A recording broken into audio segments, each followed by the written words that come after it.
Listen to your favorite shows live and on demand 24/7. Download the 77 WABC mobile app now. Hush hush mush mush, mula shmula, furniture upstairs rearranged in all the wrong places. Your complexion is your protection. The language used by Curtis Sliwa is replete with spoonerisms, malaprops, and fractured phrases, and is not a reflection of the language that you should use in your normal conversations. It is Sliwonics, and a glossary of its words and definitions are posted on WABCRadio.com. Ladies and gentlemen, the weekend. Check this out. On the weekend, take a journey with the people's mayor. Curtis Sliwa is a politician who says don't trust politicians. It's Another Side of Midnight with Curtis Sliwa. The iconic, the legendary Curtis Sliwa. This city doesn't sleep, and neither does Curtis Sliwa on Another Side of Midnight. Oh, yeah. Now, to the Bernard McGurk studios of 77 WABC. Here's Curtis Sliwa. I have one thing to say. You better work.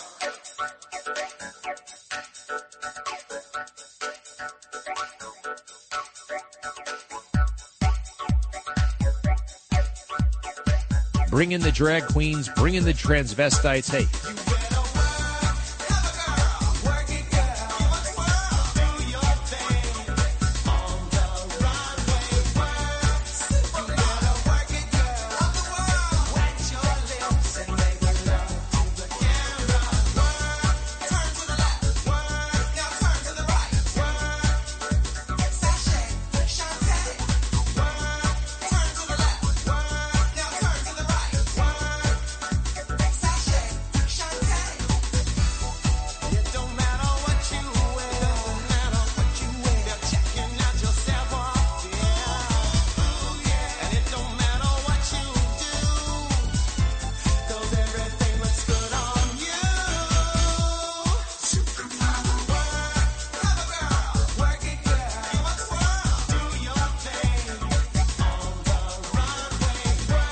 Something. Every time I bat an eyelash, it's a political act.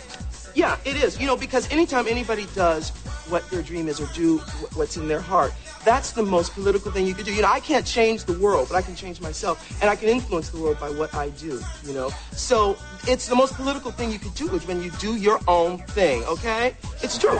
It's very true. It's the most powerful thing, too.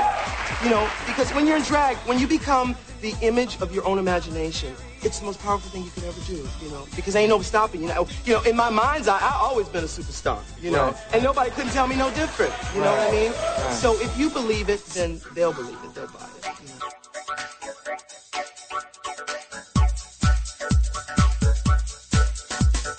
Linda, word mom, Naomi, she is fit. Christy, waxy lady, out of sight. Cindy, I can feel it. Claudia, sail the gun. Nikki, work the runway, sweetie. I have one thing to say. Sashay, Shantae, Shantae, Shantae, Shantae, Shantae, Shantae. I have one thing to say. Sashay, Shantae, Shantae, Shantae, Shantae, Shantae, Shantae. Woo! It don't matter what you wear, don't matter what you wear. They're checking out yourself off, yeah. Oh yeah, and it don't matter what you do. 'Cause everything looks good on you. Supermodel, work, cover girl, work it girl, do your thing on the runway. Work, you better work it girl, of the world. Wet your lips and make love to the camera. Work, turn to the left. Work, now turn to the right. Work, sashay, Shantae. Work, turn to the left. Work, now turn to the right. Work, sashay, Shantae. You better work,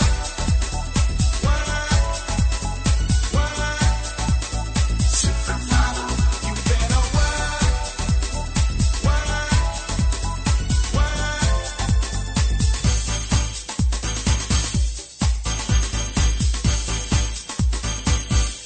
I'm Irene Dubois. I'm the alien queen of Seattle, and I'm here to invade your television set. My drag is very much inspired by sci-fi, fantasy, and big, glamorous Texas drag queens. I always want to look like I rule some kind of alien kingdom. Oh my God, my new playground!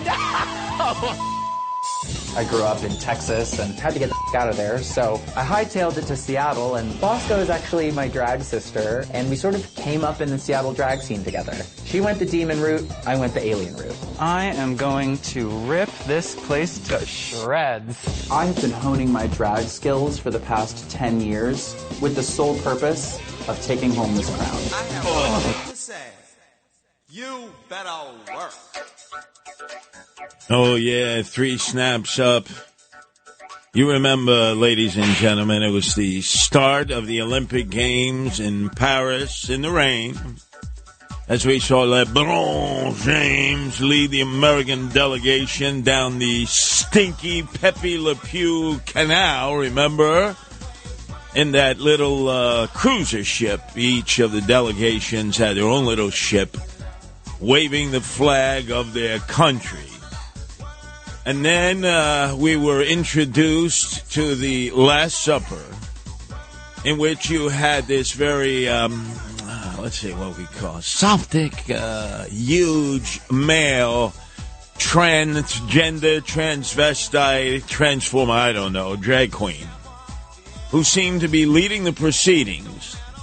And they had runway models going up and down, many of them androgynous, who looked to me like David Bowie, a.k.a. Ziggy Stardust. I mean, 1968, it was all about how we've gone in full circle. But if I remember correctly, in 1968, everything was unisex. Unisex, unisex. And now we have it completely having come to the Olympic Games. Now, an attack on Christianity. The Pope said nothing. He never seems to. Pope Francis, who seems closer to Che Guevara when he was in Argentine growing up than he ever was to JC. Remember, he was a bouncer outside of a Jiggle Wiggle club, a strip club, gin mill in Buenos Aires. So he said nothing, but other Christian leaders from all over the world decried the way the drag queens made fun of the Last Supper. And one of the drag queens refused to apologize and said, 3 snaps up, tough noogies, this is the way it is in gay Paris. And I said to myself, 2.5 billion Christians in the world, it's a pretty large population, divided between Catholics and Protestants, and then, of course, the Eastern Orthodox. But it was easy to take shots at Christians, knowing there'd be no blowback other than a few complaints, letters to the editor, etc., no demonstrations, no cars turned over, no arson attacks, no demonstrations, none of that. Whereas, can you imagine Broadway Bill Lee and Tony at the helm? Oh, no, excuse me, it's Jonah the Whale. And you imagine if it was a blaspheme against Allah or Muhammad, it would have been Paris up in flames, right? I mean, let's face it, we know the deal. Okay, so I would have thought that would have been the end of any sexuality involving these Olympic Games in Paris. And we went back to the normal things. I talked during the week about how ridiculous it was for the very stubborn French who love to have 10-course meals and go magnifique, magnifique while they smoke like chimneys and drink their El Vino. They love to discuss concepts. I'll never forget being in Paris discussing the concept of ange gardien. Hey, guardian angels for Paris. Oh, magnifique, great. They never did anything. It was all talk.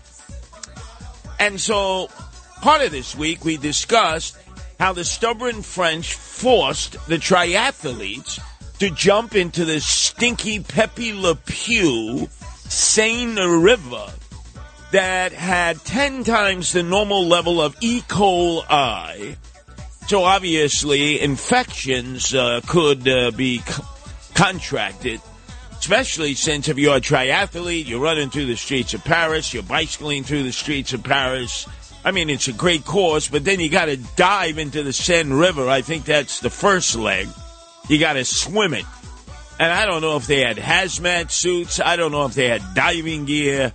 But a lot of them were saying they were getting sick because you swim that far, you swallow some of the tainted water, flotsam, jetsam. I mean, they had feces galore, urine, everything. That Seine River has been polluted for over 100 years. I don't know what's worse, the Paris sewers, which are infamous, or the Seine River with Pepe Le Pew, right next to the reconstructed Cathedral of Notre Dame. Remember where you had the Hunchback of Notre Dame? That was a great movie. Ringing the bells. Oh, man. That's Paris. But the French are stubborn. Very, very stubborn. And now we have more sex identification problems at the Olympics. I thought it was over. But it's not, ladies and gentlemen. It now has made its way into the boxing ring. Bring in the drag queens, bring in the transvestites. Man, I don't know, Greg Kelly gets a little titillated about that. You know, my other colleague, Dominic Carter, he had another transvestite on during the week. Man, he's got a thing for transvestites, transgenders, drag queens. Something about Dominic Carter. He loves to brag that they are his friends. Everybody's human. If you listen to this program, Diana, the fact that you're transgender is not new to me. I have transgender people call me all the time. I grew up around a few transgender people, and in my young adulthood, I was around transgender people. So it's something. I've been to gay bars. I understand the lifestyle. I get it. Excuse me. In other words, some of your best friends are. I see. You know, a little too much information, Dominic Carter. You know, I like when a host or hostess is not an enigma, and we know a lot about the host and hostess. You know a lot about me, good, bad, and ugly. But I don't know. It's like when Dominic starts talking about transvestites, transgenders, drag queens, and admitted that on 2 occasions when he went to upstate SUNY College, where they did cow tipping in the wee hours of the morning, all white boys, just him, the only black guy. Then on 2 occasions, it was like hogs and heifers. He jumped up on the bar and dressed like a drag queen. Remember that, Broadway Billy? Remember he talked about that? Remember Tony? He was like, you effusive about that. A little freaky-deaky to me. America is just not ready for this. It's not. Will get ready. No, and so the transgender community is going to make us ready, whether we're ready or not. The civil rights community made the world ready for civil rights. Got a lot of transgender friends. I agree with you, but Diana, what are you disappointed in me about? Because you seem to be happy that Bud Light has lost its status because it was advertised by a transgender influencer. I'm transgender. I mean, we're as human as you are, you know? Right. You don't think Dominic may have had a cup of coffee with this transgender? I mean, maybe.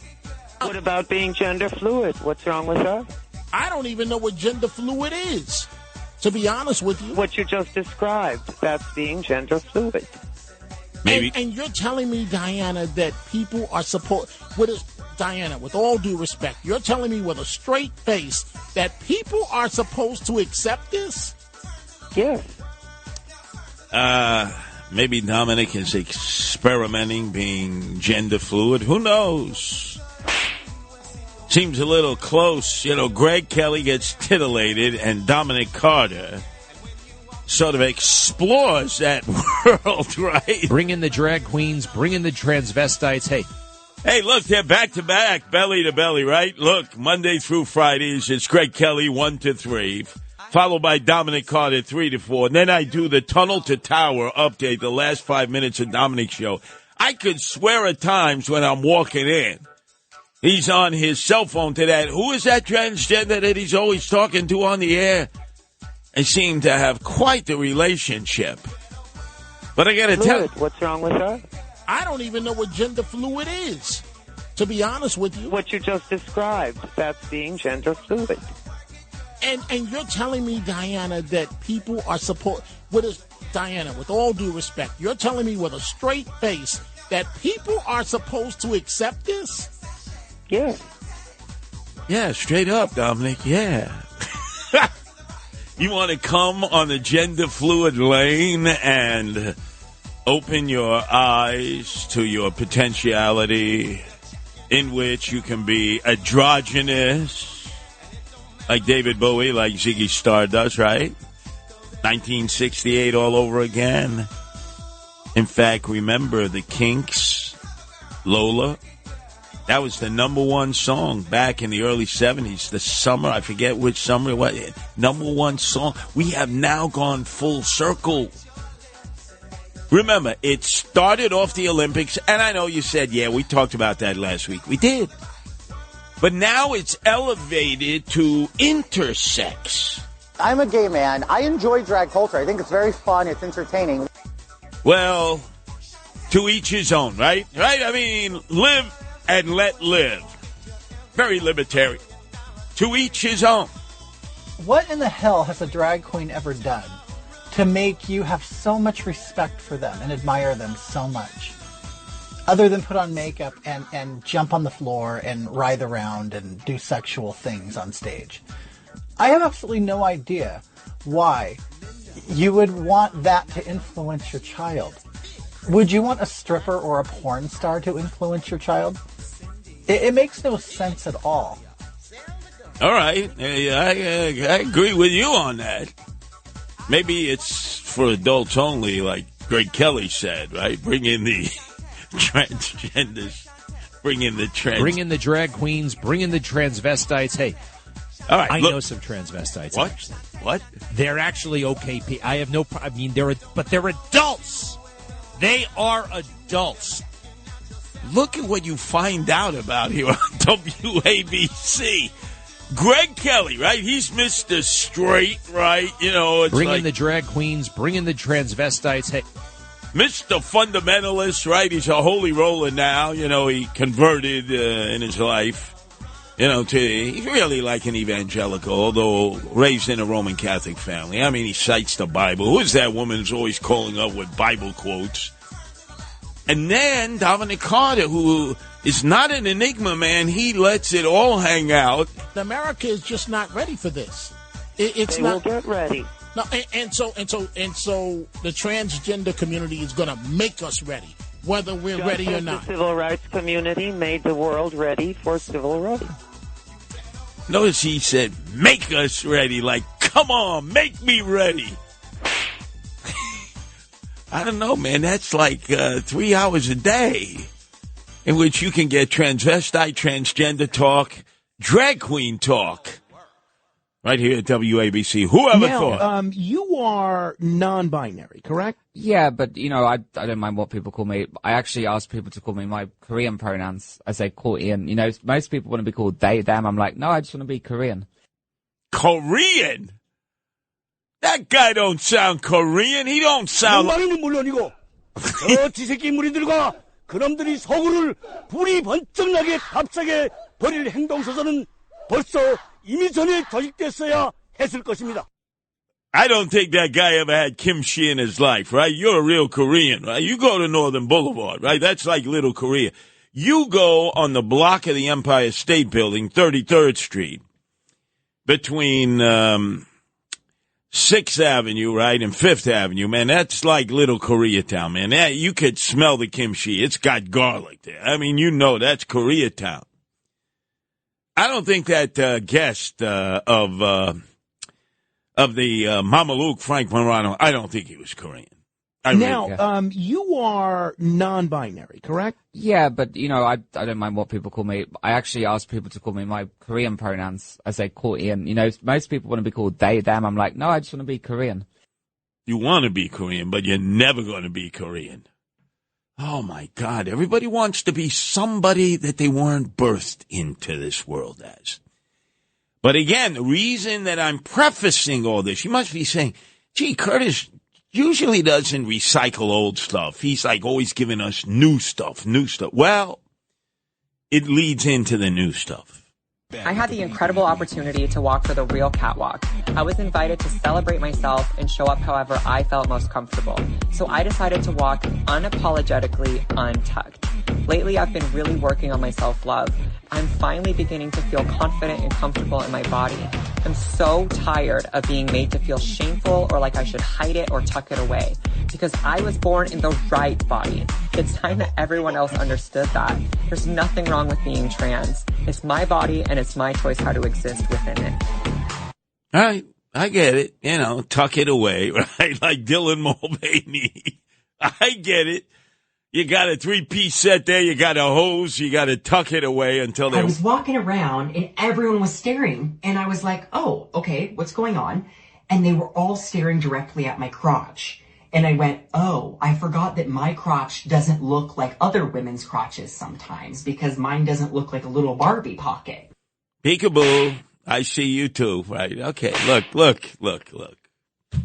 Whatever floats your boat, right? You know, we're talking the Sand River, we're talking triathletes, we're talking flotsam and jetsam in the sand, whatever floats your boat. And so you actually look at the bill, and it says no sexual instruction in grades pre-K through 3. And so how many parents want their kindergartners to have transgenderism or something injected into classroom instruction?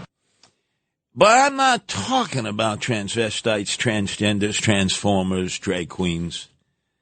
I'm talking intersex. As a trans person, it does get really tiresome in conversations where I'm being misgendered and I'm carrying the discomfort of another adult for their mistake, and sort of have to take the burden of the discomfort of that. And again, I think kids do a really miraculous job of not doing that. Okay, look, I want to put that aside, right? Drag queen reading hour, although not my cup of tea, right? Transgenders, transvestites, transformers, whatever. Let's put that aside. Because what has come out of the Olympic Games is now intersex in the most unlikely place in the world, a boxing ring, where the competitors have Everlast gloves, headgear, mouth gear, and they go in there and try to knock each other's blocks off. I must tell you that when I was first introduced to female boxing, because the Daily News used to sponsor every year the Golden Gloves. And for a while, it was just men on men. Okay, pretty good. Some of the bouts really bad, but hey, you know, interesting, amateurs. Then the Daily News decided to spice it up. I'll never forget, the first match I ever saw was at BB King's on 42nd Street between 7th and 8th Avenue and Times Square. John Campy at that time, great guy with the Daily News. He oversaw the Golden Gloves championships that the Daily News had always promoted. And he said, on this year's card, we have some females boxing females. I said, man, John, I do not derive any kind of interest in watching two girls have a cat fight. Seen enough of that in the streets. You know, they grab each other's hair, they wrestle them to the ground, stomp on one another. Back in the early days of the 60s, I would see my cousins Loretta, Rebecca, and also Laura Young. They would put razor blades in their bouffants, right? You know, they'd have that VO5 bouffant, and they would put single-edged razor blades, so if the other woman went to grab their hair, they get their hands all cut up and naturally stuck to their bouffant because of the VO5 hairspray. It was crazy. I get it. I never liked it. Some guys derive pleasure out of it. Other women say, well, this is a sign of equality. I don't like it. And I told John Campy. And I didn't go to Golden Gloves fights after that. It's just like after a while, they had total equity, equality. For every male battle, there was a female battle. Sorry. So they've now added it to the Olympics. It's occurred in the Olympic Games. I think it was in Tokyo and now in Paris. So we saw a situation in which you had an Algerian fighter, clearly looked like a guy, to me, at least in the ring, had been eliminated in the IOC championships because it was determined that he had, or as she is called, XY chromosomes along with another boxer from Taiwan. So they were eliminated in a DNA test from the International Boxing Association matches, but they passed whatever the vetting test is to get into the Olympics to compete as women. We saw the Algerian within 46 seconds annihilate his female challenger from Italy, Carini. She did not shake her hand at the end of the match. It knocked her headgear off. She got punched in the nose. It was thought she might have broken her nose. And after the match, she said, "I've never been hit harder in my life. It is unfair." In fact, the Prime Minister of Italy, a woman, weighed in and said, "This is unfair. This has got to stop." Now, that was the day of the match. 24 hours later, the Italian female boxer Carini is apologizing to the Algerian and might as well be doing that to the boxer from Taiwan who also has XY chromosomes instead of the female chromosome, I guess the women have the X chromosomes, right? I'm so confused now, right? Women have X chromosomes. So when my wife Nancy comes in and we do the deep dive, we can actually say, and speaking on the Rip and Read Sunday night, right? Oh, actually, she'll be joining me tomorrow, 24 hours from now, on the best of the other side of midnight, 12 midnight Sunday morning, first few hours. So I guess I should introduce her, Broadway Billy and Tony, as the X Sliwa chromosome compared to the XY chromosome. At least I think I am the XY chromosome. I don't ever know if I've had a DNA test. You know, they did one of Kazimierz Pulaski, the great Polish general. We're going to get into that. Because the new phraseology is now intersex, which has me more confused than ever before.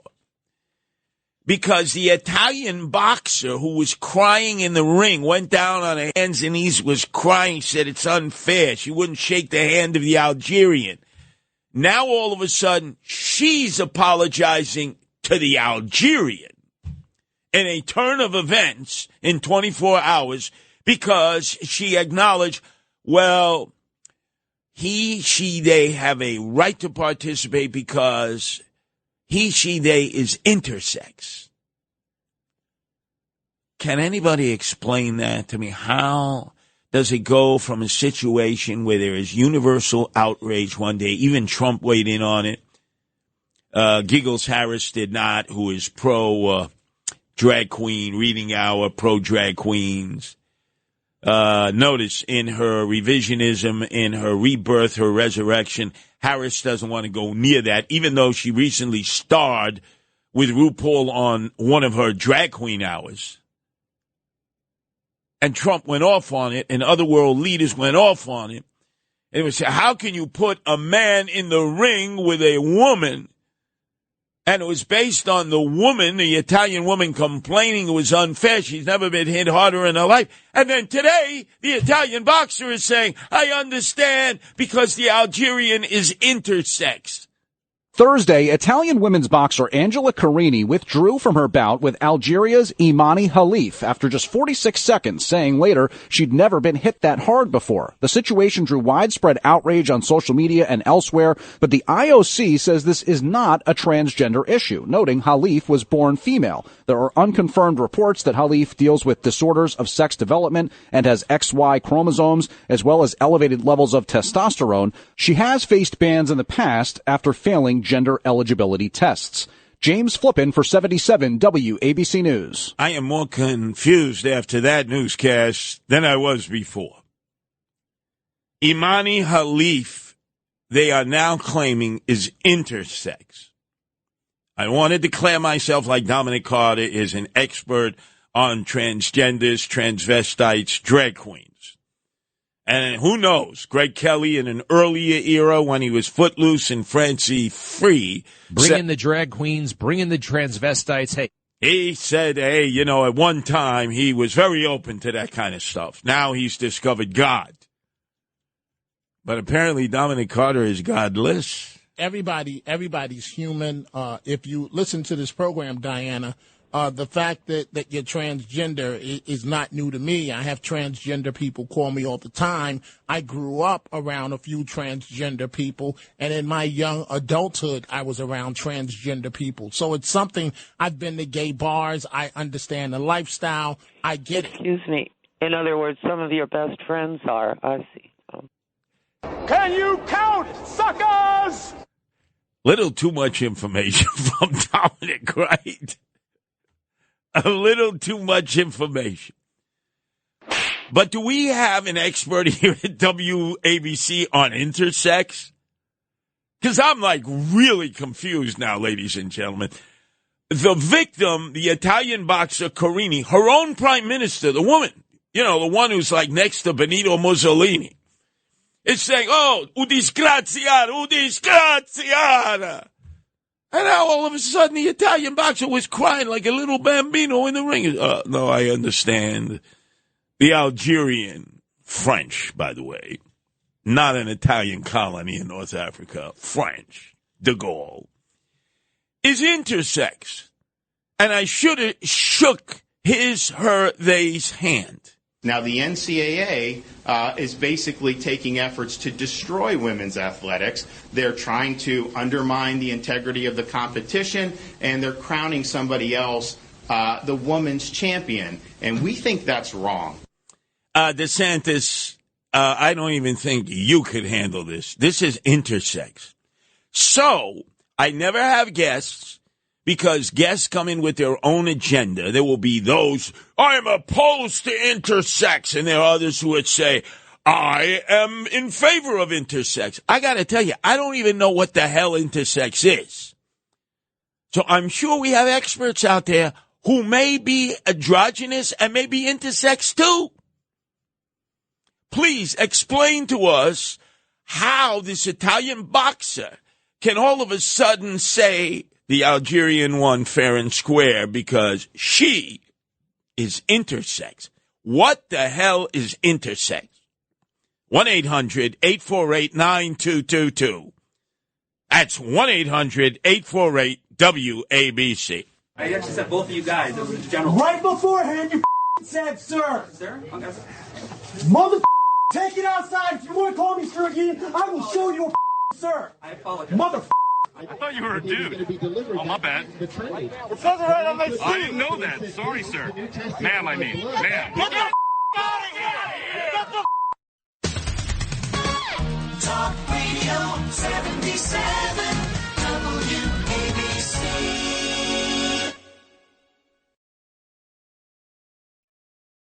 This is going to voice memo. Okay, we don't have our cameras active.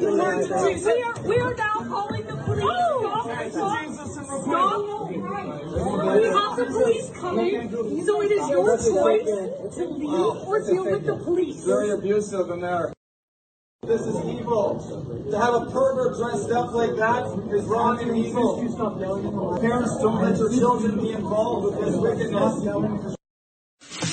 This is Another Side of Midnight with Curtis Lewa. Now to the Bernard McGurk studios of 77 WABC. Here's Curtis Lewa.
Jackson Bird. I'm a YouTuber and writer from New York City. My pronouns are he, him, his.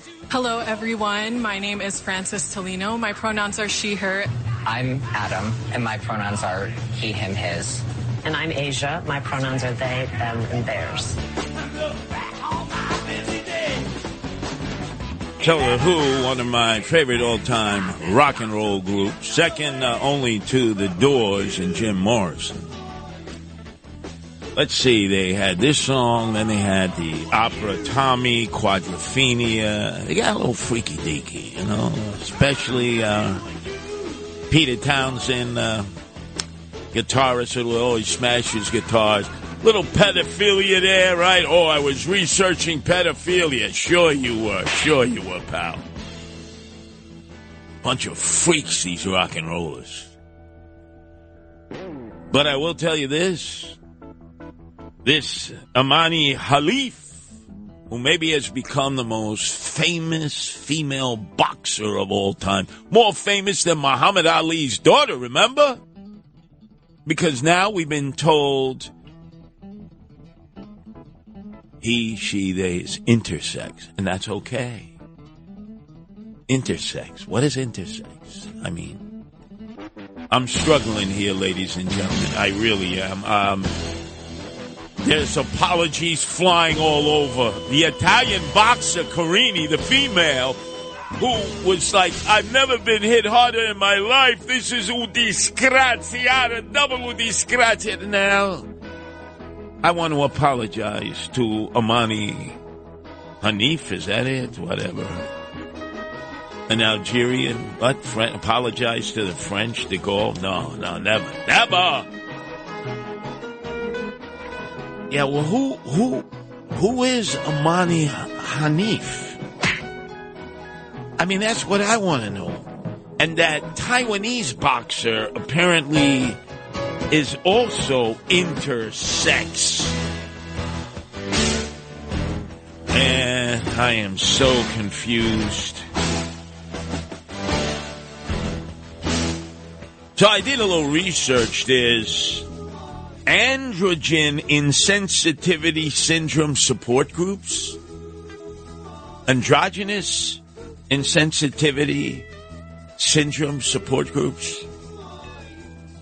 There's an intersex flag that has a purple circle on a yellow background.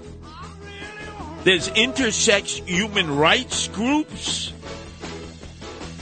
There's Intersex Awareness Day. I had no idea.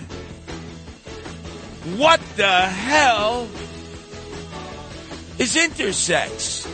And if somebody declares themselves to be an intersex person, how many different gender identities do they have? Help me. I'm drowning here. I mean, look, 24 hours before this, Trump and everyone else, this is an outrage. You're going to put a man in the ring fighting a woman? I agree. Broke her schnoz, broke her beak, Carini, right? Carini's crying. The prime minister of Italy, a woman who was like almost a female version of Benito Mussolini, she says, this is una disgraziata. And 24 hours later, the female boxer, Carini, the Italian, the victim says, I was wrong. My opponent, the Algerian, not French, by the way,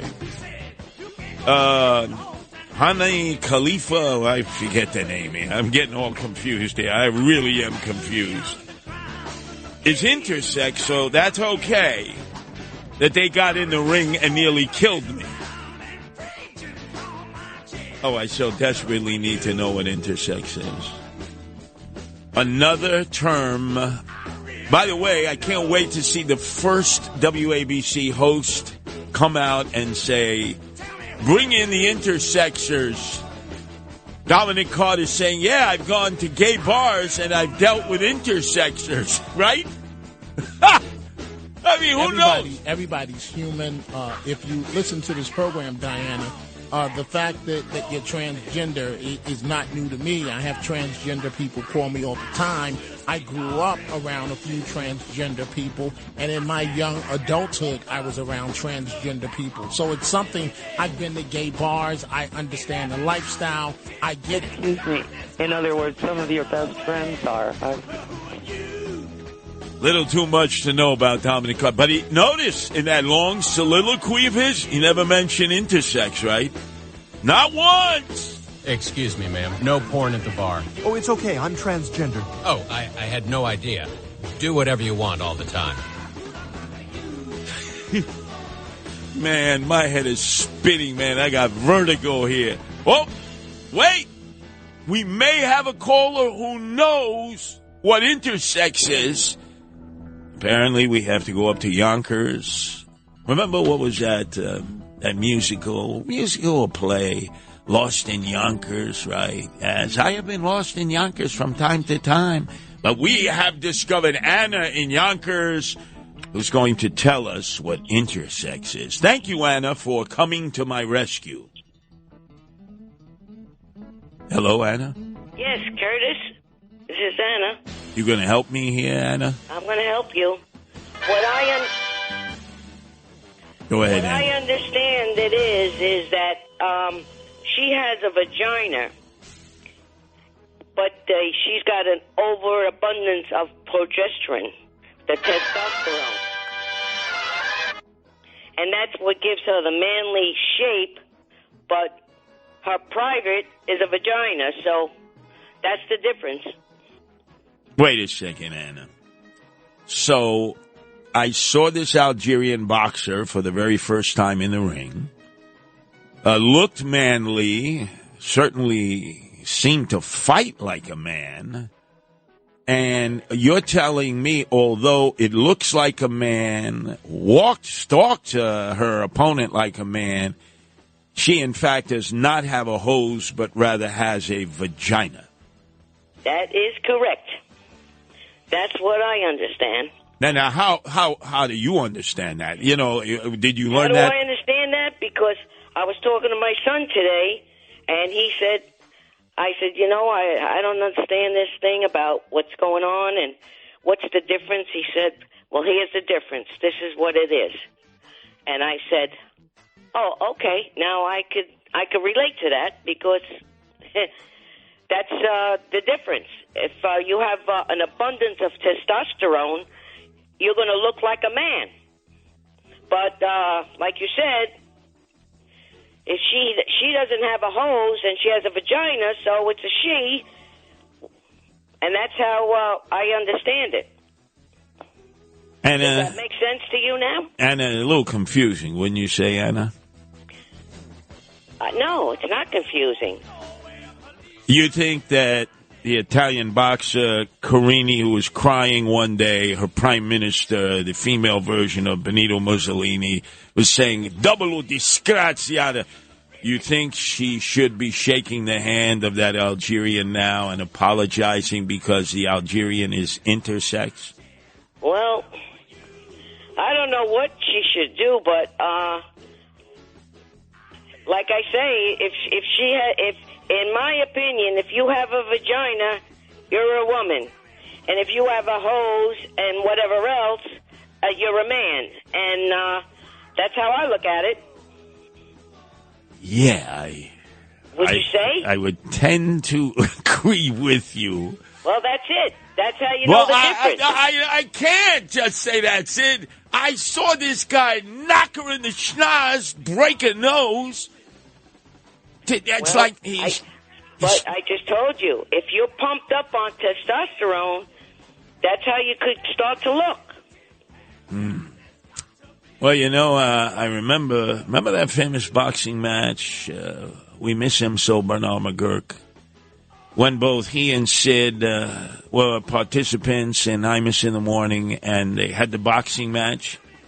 And let's face it, Sid looked like he was pumped up with testosterone, right? He looks like he's walking testosterone. I don't know if he's roided up or whatever. But Bernard McGurk, who looks like a skinny Bellini, knocked the hell out of him. I mean, he beat him. Sid almost went down for the count. Remember that? The tough Irishman took out the tough Jew. Wasn't even close. I don't know if they had DNA tests back then. What do you think? Bernard had to take a DNA test. Sid had to take a DNA test before they got in the ring. The former boxing commissioner of New York State was Ray Kelly. Best police commissioner we've ever had. 12 years serving, longest serving. 10 times better than Bratton. Bratton couldn't even hold his shoebox. And he was the boxing commissioner. I got to call him up. That's the father of our own Greg Kelly, who... Bring in the drag queens, bring in the transvestites. Hey, I know some transvestites, actually. They're actually okay. I have no problem. But they're adults. I got to ask, Ray Kelly, did you introduce your son to that lifestyle down in the Village, down in Chelsea? Did you, Ray? As a police officer, let's face it, you come across all different types, in normal ways and strange ways, no doubt about it. But where was Greg Kelly introduced to that lifestyle? I mean, look, Dominic Carter, he crows about it. Greg Kelly, he throws it out there and then says, but that's not me, because I've discovered Jesus. Man, I'm more confused. Anna has spun me like a top. Can you leave my church and go put on man clothes? And don't come here like that no more. Thank you, Jesus. I hold a standard in here.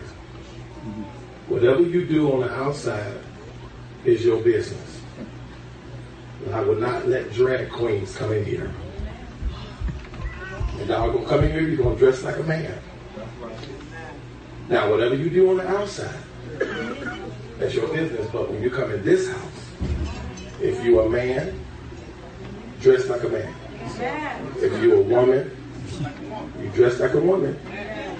I'm not going to allow it. My salvation is more important. And God is holding me accountable. Now, whatever you do outside these doors, I don't bash, I don't judge. But when you come in here, you will not be a drag queen. Amen. The Holy Ghost tell me in my spirit that is drag queens sitting here with wigs on. Anybody tell that to Eddie Murphy? Well, who's the other guy from Atlanta who's always dressing up like a woman? He's like a billionaire now. It's like, come on, man. I forget that guy's name. Man, I'm wondering, I'm really wondering. Oh, Tyler Perry, that's right. My mother taught me to refuse hate. She taught me to refuse blanket judgment. In Paris, the cemetery that they claim Jim Morrison of The Doors, my all-time favorite rock and roll group and singer, is buried in. They claim he's buried there. I don't believe that. But at night, do you know that it was rumored that Eddie Murphy and who was that guy? The dog pound. Arsenio Hall would go cruising through there where there are many a French prostitute, but transgenders, transvestites, and yes, drag queens. Mick Jagger is an ugly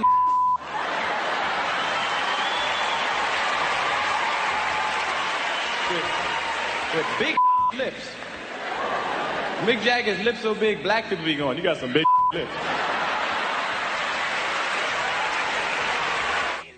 And as you know, it's a very good, real reason to believe that Mick Jagger was rolling around in the sack with David Bowie, a.k.a. Ziggy Stardust, the androgynous one, the unisex one, right?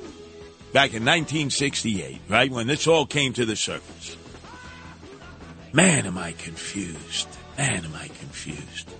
Hi, do you know me? I'm a guardian angel. Did you know it was about 16 different ways to kick someone in the groin? Most people don't know this. Most people also don't know that it's gold snatching season. And unless you know the 16 different ways to kick someone in the groin, you too can become a victim. Thus, I have devised a method you can use to prevent people from snatching your gold off your neck. If you got 9 gold chains around your neck and you're taking a leisurely walk through Harlem at about 3 a.m. in the morning, and you see a group of Harlem residents coming toward you that don't look too friendly, do not panic. Simply take one of your gold chains like so and place it above your ears like this here, just as I'm doing here on television. Now, spread this part of the medallion out under your nostrils. Now, in the distance, in the moonlight, this will look like snot. Talk Radio 77 WABC.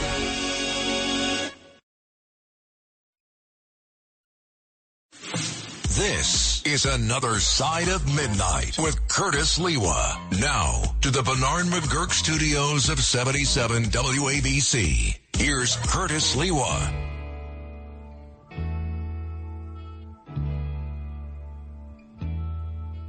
See me, feel me, touch me, heal me. See me, feel me, touch me, heal me. See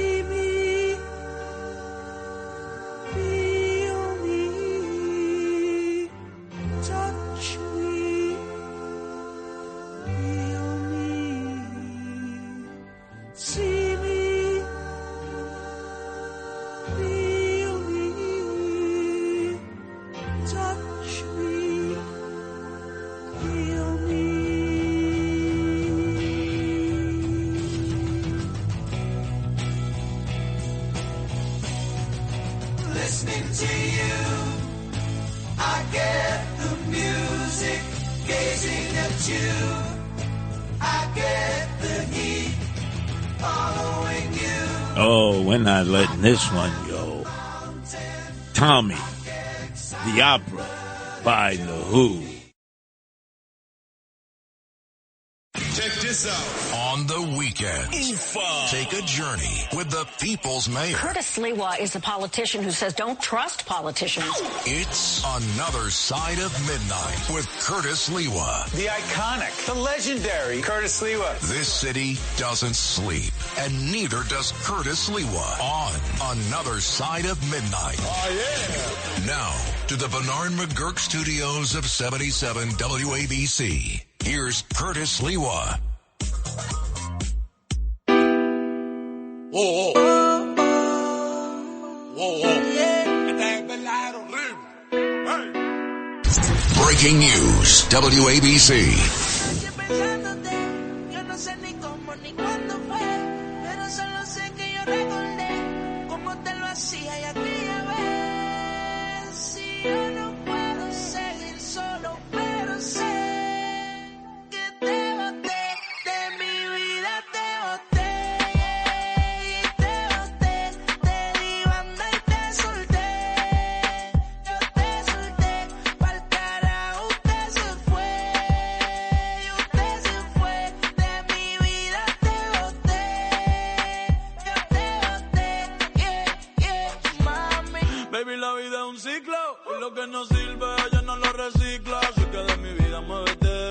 lo metes para recordar un TBT. Yeah, ya yo me cansé de tu mentira. Ahora hay una más dura que me tira. Todo tiene su final, todo expira. Tú eres pasado y el pasado nunca vira. Arranca pa'l carro, mi cuerpo no te necesita. Lo que pide es un perreo sucio en la placita. No creo que lo nuestro se repita. Dale, prendo un kill y deja uno ready pa' ahorita. Yeah. Odio saber que en ti una vez más yo confié. Odio todo lo que amo, que mil veces te testé. Baby, mejor que tú ahora tengo como 10. Lo nuestro vive en un Bugatti, te quedaste a pie. There's breaking news as Broadway Bill Lee hit that button because Randall's Island, a.k.a. Rikers Island, that is, as it is referred to by police of the 25th Precinct in Harlem, has been raided by the NYPD. Breaking news, WABC. Now, isn't this amazing, ladies and gentlemen, because I'm going to conflate this with transgenders, with homosexuals, with lesbians, LGBTQ+, with drag queens, and heterosexuals, because there are 3,000 illegal aliens that have been pushed into tents on Randall's Island. Most of you are not aware of that because nobody lives on Randall's Island except at a homeless shelter near the Kirby Psychiatric Facility for the Criminally Insane. They obviously live there. They're not permitted to leave. But you have the American homeless people who live on that island who have to live by a curfew. They must be in their homeless shelter by 10 o'clock. And they leave by about 7 o'clock in the morning. Most of them. Whereas you have this other shelter that the mayor built over the soccer fields, which pissed off a lot of people who use the soccer fields. I have no need for soccer. I consider it fake, phony, fraudulent football, spelled with a U. I love smash mouth football, not soccer. But it is what it is. There are a lot of people, they like to play soccer, especially kids. Look, my youngest son, Hunter, he adores soccer. Look, I introduced them to baseball, basketball. Hey, just American smash mouth football. They don't want it. They love soccer. Okay. So they took over the soccer fields. They put these tents up. And they knew it would be out of sight, out of mind. So they sent their worst inmates, a.k.a. clients, who were illegal aliens and migrants to this facility on Randall's Island. The majority are the North Africans. They come from Mauritania, where there's still slavery there. Slavery of blacks by Arabs. 10% of the population is enslaved because they're blacks by Arabs there. Mali, which is all kinds of duress, Chad, Sudan, Senegal, and Madagascar, which is way down the eastern coast of Africa. And generally, for the most part, the North Africans are pretty mild and meek, although they're learning a lot of American criminal ways. They speak Arabic, they speak French, so they're a little intimidated by this vast metropolitan area known as New York City. The Venezuelans and the Ecuadorians and the Colombians, on the other hand, they're not intimidated because, let's face it, in a lot of neighborhoods, Spanish is the primary language, and you can barely find anybody that speaks English. So they're well at home. And especially in Venezuela, we know that Maduro, who just stole another election there, the Biden administration has declared the winner to be his challenger. We'll see where that goes. But Maduro cleared out all of his jails and sent his criminals and his gangbangers to America. And he said, hey, we'll help you get to the border between Mexico and the United States and then go north. And many of them have come to New York because of Catholic Charities. Catholic Charities, which uses Biden federal dollars to bring them north to New York. They actually ask the illegals when they come across the border, where would you like to go? 9 out of 10 say, naturally, New York. They don't want to go to Chicago or Philadelphia or Body Bag City, Baltimore or Denver. They want to come to Nueva York. And they do. And when they get into these migrant shelters, especially the tents like Creedmoor, like Floyd Bennett Field, like... in this case, Randall's Island, or what the police of the 25th Precinct refer to as Rikers Island, because it is. To those who are saying, is it humane to use tents? I mean, like, what are people talking about? There was a tent in Central Park during COVID. I mean, did people forget? I was on the ground in COVID. I know that we had a boat, we had a hospital boat that was utilized. Other locations was utilized. This is a humane way. A humane way. You got to find that cut, Broadway Bill Lee, in which he says when he goes to Randall's Island, which the mayor almost never goes to, he's invisible. Trust me, I got rats in the 25th Precinct who have been talking to me all night of how the mayor almost never goes to Rikers Island, a.k.a. Randall's Island, which is the worst of all the migrant facilities. And I'm going to conflate this with the transvendors, transvestites, drag queens, gays, lesbians, heterosexuals, the LGBTQ plus community too, believe it or not. But this situation is out of control. So much so that the NYPD raided the compound of 3,000. Raided. They brought in like hundreds of police officers because, remember, in the past, police officers go into the facility and the inmates, a.k.a. the clients, attack them. Not the North Africans, the Venezuelans. They're like a house gang in a prison, man. They say, yo, we rule. We extort the North Africans. We steal. We take whatever we want. We run this place, even though they're the minority of the population. The minority. And they hang out in the parking lot all night. They do not observe curfew. Curfew is supposed to be 11 o'clock. Nobody respects the curfew. And people come visit them with plates from Florida, Illinois, Rhode Island, and Pennsylvania. Now, you ask yourself, where did these migrants get cars from, right? All the Vespas, the motorbikes there. There's at least hundreds of them. Unregistered, unlicensed. And basically, it's a lawless place. There's anarchy.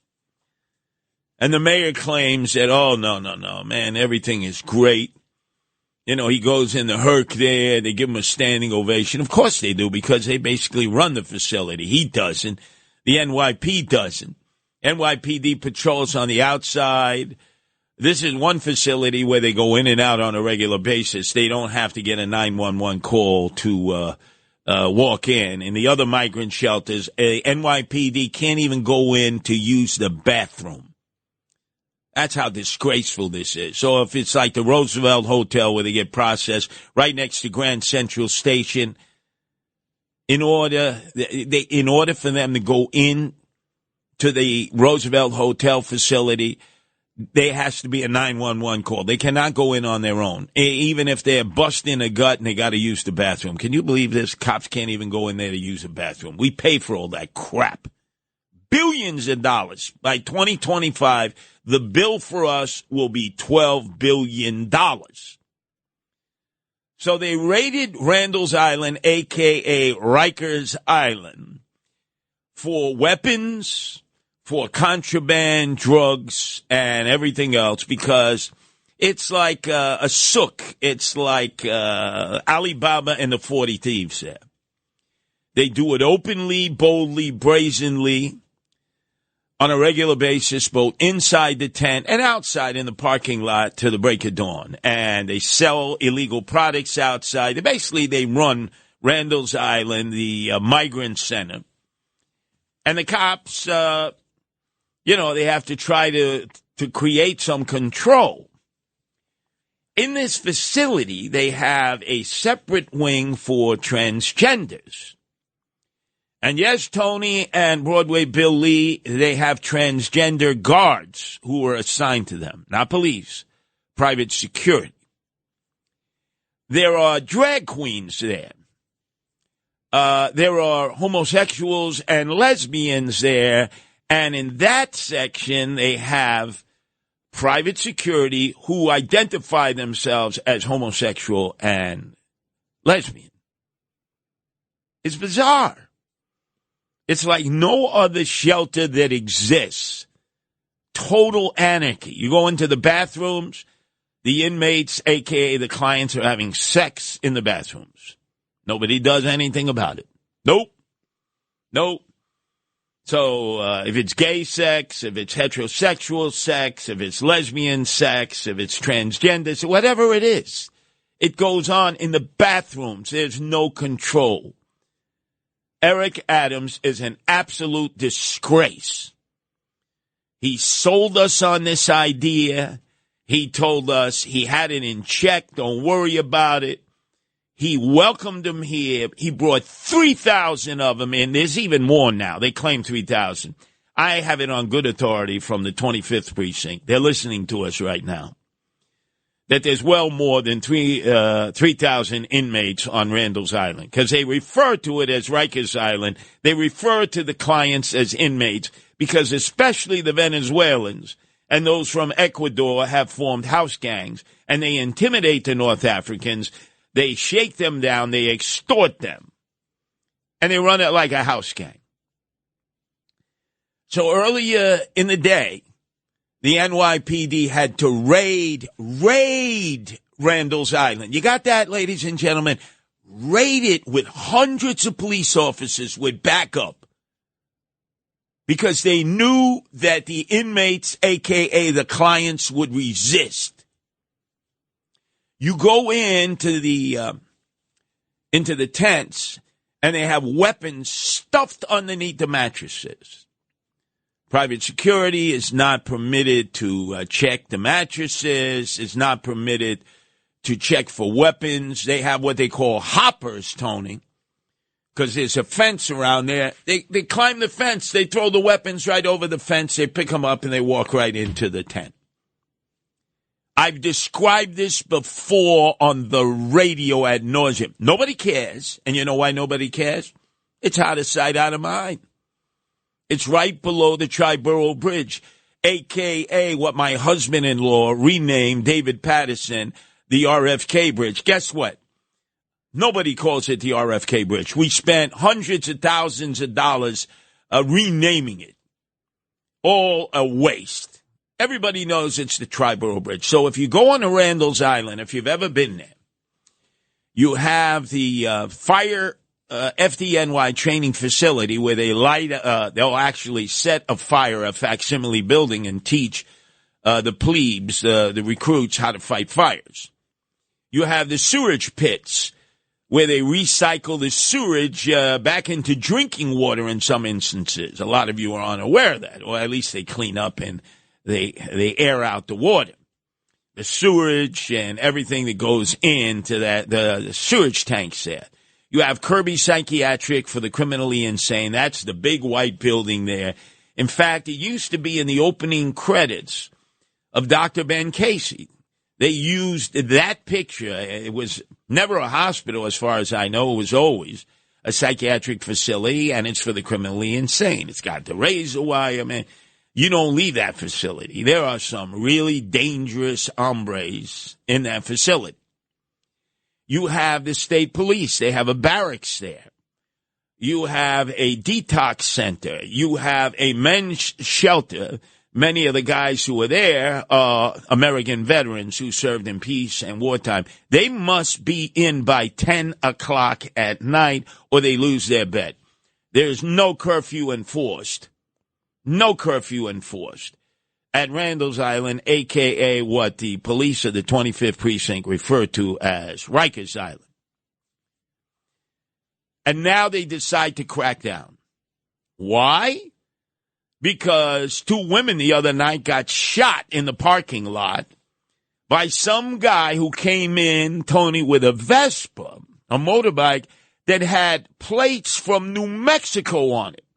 You think if somebody's riding around in the streets, the police should be stopping somebody with New Mexico plates on a Vespa, on a motorbike? Hell yeah, they don't.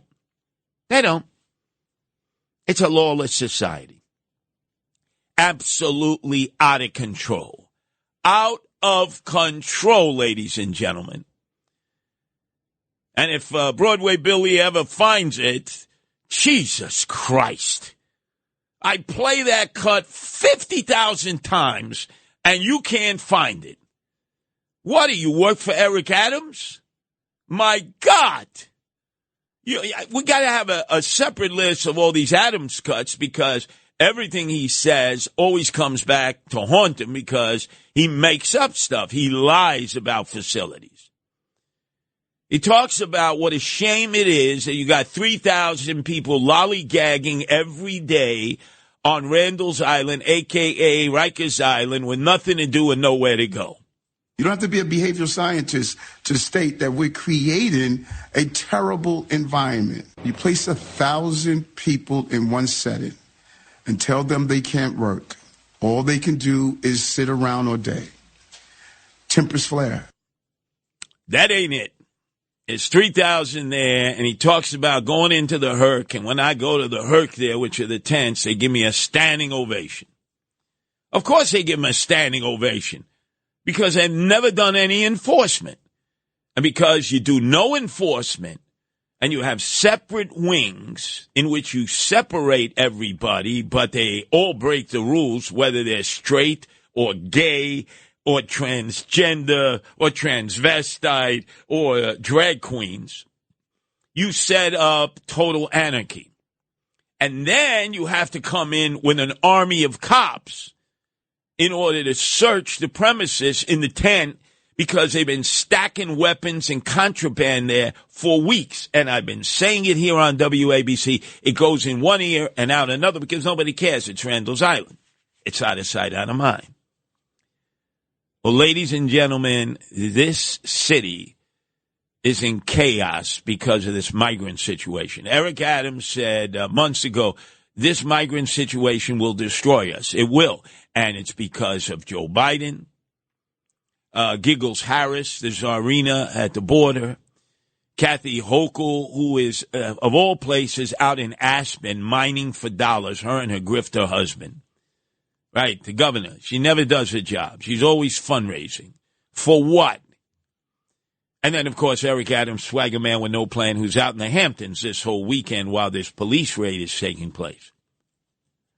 Our numbers, 1-800-848-9222. Feel free, if you are a police officer from the 25th Precinct, we will give you anonymity. We will not reveal who you are. Obviously, I'm not going to reveal my sources, who I'm talking about, all night long now, from the 25th Precinct, who have given me the details of a raid that they say had to be done or police officers would end up being killed. That's why they did the raid, because they heard there was a plot by the Venezuelan gangbangers to kill cops. We pay for them. We call them residents' clients. They bring in contraband. They bring in guns. They bring in ammunition. They even have ghost guns now. And they were plotting to kill police officers. And that's the only reason that they raided Randall's Island, a.k.a. Rikers Island, the tent facility. Only because of that. Anything else, let them be. Let them do what they want to do. Have you ever heard of a facility in which the transgenders there have their own private security officers who are transgender themselves? In the gay and lesbian section, they have their own private security officers who identify as gay and lesbians. And yes, drag queens. Is this nuts or what? Our number is 1-800-848-9222. This is Another Side of Midnight with Curtis Lewa. Now to the Bernard McGurk studios of 77 WABC. Here's Curtis Lewa.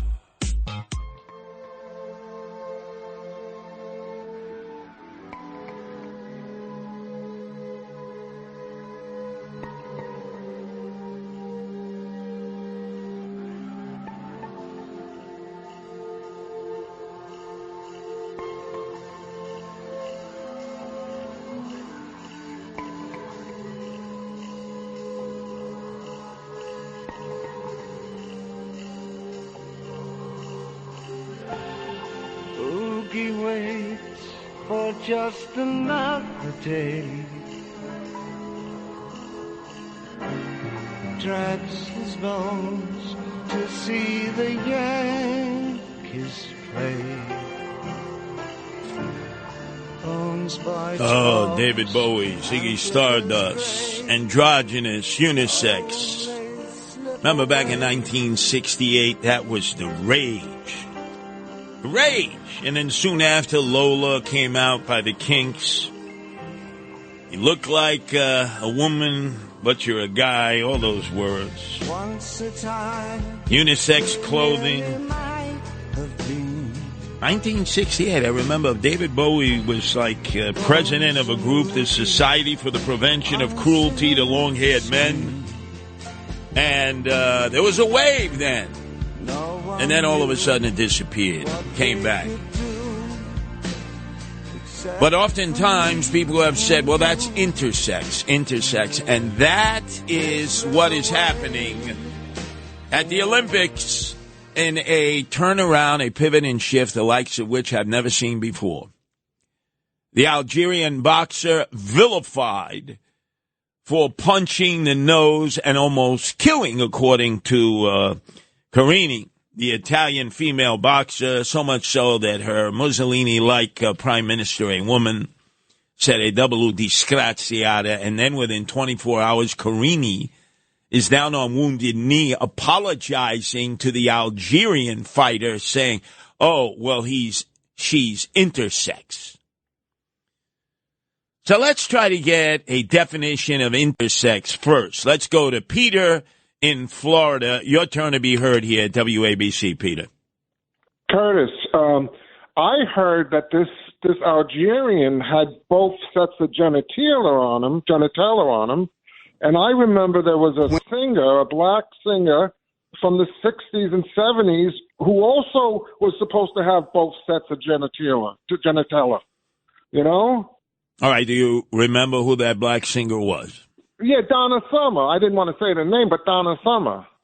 Well, did you hear that rumor about her? Yes, that was the rumor, but I got to tell you, I think that was a rumor. Then there was the rumor that she had bad-mouthed gays. That was a big group of her supporters, which turned out not to be true. And the diva of disco, especially from 78 to 82, ended up dying of lung cancer, not because she smoked, but rather because she lived right down near the World Trade Center and inhaled that toxic air that, remember, that Christine Todd Whitlis, the former governor of New Jersey, the EPA chiefess for Bush 43, said, oh, you can breathe the air, you can live there, no problems. This great creative talent died from lung cancer, even though she never smoked. Listen, Curtis, my brother-in-law lived at Independence Plaza and was there the day the buildings went down. Listen, you just blow my mind. I get so much information from you, what you told me about that Randall's Island. I mean, you just blew my mind tonight. Listen, it's a pleasure listening to you, Curtis. I learn a lot from you. I'm going to go because where in Florida? Where in Florida do you live, Peter? Okay, I live in the Villages. This is the Trump stronghold, the Villages. But I grew up in Flushing. I drove a cab in the '80s. I worked for transit for 20 years, and But you blow my mind, man. What you told me tonight, holy mackerel! Well, wait, there's more. You see, if you're really going to apply yourself to this thing of ours, talk radio, that I know you love, Peter, and I love, especially you grew up in New York, you had great talk radio growing up. Down in Florida, not so much. Medze, poco. But you reckon you got to do 2 hours of preparation for every 1 hour you're on the air. My colleagues, some of them understand it, others don't. People here will make fun of me because I have stacks and stacks of paper. And they say, what do you need all that paper for? I said, that's the research for every hour. You end up not using about 2/3 of your research, but if you need to insert it, it's there. You're not just repeating the same old mantra. So I want you to listen to this, Peter, because my Crackerjack staff here, without the Crackerjack prize in the box, Broadway, Bill Lee and Tony have finally found the cut that I have played 5,852 times. The mayor, Eric Adams, talking about how great the illegal aliens are on Rikers Island, or as they call it, Randall's Island. When I walk inside those hercs, those people give me a standing ovation. And they say, thank you, Mayor. You hear that, Peter? Yes, I hear. And so now notice, he goes there. The one time he went there, they gave him a standing ovation while they're standing next to their bunks with all kinds of guns and drugs underneath it. They never get searched. Of course, thank you, Mayor. You give us everything. 3 squares a day, culturally appropriate food, cell phones, iPhones. We get medical insurance. We get everything, and we get to run the place. Thank you. And now he had to raid the place. Listen, I miss Ed Koch. I'm going to tell you that right now. With this idiot in power, I miss Ed Koch. Well, actually, I will tell you that, Peter, the rip and read that I forcibly took over. I'll never forget I had a meeting with John Katzimatidis and Chad Lopez and Margot very soon after I came back from being out in the mayoral election against Eric Adams, who I lost to. And I took over the weekends, the best side of the other side of midnight. I knocked out this guy. What was that guy's name? That a person of no consequence, that crazy guy, Frankie Russo, gone. Knocked him out. And then we had a show on from 12 to 1, Charlie Kirk, that was a podcast. Horrible. And I told them, I said, look, I'll do it the way Ed Koch used to do his rip and read when he was. We don't know yet the sacrifices all of us will have to make to get this city back on its feet. I have no idea who that was. It did not sound like Ed Koch. How am I doing? Morning, ma'am. How am I doing? A little better. You didn't bring your A game tonight, Broadway Billy. But anyway, the point being is, Ed Koch, after he was mayor, came to WABC, the old WABC, and he was on from 11 to 11:45. And he would do a rip and read, which was great. At one time, it had more ratings than even Rush Limbaugh and the King of Talk Radio, Bob Grant, in the afternoons. But tactically, he made a major blunder when he embraced Al Slim Shady Sharpton and dissed Rudy Giuliani, who was the mayor then, who he had supported. They had a love-hate relationship. And then his ratings went right into the toilet. But he was on from 11 to 11:45, followed by 15 minutes of Paul Harvey. The ratings were fantastic. So I told our owners, John and Margot Katzimatidis and Chad, that that's what I would do. A rip and read, the way Ed Koch did. And they said, well, you do theater. To say it's none of your business. And people who voted for me, some of them thought and think I'm gay. Some of them think I'm not. And most of them don't care. That is true, but he was definitely gay. Oh, my God, he had his liaisons. I'm trying to remember back now. There was Robert Wagner Jr. Yeah, he was having a liaison with him, who I think he had as like a deputy mayor. Oh, there's another guy that's going to come to me. Well, he was clearly gay. By the way, Dominic Carter used to go over to Ed Koch's apartment and have dinner with Ed. He tells that story. I got to force him to tell it when I'm on with Dominic Carter, as I am Monday through Fridays, the last 5 minutes of the Tunnel to Towers show before James Golden comes on. I got to get Dominic to tell the story. He was very proud that him and Ed Koch had a great relationship, and that on occasion Ed Koch would invite Dominic Carter down to his apartment in the Village to have dinner, and they would discuss, the issues of the day. Because remember, at that time, Dominic Carter was the #1 reporter in New York. He was the face, he was the sound of New York One that became the local station. And when Gabe Pressman had retired, Gabe Pressman was the #1 news guy, go-to news guy, was Dominic Carter. And so he and Ed Koch would discuss all these issues because Ed Koch was on New York One with the wise guys. It was him, it was Al D'Amato, and it was Mark Green, who they both despised. And I remember because I was on once a week at that time with Hersenbach. And it was Dominic Carter who was the face. Eventually he was replaced by Errol Lewis. But he used to go and have meals like once a month with Ed Koch.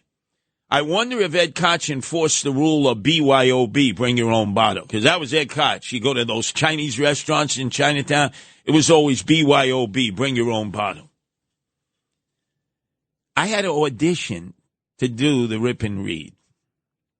35-year veteran, right? I've done every shift. I won awards in this business, and I was told that I had to audition. And I auditioned against a number of people who are now here at WABC. And you know something? I said to myself, because I was humiliated, I said, this is the business that we have chosen. I didn't ask for it to be this way. But if you want me to audition, ain't nobody can touch me. Because I know how to do the Rip and Read. And now that I've been joined by my wife, Nancy, from time to time, who does the deep dive as an e-attorney, oh, boy, we have shaken up the New York marketplace. Everybody listens because they want to see if I'm dropping dime on anybody that day. This is the business we've chosen. I didn't ask who gave the order, because it had nothing to do with business. And so Eric Adams, who gets standing ovations, he claims, when he goes to the Herc, the tents on Randall's Island, they give him of course they're going to give him, because he lets him get away with everything, had to send the police in to raid it earlier on Friday, because it's more like Rikers Island than Randall's Island, while he's out in the Hamptons all weekend long getting wine down the parking lot. That tells you all you need to know about Eric Adams, swagger man with no plan. It's another side of midnight. Now to the Bernard McGurk studios of 77 WABC. Here's Curtis Lewa.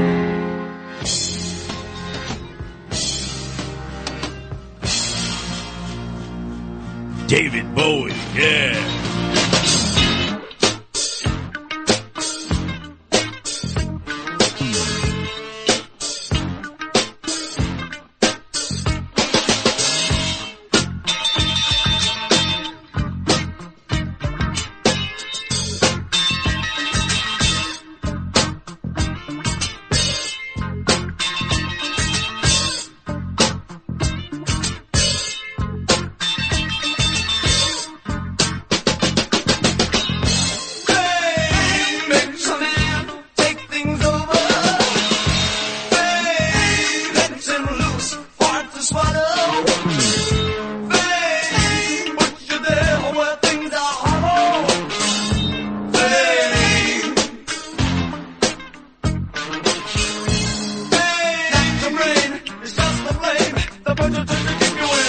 So 1968. David Bowie, a.k.a. Ziggy Stardust, basically introduces the unisex look, androgynous look, and everybody goes goo goo gaga. He's rolling around in the sack with Mick Jagger. I don't know who is the catcher. I don't know who the pitcher was, but it was well known. And that's when the term intersex first really began to resonate. And the reason I bring all of this up is The Algerian boxer who almost killed that Italian female boxer in the Olympic ring, she was crying about it's unfair. Trump and everyone else was, riled up about it. Well, apparently the Italian boxer, Carini, has forgiven the Algerian boxer because she goes, Gabish, he's intersex. I understand now. I'm going to shake his hand. She didn't shake his hand after the match. She goes, I'm going to reach out to him because he should be fighting with women. What? How do you flip this script in 24 hours to hating the guy and now embracing him as a her because they're intersex? And I still don't have a good enough definition of intersex. Anna from the Yonkers tried. Our caller from Florida tried. Let's go to Gene in the Bronx and see if he's spot on. Welcome to WABC, Gene. All right. Hi. How you doing, Curtis? I got it here in the dictionary. It's in the dictionary. I'm going to read it to you. It says, having both male and female anatomical characteristics, including in varying degrees reproductive organs and secondary sexual characteristics as a result of an abnormality of the sex chromosomes or a hormonal imbalance during embryogenesis. That's the definition. So that means their urinary tract could be in both a vagina and a penis, right? Exactly. That's how I interpret it the same way, right? I was surprised to find it. And I have the kind of dictionary, the cover is missing on this dictionary, but it's the, I get it in my room. The cover fell off. It's the American Heritage Dictionary. Now, the English language. Now, do you know how far intersex goes back? Not really. I don't know. Think of where's the first time you really heard about multiple sexual appetites that people had. It doesn't happen in Rome, although it did. It doesn't happen in Egypt, although it did. Greece. Okay. Hermaphroditus was a beautiful youth who was the result of the union between Aphrodite and Hermes in Greek mythology. Mm-hmm. So that whole concept of being a hermaphrodite, which is where you have basically from the toolbox the tools of being a woman and a male simultaneously. Right. Uh-huh. So that's where the term came out of, and I blame the Greeks for this. Absolutely. There's no doubt. Look, Hermaphroditus, who was described as a beautiful youth having female characteristics and male characteristics, was the child of Hermes. That's where the ties and all that, the accoutrements are named after. And Aphrodite, who was considered like what? The world's most beautiful woman at that time, according to Greek mythology. Right. So that's where that whole androgynous look came from when they describe hermaphroditus.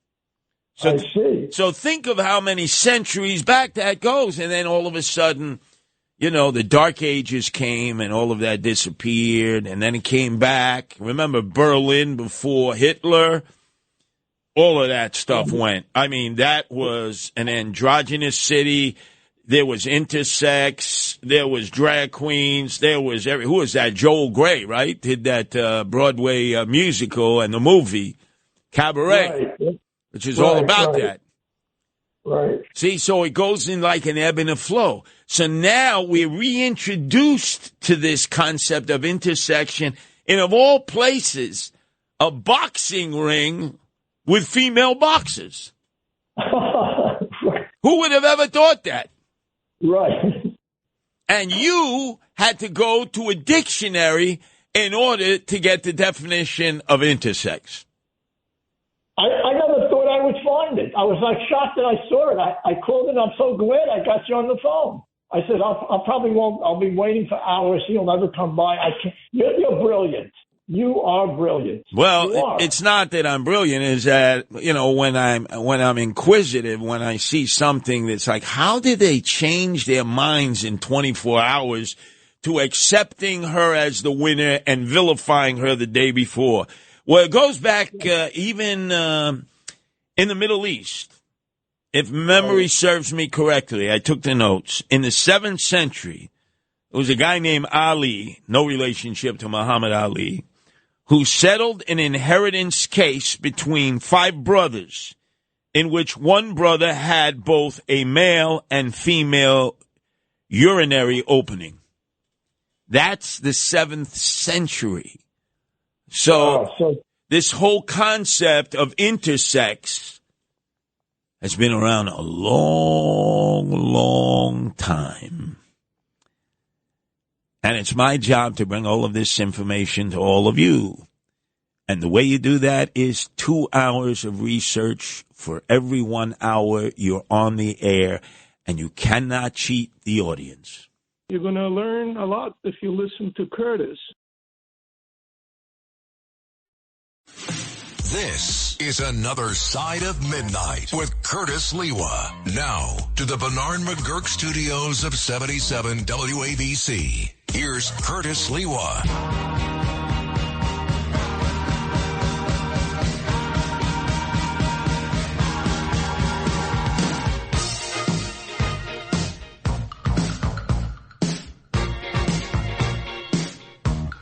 David Bowie, married to Iman. Drop-dead gorgeous model. I think she was from Somalia. But you know, she was just a beard. A beautiful beard. A ebony princess. But a beard. Because David Bowie was what we have been describing. Intersex, androgynous, Ziggy Stardust. Really broke through with the unisex look. Everybody was like, and that was a fashion statement in 1968. And David Bowie was more often with men than he ever was with women. Iman was a great beard, but I believe she was a beard. It wasn't unusual back then. It was not unusual. We mentioned Ed Koch when he was running for mayor in a runoff election against Mario Facciabruta Cuomo. And he was winning as a result. He became pro-death penalty, which he never was before. Mario, staunchly anti-death penalty. Mayor had no say over death penalty at all, but it resonated. There was high crime. And then Andrew Evil Eyes Cuomo, King Cuomo II, the son of Mario Facciabruta Cuomo, King Cuomo I, devised a strategy for his father to win that runoff election. And they revealed it to Mario in the headquarters on Austin Street in Queens and Forest Hills. Before Mattie Troy, who was the Queens County Democratic leader, eventually went to jail for bilking widows, of course. They're all corrupt. And Donald Maness, who would soon become the Queensboro president. And Andrew Evil Eyes Cuomo said, Dad, if you're going to win, you got to go with this. You got to give us the okay to print the posters. Vote for Cuomo, not the homo. And Mario took all of 30 seconds, the Hamlet of the Hudson, to give thumbs up like Julius Caesar in the Colosseum. And Andrew Evil Eyes Cuomo went and did his dirty work, and those posters were all over the city. The polls reflected it. He was dropping like a rock, and then the campaign manager of Ed Koch said, I got to save your mayoral run. I'm going to put in a call to every booby, every Zeta's dream that her Jewish son or grandson would marry Beth Meyerson, who was the first Jewish woman to win the Miss America contest in Atlantic City. And Beth Meyerson agreed. Said, we'll fake it. I'll even say that if Ed is elected, we're so tight together. There'll be a wedding at Gracie Mansion. Oh, the Boobies, the Zetas, they were thrilled. And Ed Koch soared back to the top of the polls and beat Mario Faccia Bruta Cuomo. And then Cuomo returned the favor in a primary when he ran against Cuomo for governor, as Koch was being quoted in Playboy magazine as saying, oh, those upstate people, they milk cows and the women wear gingham dresses. And that was it for him. Oh, yeah, the ups and downs of politics. This is another side of midnight. What the hell is going on, Broadway Bill Lee? Man, what do you got, cramps in your finger? You know, if you got rheumatism or arthritis, just take a Bengay bath for your fingers. Holy, jump up and sit down. The disqualificator, the receptors, they're blazing here. You know, it was raining. And I guess Broadway Bill Lee is melting and he can't get up.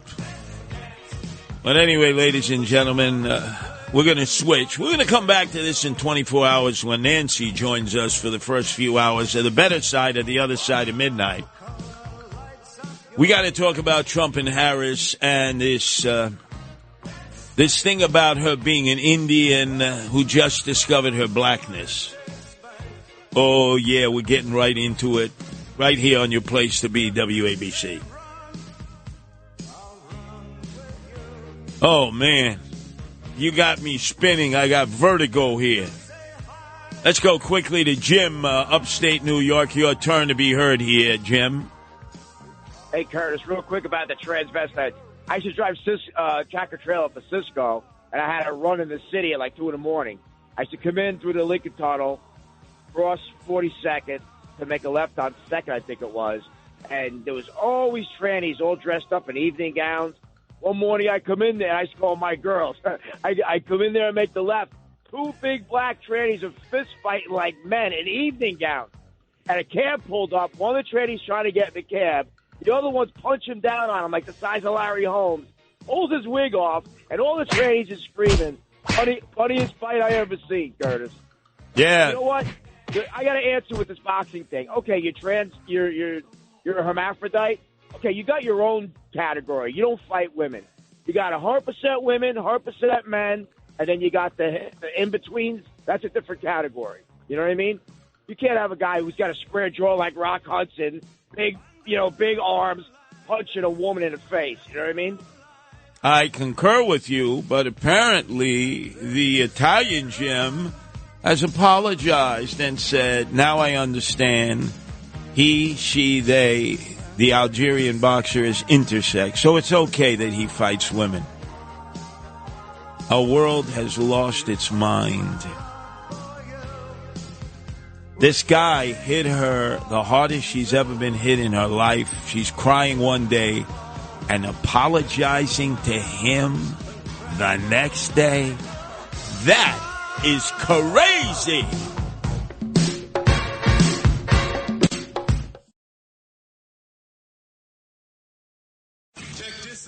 On the weekends, take a journey with the people's mayor. Curtis Lewa is a politician who says don't trust politicians. It's Another Side of Midnight with Curtis Lewa. The iconic, the legendary Curtis Lewa. This city doesn't sleep, and neither does Curtis Lewa on Another Side of Midnight. Oh, yeah. Now, to the Bernard McGurk studios of 77 WABC. Here's Curtis Lewa.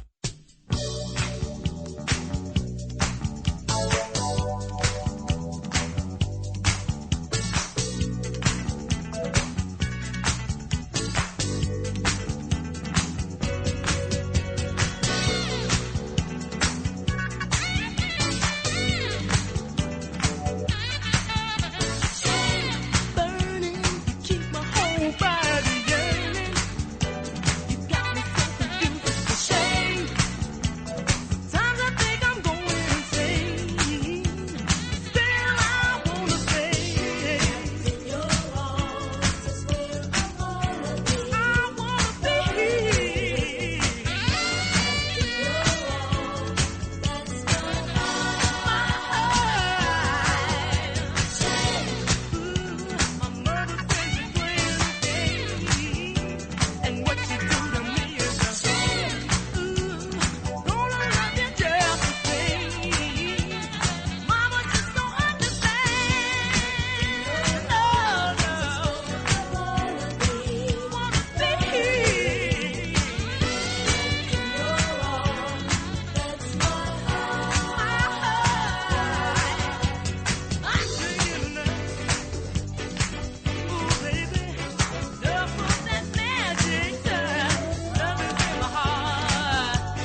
Evelyn Champagne King.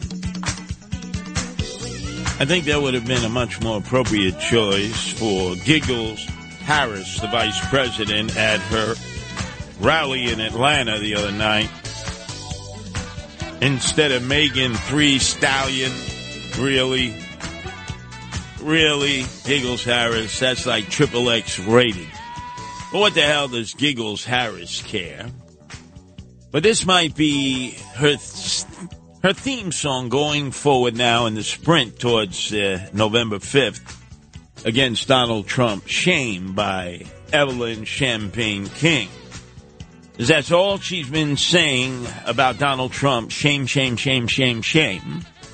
Ever since he appeared at the National Black Journalists Conference in Chicago and questioned Giggles Harris's blackness. I've known her a long time indirectly, not directly very much, and she was always of Indian heritage, and she was only promoting Indian heritage. I didn't know she was black until a number of years ago when she happened to turn black, and now she wants to be known as black. So I don't know, is she Indian or is she black? She is always identified as a black woman. She went to a historically black college. I respect either one, but she obviously doesn't, because she was Indian all the way, and then all of a sudden she made a turn, and she became a black person. Just to be clear, sir, do you believe that she is... I think somebody should look into that, too, when you ask, continue in a very hostile, nasty tone. Man, sparks were flying.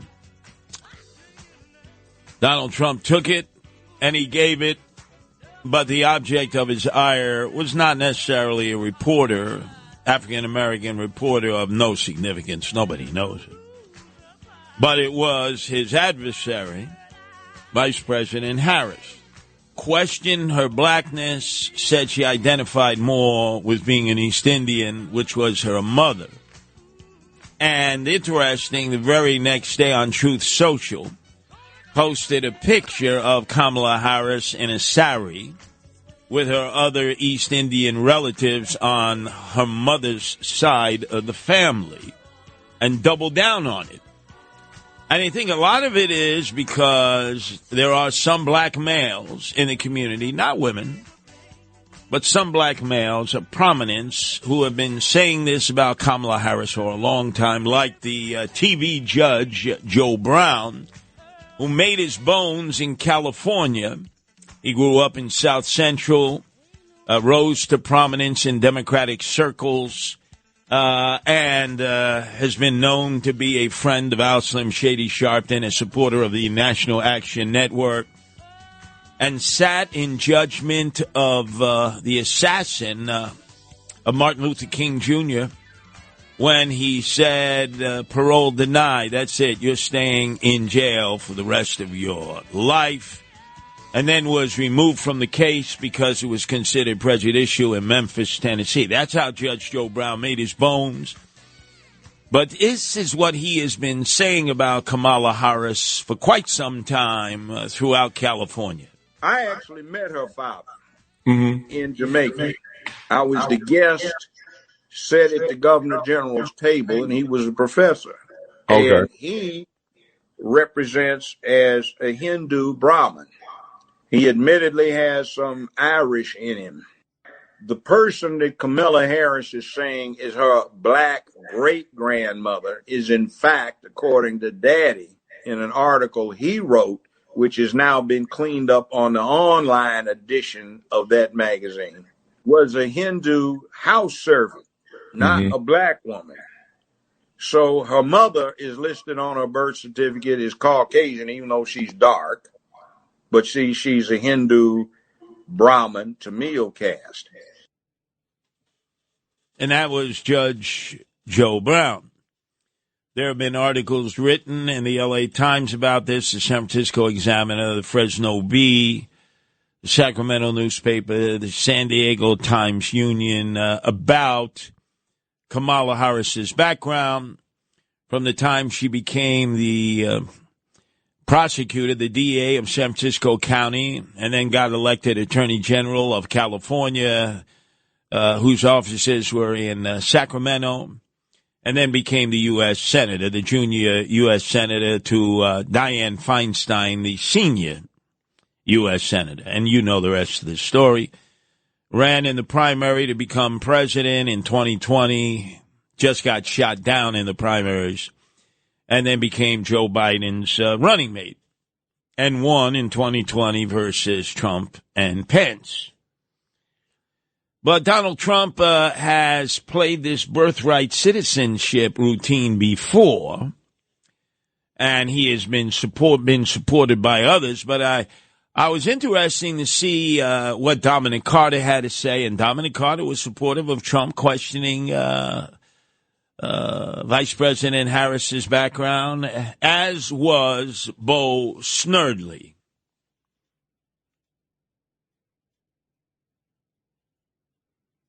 Bo Snerdley, 52.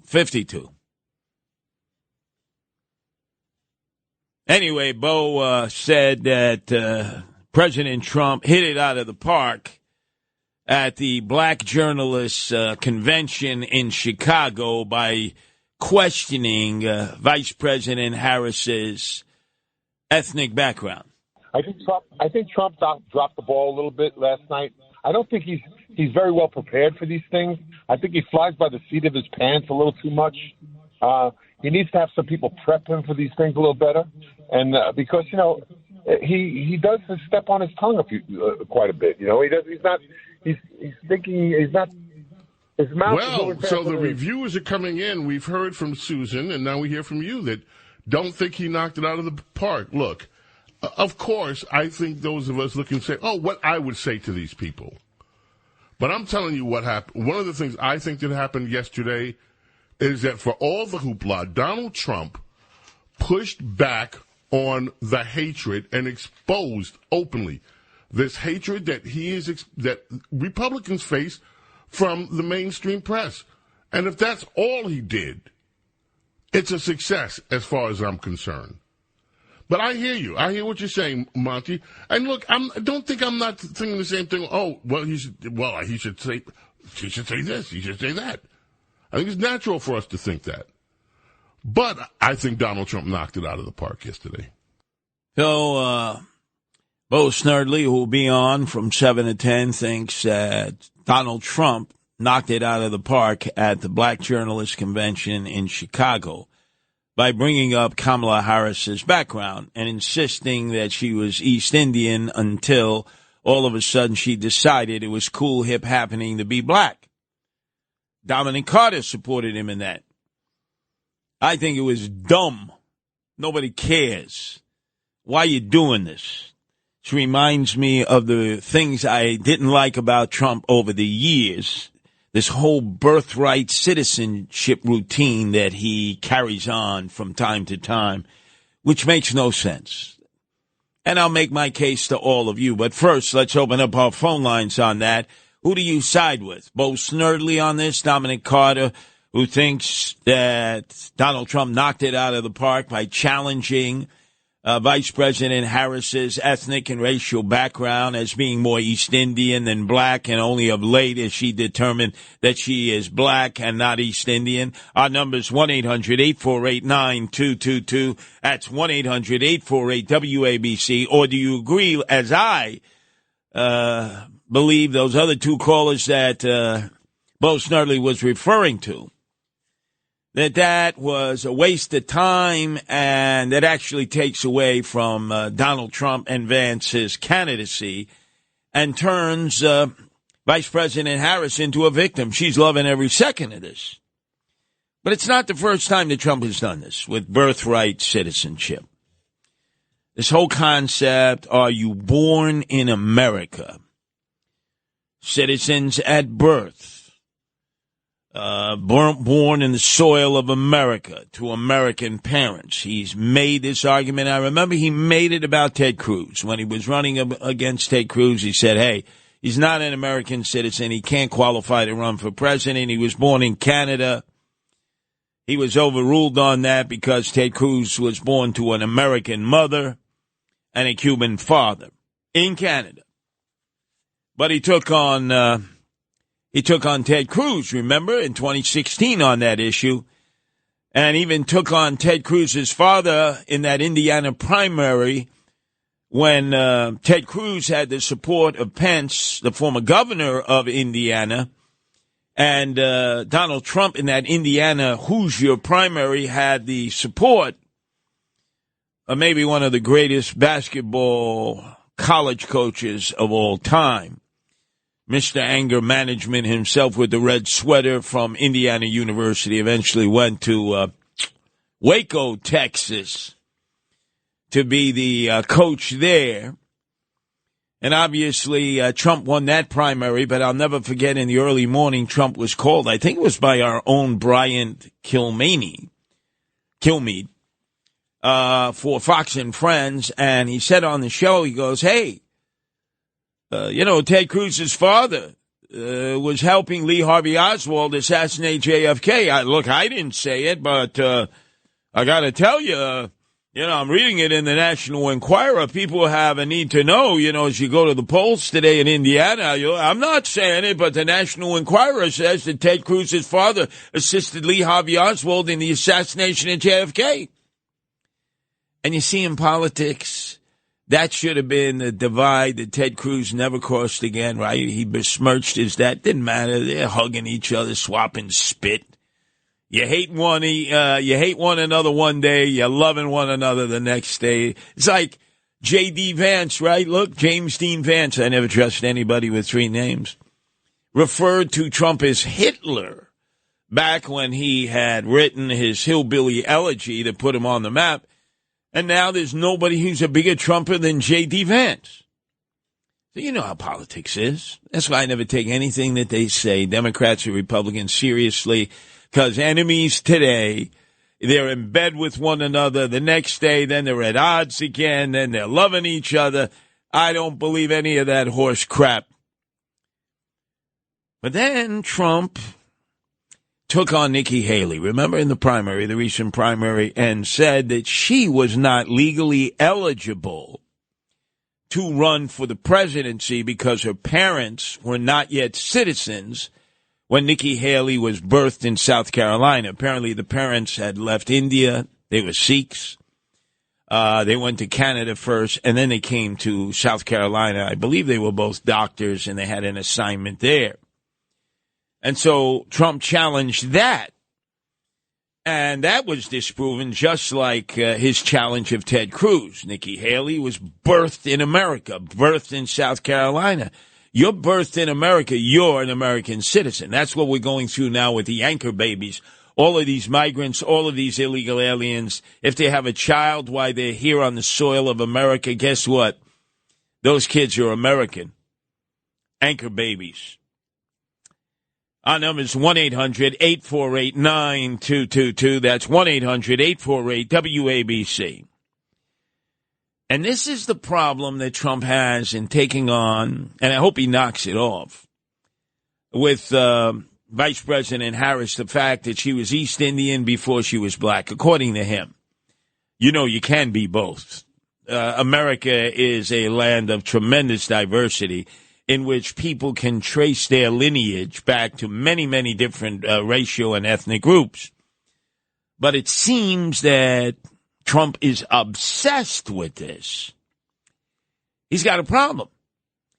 The guy that he picked for vice president, who I felt was a mistake, J.D. Vance, I think he should have picked Marco Rubio, would have put him closer to winning the Latino vote in the general election. But he did pick J.D. Vance because he's an election denier. Rubio is not. Tim Scott of South Carolina is not. Neither is the governor of North Dakota. But J.D. Vance, who wasn't in the Senate when the vote was taken to ratify the election in 2020, ran the next year with Trump's support. He was an election and continues to be an election denier. But when he went to Yale Law School, he met his wife, Usha Vance, who is a practicing Hindu with Indian parents. It's like Nikki Haley, although I don't think they're Sikhs. And When they got married, there was an interfaith ceremony. At that time, J.D. Vance was like a Protestant evangelical. He has since converted to the Roman Catholic faith, and he's a hardcore Roman Catholic. You know, converts always got to prove that they're hardcore than you who were birthed into the religion. So they try 10 times more to prove to you that they are who they converted to. Stop it. But they also got blessed in their marriage by a Hindu priest. It was an interfaith ceremony. Why would you be attacking Vice President Harris as being more Indian than black and sort of discovering her black roots when it was convenient, when your vice president candidate, J.D. Vance, is actually married to the daughter of Indian Hindu practicing parents from India? And your vice president actually had an interfaith ceremony when he got married, Protestant and Hindu. I just don't get that. 1-800-848-9222. That's 1-800-848-WABC. And, of course, the whole birthright citizenship routine, which to me was nonsense, is when Trump kept asking about the birth certificate of Barack Obama. Where's the birth certificate? Where's the birth certificate? Implying that he was actually born in Indonesia or Kenya or went to a madras there. And where is the birth certificate? Where is the birth certificate? Now, Barack Obama never provided the birth certificate until eventually at the very end, but it was unnecessary to go through it.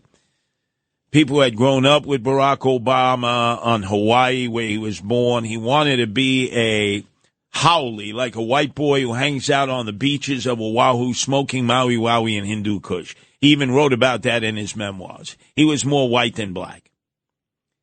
That was the problem when he came to Chicago and became a community organizer in the South Side. He wasn't readily accepted because it was thought, hey, this guy's from Hawaii, he acts more white than he does black. Until all of a sudden he assimilated and acculturated. As you know, Broadway Billy and Tony going to Reverend Wright's church every Sunday and hearing about black-centric religion.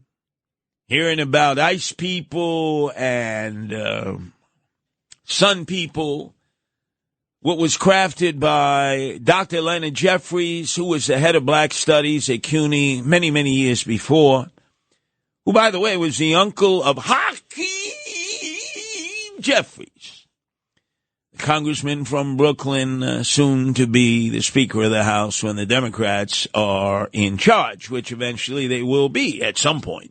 Goes back and forth. But it was Dr. Leonard Jeffries, virulent anti-Semite, maybe the worst ever that this city has known, and we've had a lot of bad anti-Semites. He hated Jews openly. He would talk about it. He was on I remember the Donahue show. He was all into his anti-white, anti-Jewish rhetoric. He gave speeches about it, wrote papers about it, brought his nephew, Hakeem Jeffries, to Egypt for pilgrimages twice, where he told him that the Nubian peoples who had come from Chad and settled into Egypt when they were building the pyramids, and they had the pharaohs, that in fact it was the Nubian peoples who had invented martial arts and were the first men to fly. Not the Wright brothers, but the Nubian peoples from Chad who settled into Egypt, and taught him all of his hate. Dr. Leonard Jeffries, his nephew, was Hakeem Jeffries, who, when he went to SUNY up in Binghamton, wrote in the college newspaper editorials praising Screwy Louis Farrakhan and his uncle, Dr. Leonard Jeffries, who were like two peas in a pod, a soup in a sandwich, a horse in a carriage. Dr. Leonard Jeffries and Farrakhan loved one another. And then when he was asked recently, do you remember writing those op-ed pieces for the Binghamton student newspaper? And Hakeem Jeffries, who can remember every word of a Biggie Smalls rap, every word, was unable to remember the times that he wrote op-eds supporting first his uncle, Dr. Leonard Jeffries, a virulent anti-Semite, and then Screwy Louis Farrakhan and the Nation of Islam. How ironic his forgetfulness. But this whole birthright citizenship thing is like a Achilles heel for Donald Trump. He needs to knock it off. For years, his father, Fred, would say that the background of Trump was Swedish. Didn't want to be associated with Germans because of World War II. Eventually, Donald Trump would acknowledge his German roots and was named the Grand Marshal of the annual Steuben Day Parade up Fifth Avenue, which is the start of the parade season in the fall. It's a somewhat smaller parade than most, but it honors General Steuben and his lieutenants who came over from Germany, from Prussia at the time, to help General George Washington at Valley Forge. Remember, the Revolutionary Army was falling apart in Valley Forge. They were going AWOL. They were an undisciplined ragtag group that would never have been able to beat the German Hessians who were fighting as mercenaries for the crown or even regular British troops.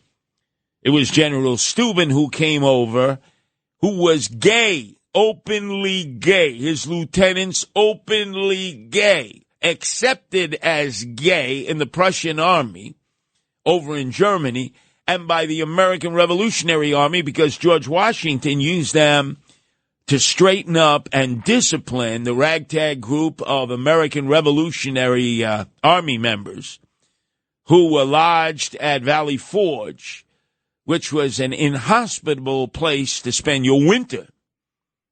That led to a lot of AWOL, soldiers dying of disease, soldiers getting sick from exposure, having frostbite and such. He whipped them into a trained army. General Steuben and his German lieutenants who came from Prussia, all of whom were gay. Shows you how we go full circle.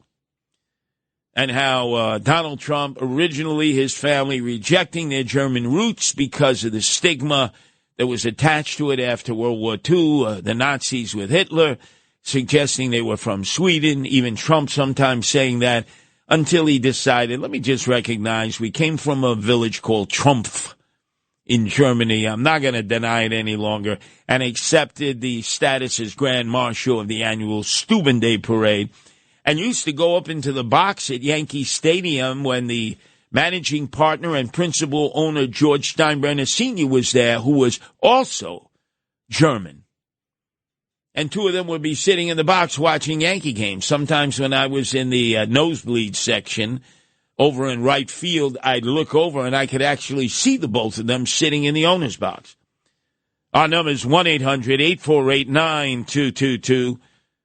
That's 1-800-848-WABC. It's Another Side of Midnight, 77 WABC. This is Another Side of Midnight with Curtis Lewa. Now to the Bernard McGurk studios of 77 WABC. Here's Curtis Lewa.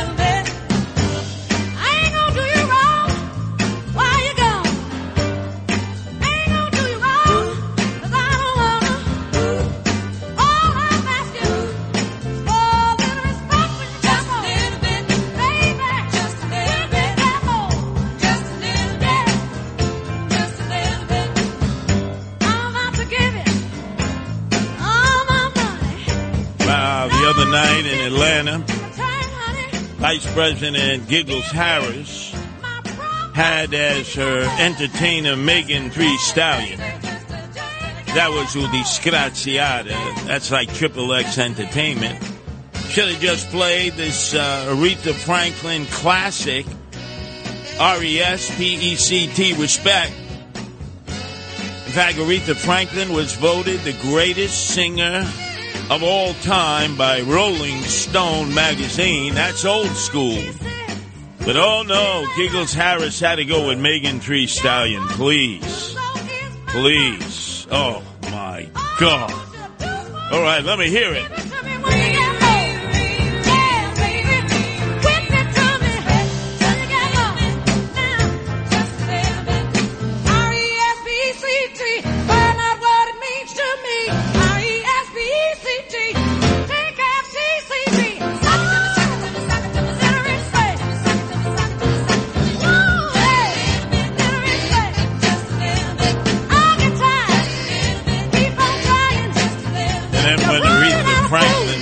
Away. They had to wait in Detroit Motown, and on the stage you had the first three guys sitting. Bill Clinton, first black president of the United States, Bill Clinton, Al Slim Shady Sharpton, and Screwy Louis Farrakhan of the Nation of Islam. And so reporters said, why would you be sitting, Bill, next to Screwy Louis Farrakhan? But if you watched Bill Clinton, because he's a hound dog, always is, his eyes were attached to Ariana Grande and her big mammary glands. That's all he was looking at. He didn't even know Screwy Louis Farrakhan was on the stage. As America's first black president before Barack Obama, he was looking at that voluptuous young lady singing in honor of the passing of R-E-S-P-E-C-T, Aretha Franklin. Let's go right to the phones. Let's go to Phil, who's calling from New Jersey. Your turn to be heard here at WABC, Phil. Hey, Curtis, you're such a resource with the radio history that although I was calling to respond about whether it was a home run or not on his questioning Harris's blackness, may I ask you about some radio history questions because I don't know the answer. One of them was about, I remember maybe it was the early 80s, I drove tractor trailers down the Cross Bronx like every night for like 5 years. And Grandpa Munster, he was kind of, you've spoken about some people that were out of the closet or in the closet, but he was, I thought, a gay guy, and he was kind of colorful, so I was going to ask about that.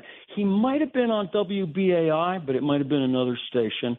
So that's my first question, Curtis, if that's something that you remember the guy, and what was the backstory on that guy, and anything interesting that you encountered with him? Oh, yeah. Oh, he was my enemy. Oh, he was my enemy. Pardon my language. You're talking about, what do they call him, Count Saint Dracula, something like that, Count Sam Dracula in that Grandpa as the character in the Munsters. Well, I got to tell you, you are correct. You probably were listening to him on WBAI because he had a regular show. I think he had actually run at one point for governor on an independent line. He was very politically oriented, but Al Lewis was quite the character.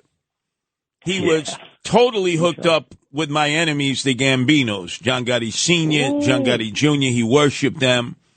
He had a Italian restaurant right down there off of Bleecker Street. I forget the exact street. But he would hang out with the mobsters, but he was very left-wing, very progressive on WBAI. So that's probably who you were listening to. I don't think he was gay. I'm not quite sure.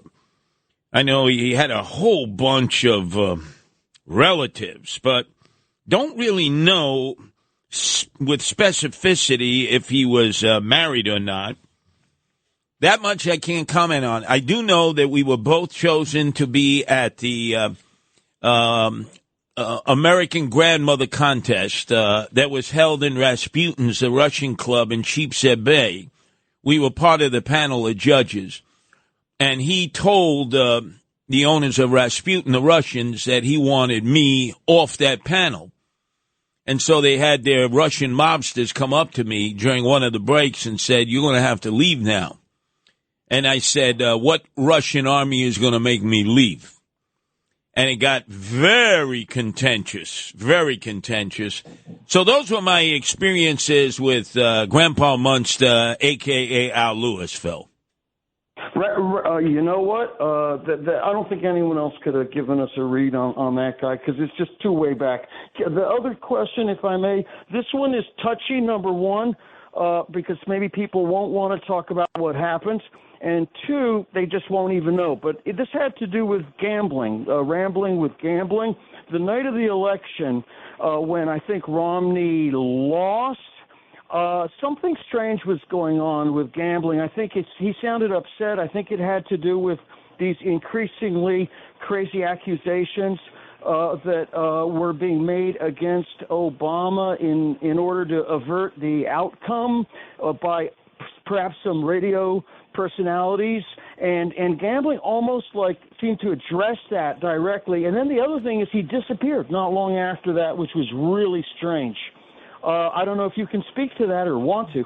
Yeah, no. Gambling was a colleague of mine at WABC. When I was partnered up with Ron Kuby in the morning, gambling would do... He exuded decency. The guy exuded decency. So I don't know if he was cut out for some of what's been going on. Well, remember, he got criticized himself because of his own religious background. He was a Quaker like Richard Nixon was. Oh. And there was some Protestants, main denominational Protestants, who were a little wary of Quakers, of Mennonites. They just, they accepted them, but they were wary of them.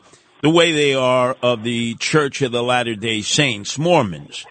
So I think he identified with Romney in that aspect, but condemned some of our colleagues who were like making it out that it was Barack Hussein Obama, really a Muslim, not a Christian, and somebody who is like from Indonesia and Kenya and not Hawaii, which basically Donald Trump was hinting at when he got into his whole birthright citizenship routine. Where's his birth certificate? Where's his birth certificate? Which there was no need for that. That was ridiculous.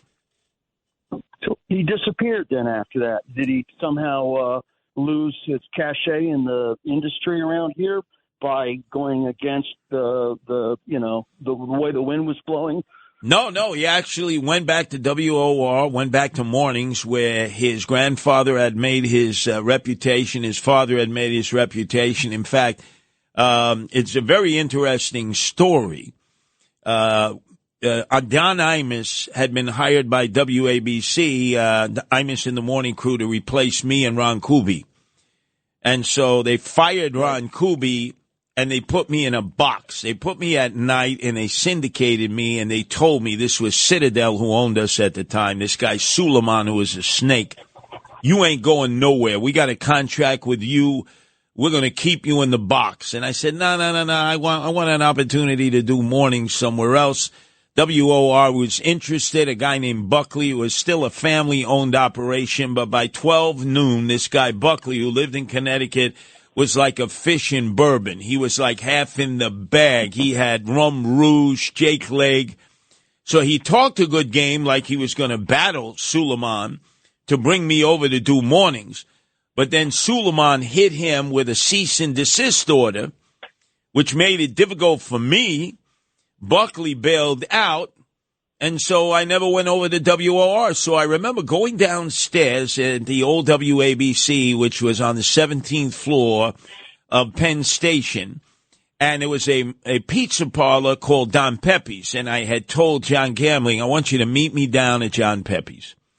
And we sat, and I said, John, they're not going to hire me at WOR. It's time. You need to go home to WOR. That's where your comfort level is, like rambling with gambling. I say, you're not comfortable here at WABC. It's a different kind of talk radio than you were doing at WOR. And he went back to WOR. He had a number of great years, high ratings.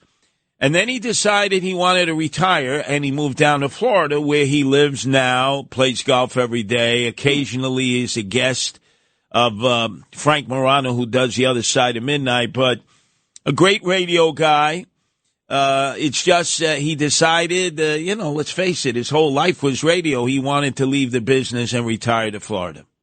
I was worrying unnecessarily about him because I know he was like an interesting and decent guy.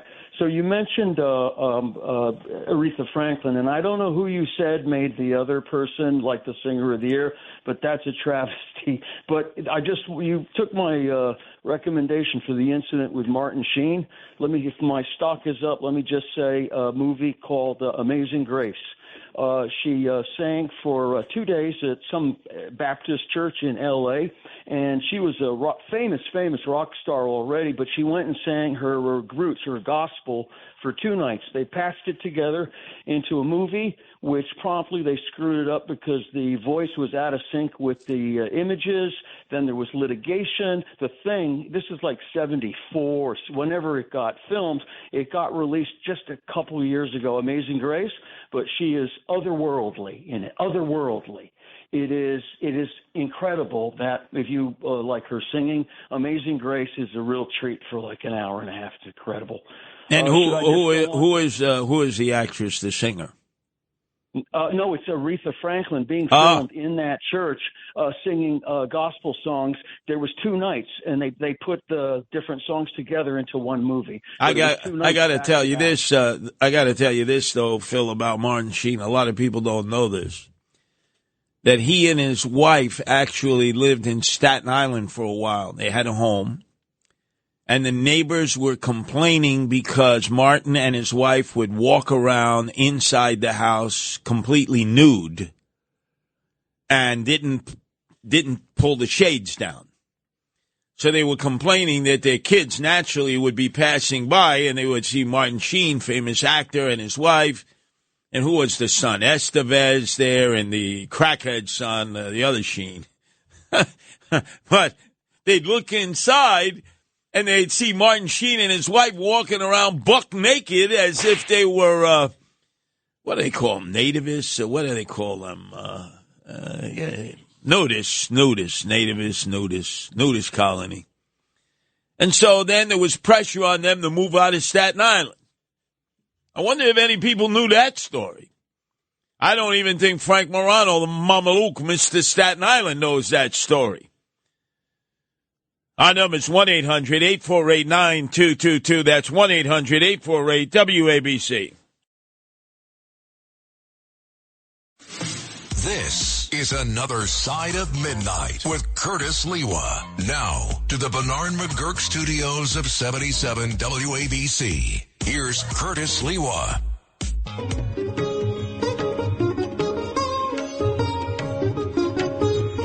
So Donald Trump decided to curry over.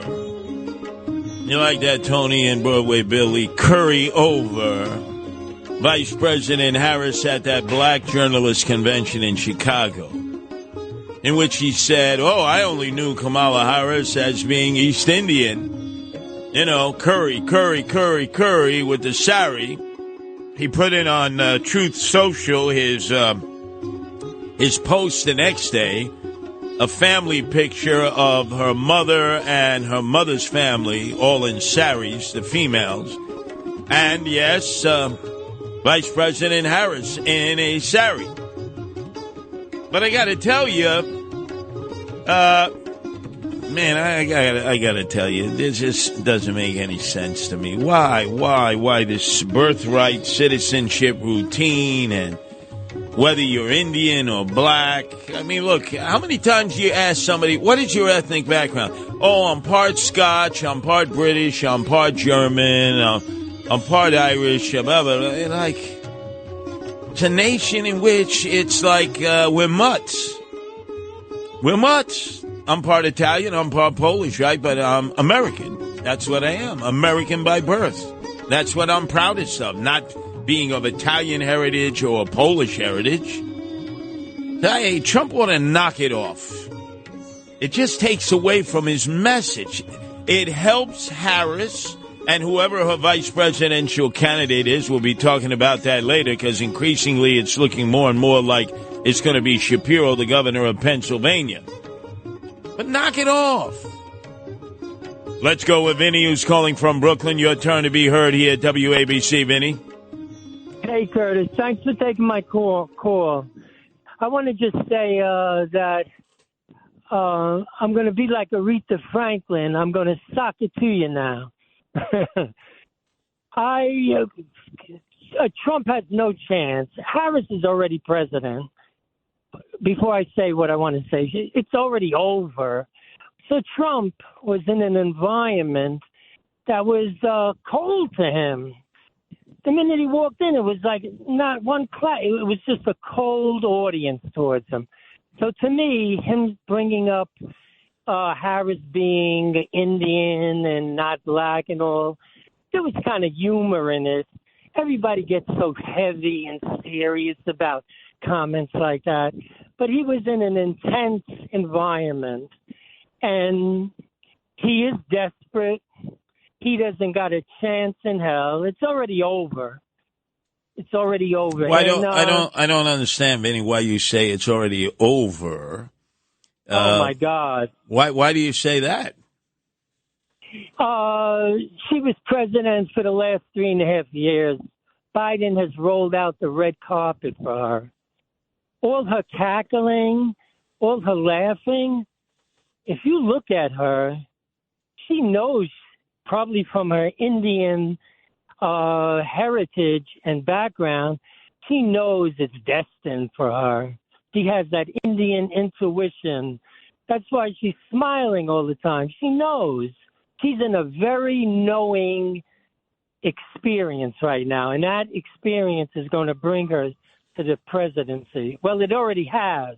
It's just unfolding right now. Wow, so you think it's a fait accompli? It's a slam dunk. Oh my God, yes. Wow, but the polls don't reflect that, Vinny. Yeah, the polls might not, but if you go with the energy, we're in a new age where things are happening faster. Look at changes from the 1950s to now. It's like unbelievable. We're like living in the space age compared to the 50s. We're in an age right now where everything is faster. Trump is old school. I'm an old guy. I'm old school. You're an old guy. You're old school, too. We're being faded out. It's not a bad or good thing. It's just what's happening because of the times we're in. We're in an age, and Harris is keeping up with the age. She's flowing. Look at her. She's beaming with light. That's her Indian side and her black side, because the black race is a rising race. Everything is in her favor. Everything. It's like destiny to be seen. Wow, destiny to be seen. That should be on her campaign poster. Kamala Harris, destiny to be seen. Wow, Vinny is Harris and whoever she picks looking like going to be Shapiro. Going to slam dunk Trump and J.D. Vance. I don't see that. But maybe Vinny is more aware of something than I am. Let's go to Charlotte, calling all the way from Pittsburgh. Your turn to be heard here at WABC, Charlotte. Hi. Thank you for talking with me. I wanted to say that Kamala Harris is faux American. Her parents were of illegal status when she was born here. And then when she was 12 years old her mother took her to Canada with her sister, and she went to school in Canada from middle school to high school. And that's where she received her education, in Canada, which is probably why she has such a difficult time forming sentences when she speaks. And then I would also like to point out that she grew up in Berkeley, which was, kind of avant-garde, to say the least, when she was younger. And then in her college, she went back over the border to Howard University. So I would like to say, or ask, what part of her is American? Like maybe part American because of any kind of culture she had from Howard University forward, and when she went to primary school. Charlotte, let's track it. You will agree she was born in the United States, correct? Yes, but birthright citizenship goes to the children of an American citizen. That's why Mitt Romney, who was born in Mexico, was an American citizen. So you're basically claiming that she is not entitled to run for the presidency? Correct. But why is it that Trump has said that about Ted Cruz, said that about Nikki Haley, and now says that about Kamala Harris? Don't you think this is getting to be like an old record here, Charlotte? Well, I think probably because Ted Cruz's mother was American, that's why he's American. And then he also has some kind of qualification that they had to have lived in America within the last 14 years before they have a child abroad to be considered American. There's a lot of ins and outs. But basically, birthright citizenship goes to the children of an American citizen, not to people here illegally, not to people who are green card holders. And there's a great misconception about that. Well, that's up for debate. But in the case of Kamala Harris, born in California, her mother did divorce from her Jamaican father and did go north because the mother had a job there. She was a doctor and a researcher. Raised two daughters on her own, was considered very prominent in cancer research. So she was in high demand. So I just wonder what her immigration status was when she went to school from middle school to high school in Canada. Did she, was she accepted as a Canadian? Or I don't know how they do that there, but she had an immigration status when she went to Canada. And I know, but Charlotte, her mother, who had gone to UCal Berkeley, was in demand across American Canada as a researcher and a cancer care expert, which I think you could recognize why they would be in demand for their skills.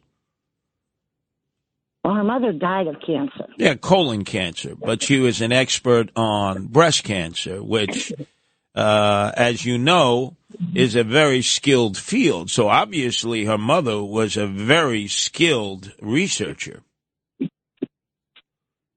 I mean, why don't you just accept Kamala Harris as an American because she doesn't know Americanism. Because she just is a people pleaser. She likes to please her clients. And she's just a puppet for the Democratic machine, and she'll say anything or try to say anything that the Democrats want her to. And then additionally, I just wanted to point out, she spent her summers in India with her relatives there. So she has a lot of Indian culture in her as opposed to American culture growing up. And then Nikki Haley, do you remember how she didn't know why the American Civil War was fought? I mean, how could you not know that in America? How could you not know that? Well, remember, these people don't have deep roots in Americanism. Do you understand that? And that's why they cannot be considered to run in our country for the highest office in the land. Because they don't even understand our country. Well, remember, Donald Trump made that argument against Ted Cruz and lost. Made that argument against Nikki Haley and lost. Is making that argument against Kamala Harris. And this will turn out to be nothing but a distraction from what this campaign should be about. The border issues, the economy, inflation, and cultural issues, and obviously geopolitical issues. Who do you want in charge as the world is on the cusp of war in so many places, in addition to where we already have war? Russia, Ukraine, East Europe, Middle East, Persian Gulf. It should not be about whether Kamala Harris is Indian, is black, is a combination of the two, favors one over the other. Well, her father was Jamaican, so he wasn't an African-American. It's sort of like, really? Do you need to go there, Trump? Because you just don't win this battle. That's for sure. Check this out. On the weekend, take a journey with the people's mayor. Curtis Lewa is a politician who says don't trust politicians. It's Another Side of Midnight with Curtis Lewa. The iconic, the legendary Curtis Lewa. This city doesn't sleep, and neither does Curtis Lewa on Another Side of Midnight. Oh, yeah. Now, to the Bernard McGurk studios of 77 WABC. Here's Curtis Lewa.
Oh, yeah, got to pick up the pieces. Average white band. Where they from? Scotland.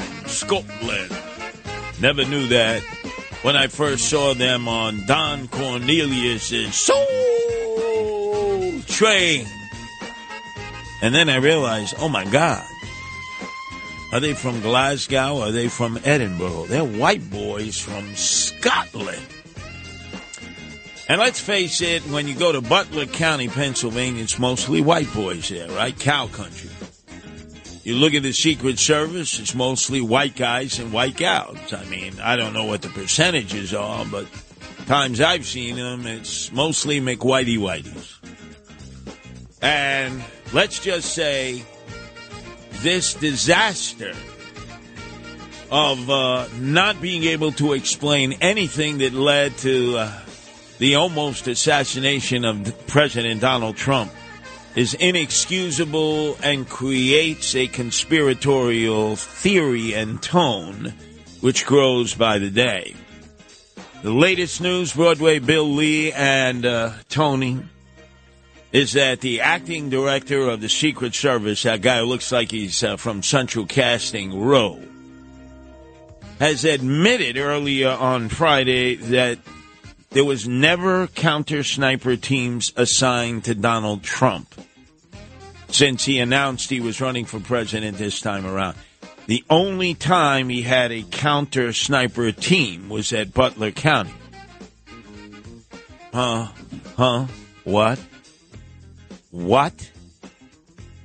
The only time candidate Donald Trump had a counter-sniper team was in Butler County, and that's the only time that things fell completely apart?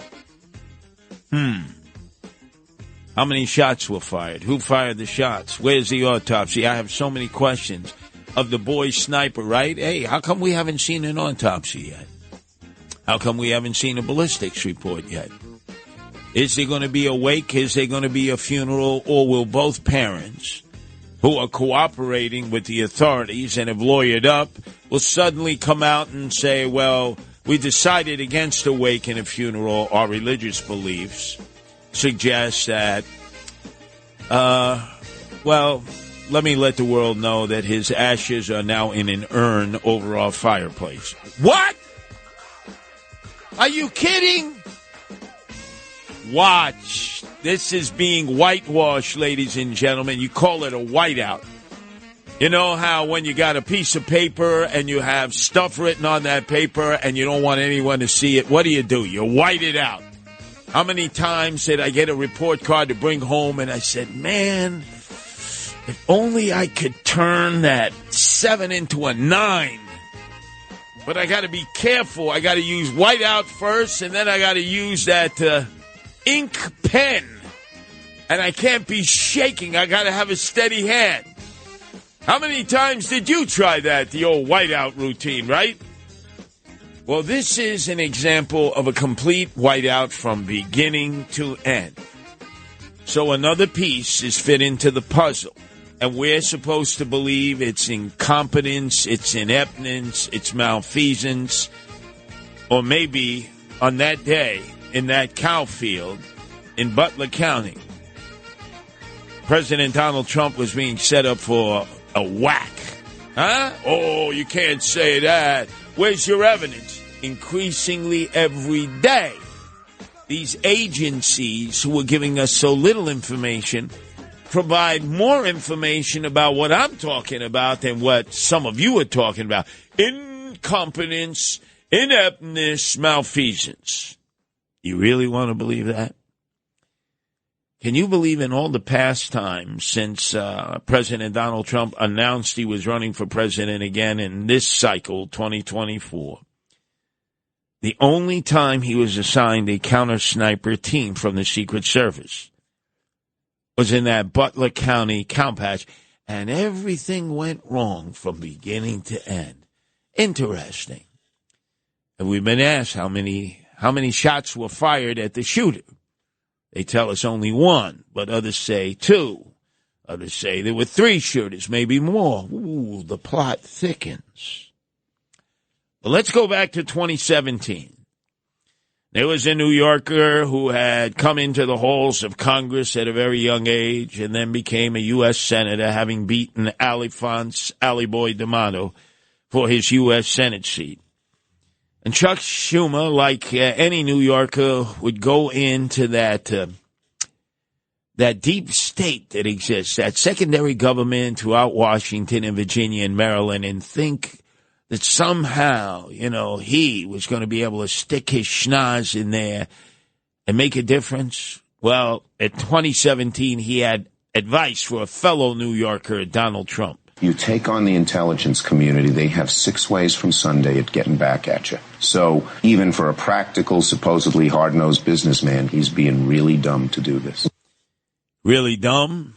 To try to take on the CIA, Criminals in Action, the National Security Agency, the 51 of them who wrote a letter indicating that the laptop actually was Russian disinformation, the one that was taken by Rudy and his former police commissioner and correctional commissioner, Bernard Garrick, from the repairman in Delaware that Hunter Biden had left both laptops there, and they had shopped it around, meaning Rudy and Bernie Kerik, to the FBI, to the state police, to the U.S. attorney in Pittsburgh. I mean, all over the place, and nobody would take it.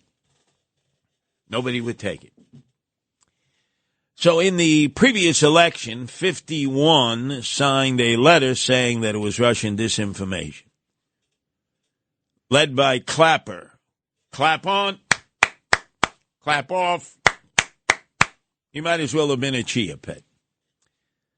He said, we have never, ever in our lifetime spied on American citizens, and yet agencies that the National Security Agency subcontracted out to came forward and acknowledged that we spy on our own citizens. Snowden, remember Snowden? He was the whistleblower, and he was basically driven out of our country.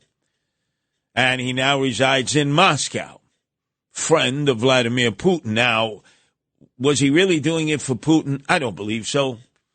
I just think, like all whistleblowers, he was made so uncomfortable he just decided, I got to get out of here. I got to get out of here before they whack me. I wouldn't put it past him. National Security Director Snowden under Barack Obama said that our national security agencies do not spy on Americans. And Snowden said, you're lying. You subcontracted me to spy on American people. And they called Snowden the liar. Snowden was right. And clap on, clap off, Clapper was wrong. But he ain't ever going to apologize. So I don't trust any of these folks. And then we saw what happened. The actual director of the Secret Service, who was best friends with Liz Cheney and Darth Vader, Dick Cheney, who probably single-handedly waterboarded Khalid Sheikh Mohammed 138 times in Gitmo. The architect of the war in Iraq, looking for weapons of mass destruction. Hey, Dick, how did that go, huh? We're still looking, right? What a disaster. But this Cheeto lady, best friends of Dick and Liz Cheney, who have no love in their heart for Donald Trump. We know that. But also it turned out she was best friends, having been assigned to Joe Biden's Secret Service detail when he was vice president of not only Joe Biden, but more importantly, Dr. Jill Biden, his wife. So remember when days after, 10 days, I think, after the actual attempted assassination of Donald Trump, she was summoned on the Hill to speak to a House interrogation team of Republicans and Democrats. Remember how courteous she was, how pleasing, polite. In fact, so nice initially in answering questions that she would have given a diabetic insulin shock. So I appreciate you asking me that question, Chairman. So I appreciate you asking me that question, Chairman. So I appreciate you asking me that question, Chairman. So I appreciate you asking me that question, Chairman. Very nice at the start and then gave absolutely no information. She knew nothing. She was like Sergeant Schultz of Hogan's Heroes, Stalag 13. I know nothing, I see nothing, I speak nothing, right? She knew nothing. And the very next day, she should have committed Harry-Carry, like they do in Japan when they are disgraziato, when they're a shanda. They commit Harry-Carry. They take that Ginzu knife, that Rambo knife, and they insert it right underneath their diaphragm, and they rip up, and that's it. They bleed out, right? Little Harry-Carry. Instead, she resigned to her many properties that she owns around the country, which has made her a millionaire many times over. So she's out, and then they brought in this acting director, Roe. We'll get to him momentarily. And then, of course, there was the FBI director, Wray, who was appointed based on the recommendation of his rabbi, his mentor, Shamu El Jefe, Chris Christie, who has hate in his heart and his eyes for Donald Trump. But he's the FBI director, and he decided to say something that set off the Trump team, and especially Donald Trump on Truth Social. FBI Director Wray suggested that maybe Donald Trump was not hit in the ear with a bullet, but maybe just good old-fashioned shrapnel. To the best of your understanding, how close did the assassin's bullet come to killing President Trump? My understanding is that either it or some shrapnel is what grazed his ears. So I don't know that I have the actual very distance. Close, though. What's that? Very, very close. You would agree? Yes. What a schmuck! What a putz! Oh, he had to insert that to create doubt. The very next day, his own bureau, the FBI, had a pimp slap him down and say, "You couldn't be more hopelessly wrong." Donald Trump's ear was pierced by a bullet, the first of 8 shots, period. Did he apologize to the American people? Of course not. Hey, he's the FBI director. He's impervious to any kind of questioning. And then, of course, round 2 of the Inquisition was within the House Committee of Democrats and Republicans.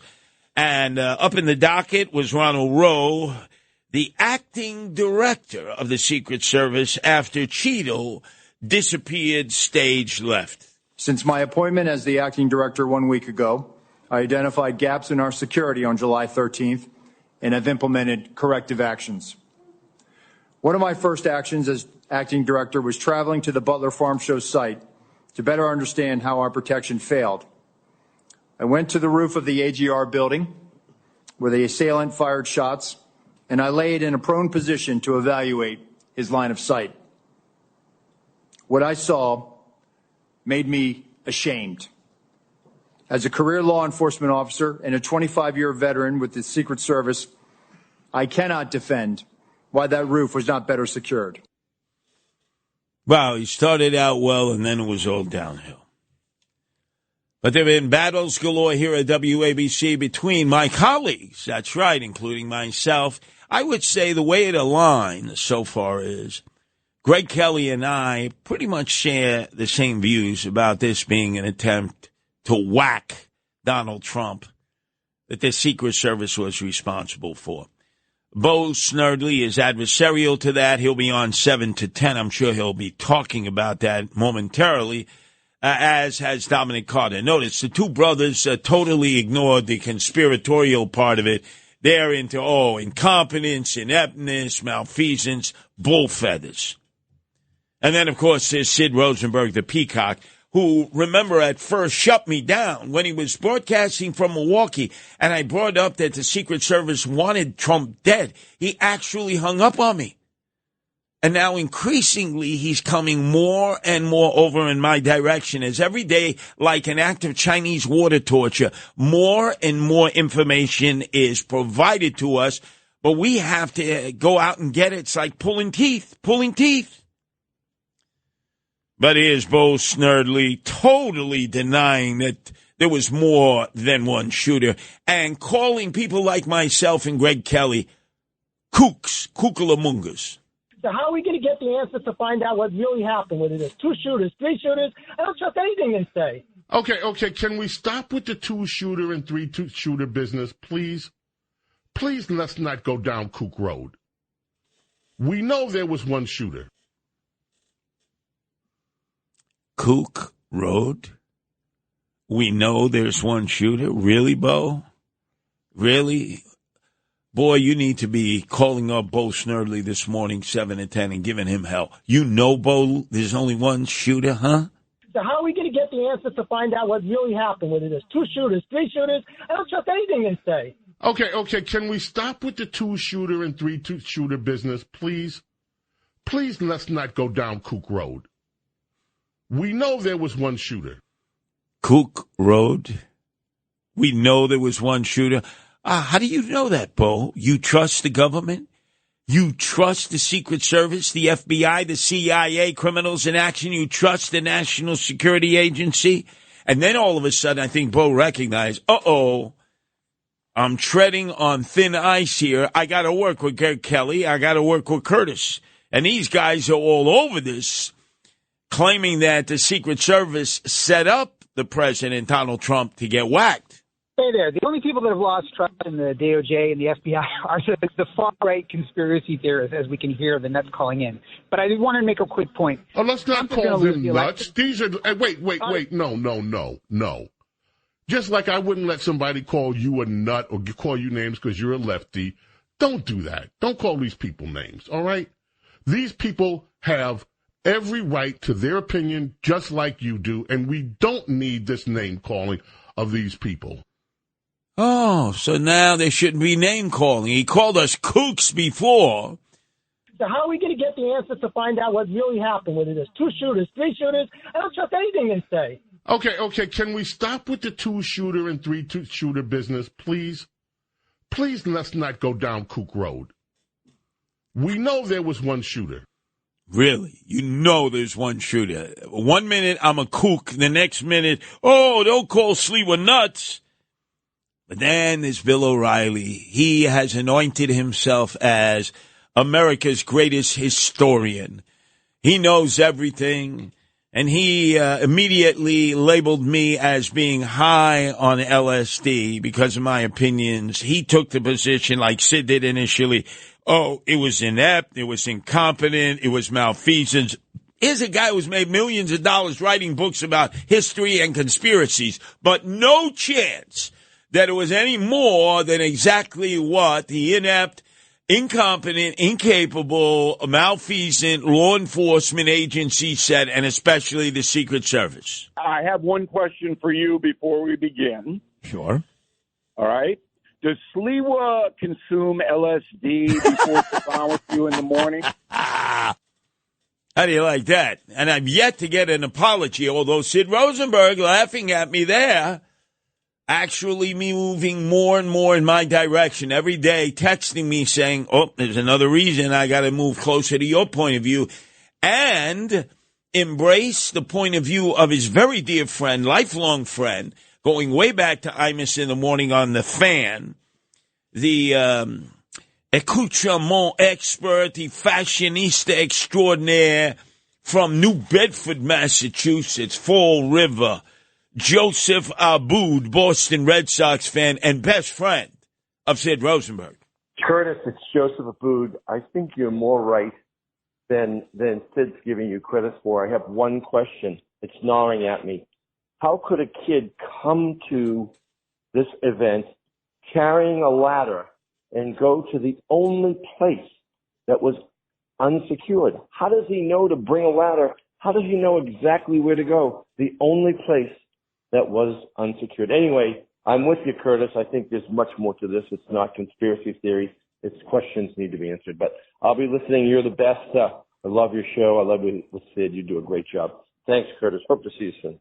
Wow, if Sid hears that, he's going to be very upset. He called me the best. Oh, Sid, he'll be crestfallen. And then, of course, there's Greg Kelly. Greg Kelly has been in the forefront of chastising the Secret Service, the FBI, the national security agencies, and the CIA criminals in action. Oh, it was great. Greg Kelly, he set it up. I thought for sure he was going down the road of being a sycophantotian lackey like so many others of the Secret Service and the FBI and the National Security Agency and, of course, CIA criminals in action. But, oh, no. He said, forget all that crap. You know, I used to think our institutions were, on the up and up, right? Government, American government, sure. What could be wrong, right? I grew up, the Secret Service is an elite law enforcement agency. The FBI, those guys are fantastic, right? Working for the federal government is an honorable way to make a living and serve your country. Forget all of that crap. Ha, ha, ha, ha. That's Greg Kelly quickly crossed over that Maginot line and joined me in criticizing the establishment. And then he basically shut down one of those who was giving testimony before that congressional hearing. I have instructed the asset request for Secret Service protective details to be approved expeditiously and have ordered the maximum use of requested personnel at protective sites to address this heightened security environment. Oh, shut up. Shut up. Did he say shut up to me? Was he saying that to me, Broadway Billy? I have instructed the asset request for Secret Service protective details to be approved expeditiously and have ordered the maximum use of requested personnel at protective sites to address this heightened security environment. Oh, shut up. Shut up. No, that wasn't towards me. That was towards the acting director of the Secret Service who has said little, if anything, as the cover-up continues. It's not just the lies, it's now the cover-up. And then Greg Kelly has said succinctly what I said from day one when we began covering the story in the aftermath of the shooting. Remember that Saturday evening? I came in at 7 o'clock. I responded to the cat signal in the air by John Catsimatidis. All hands on deck. They nearly killed the president, Donald Trump. Noam Laden came in. I came in. We double-teamed this story for the next 10 hours. In fact, Cousin Brucey, who you'll be hearing in a few hours, from 6 to 10, the greatest DJ of all time, Cousin Brucey, actually said it's more important for Curtis and Noam to take over the microphones. There's no time to play music now. They nearly killed Donald Trump. That was very magnanimous of the greatest DJ of all time, Cousin Brucey. And then Greg Kelly said what I have been saying and others are now saying on a regular basis. They tried to whack Trump once, and I believe they'll try to whack him again. Maximum use, right. We're really going to – I don't trust this guy. I don't trust the Secret Service. I know there are some good guys in there, but, man, Donald Trump is in serious trouble right now. The deep state wants him dead. They want him dead. This was deliberate. This was deliberate. You're damn right, Greg. You're damn right. We're standing on ground against James Golden, who will be on it from 7 to 10, who are basically saying we're kooks. Yeah, we're kooks, James Golden. Our number's 1-800-848-9222. It's Another Side of Midnight, 77 WABC. This is Another Side of Midnight with Curtis Lewa. Now to the Bernard McGurk studios of 77 WABC. Here's Curtis Lewa.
You know what happened, ladies and gentlemen. On that cow patch, in fact, now it's 3 weeks since the attempted assassination of President Donald Trump.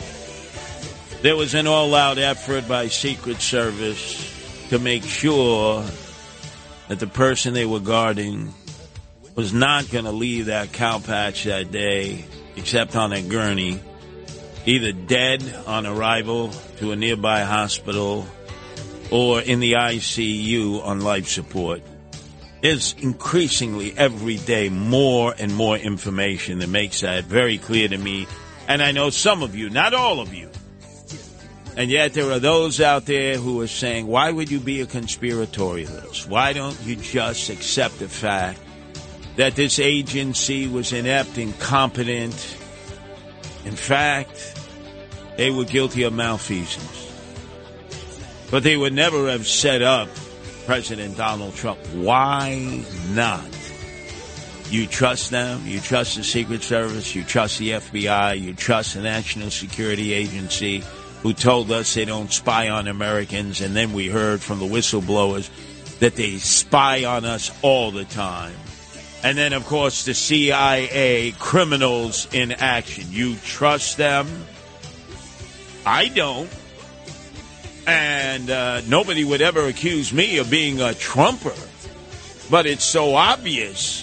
First, you try to prosecute the guy in every court in America, all within 1 year. Here in New York State, Tish James tries to take all of his wealth, all of his property, and bankrupt him. And Alvin Bragg tries to create the impression that Donald Trump is a rapist. I mean, how many things can happen to you simultaneously? And yet he led the polls and continues to lead in the polls. So your only option, if you think he's a threat to democracy and he must be stopped by all means necessary, you kill him. Or you allow people to attempt to kill him. That's my perception based on everything that I've heard of late. And it just gets deeper and deeper and deeper. Let's go, if we can, to Mark in New Jersey. Your turn to be heard here at WABC, Mark. Hi. I believe it's a single shooter, and I'll tell you why.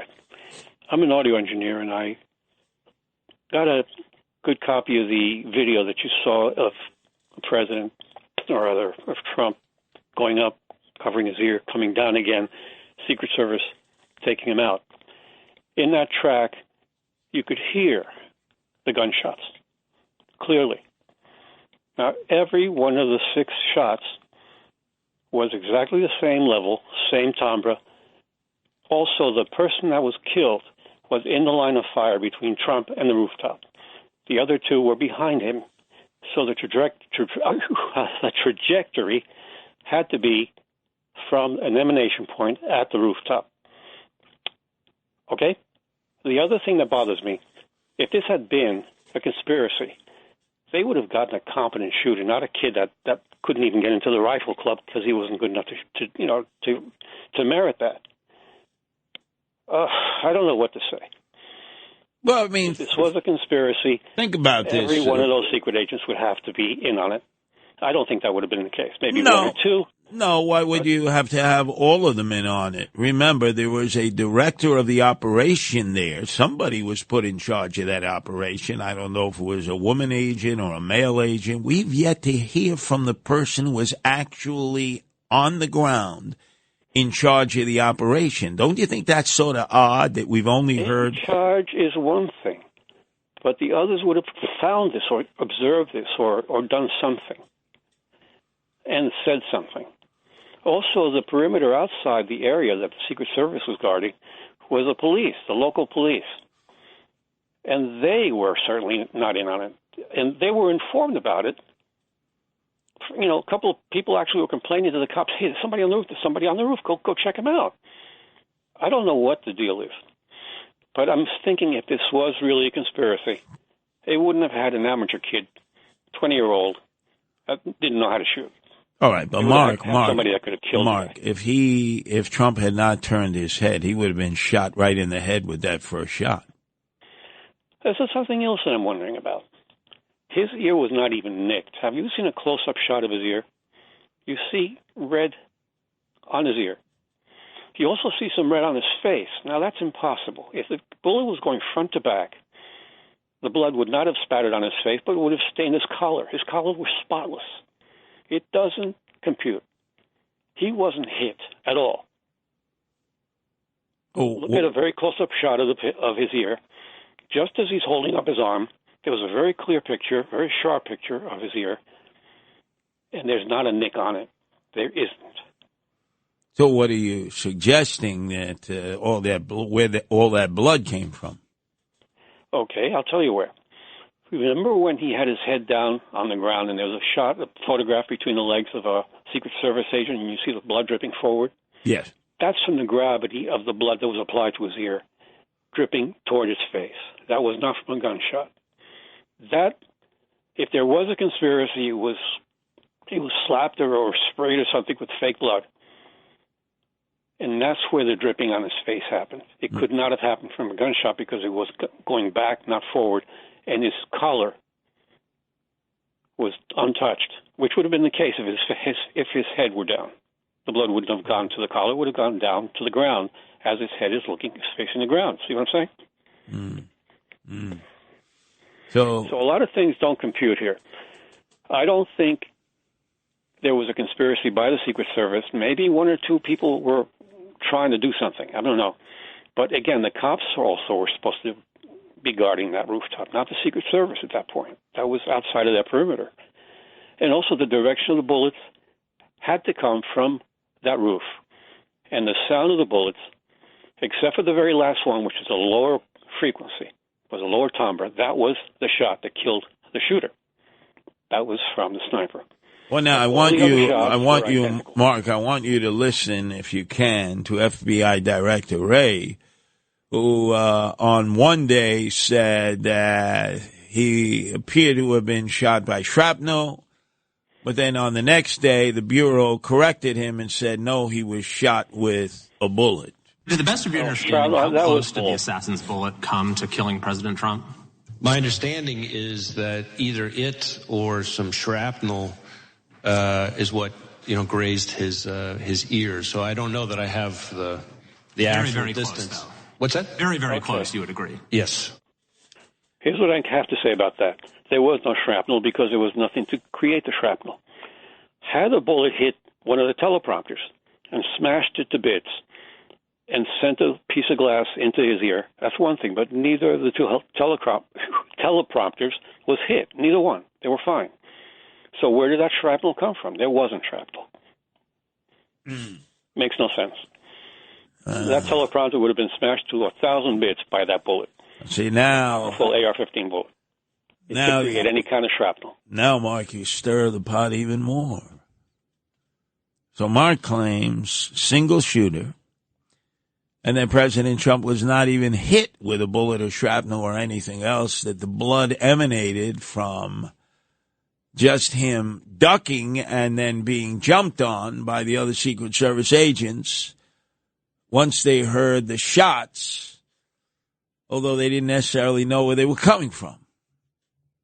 Interesting theory, but you see, with no definitive ballistics report, autopsy report, nothing coming from the Secret Service or the FBI, we're left to our own means. And this is when conspiratorial talk reigns supreme. 1-800-848-9222. Talk Radio 77 WABC.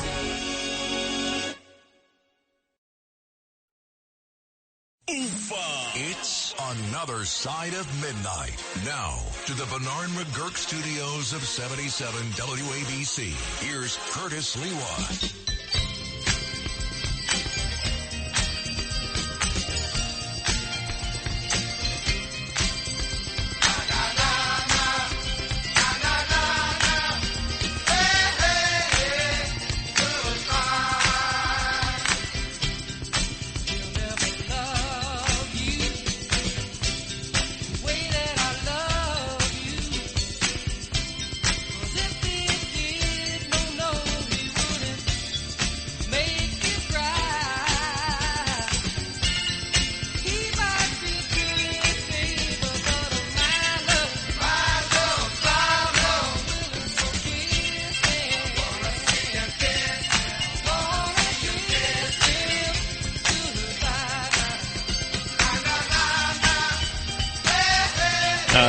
Don't you think this is being sung in some of the hallways of the National Security Agency, CIA, Criminals in Action, Deep State, Secret Service, and FBI, when the thought was that President Donald Trump had been whacked 3 weeks ago in that cow patch in Butler County by some 20-year-old dweeb nerd Schmendrick Pisher with an AR-15. We've yet to figure out how he got the AR-15 up on the roof. Remember, I believe the AR-15 was up on the roof from the night before. Still haven't figured out who put it there. But I don't think it was the kid. Yet to see any evidence as to how that AR-15 got to the roof. We know how the kid got to the roof. He drove his bicycle around the cow patch like Pee Wee Herman on his Big Chief Schwinn bicycle.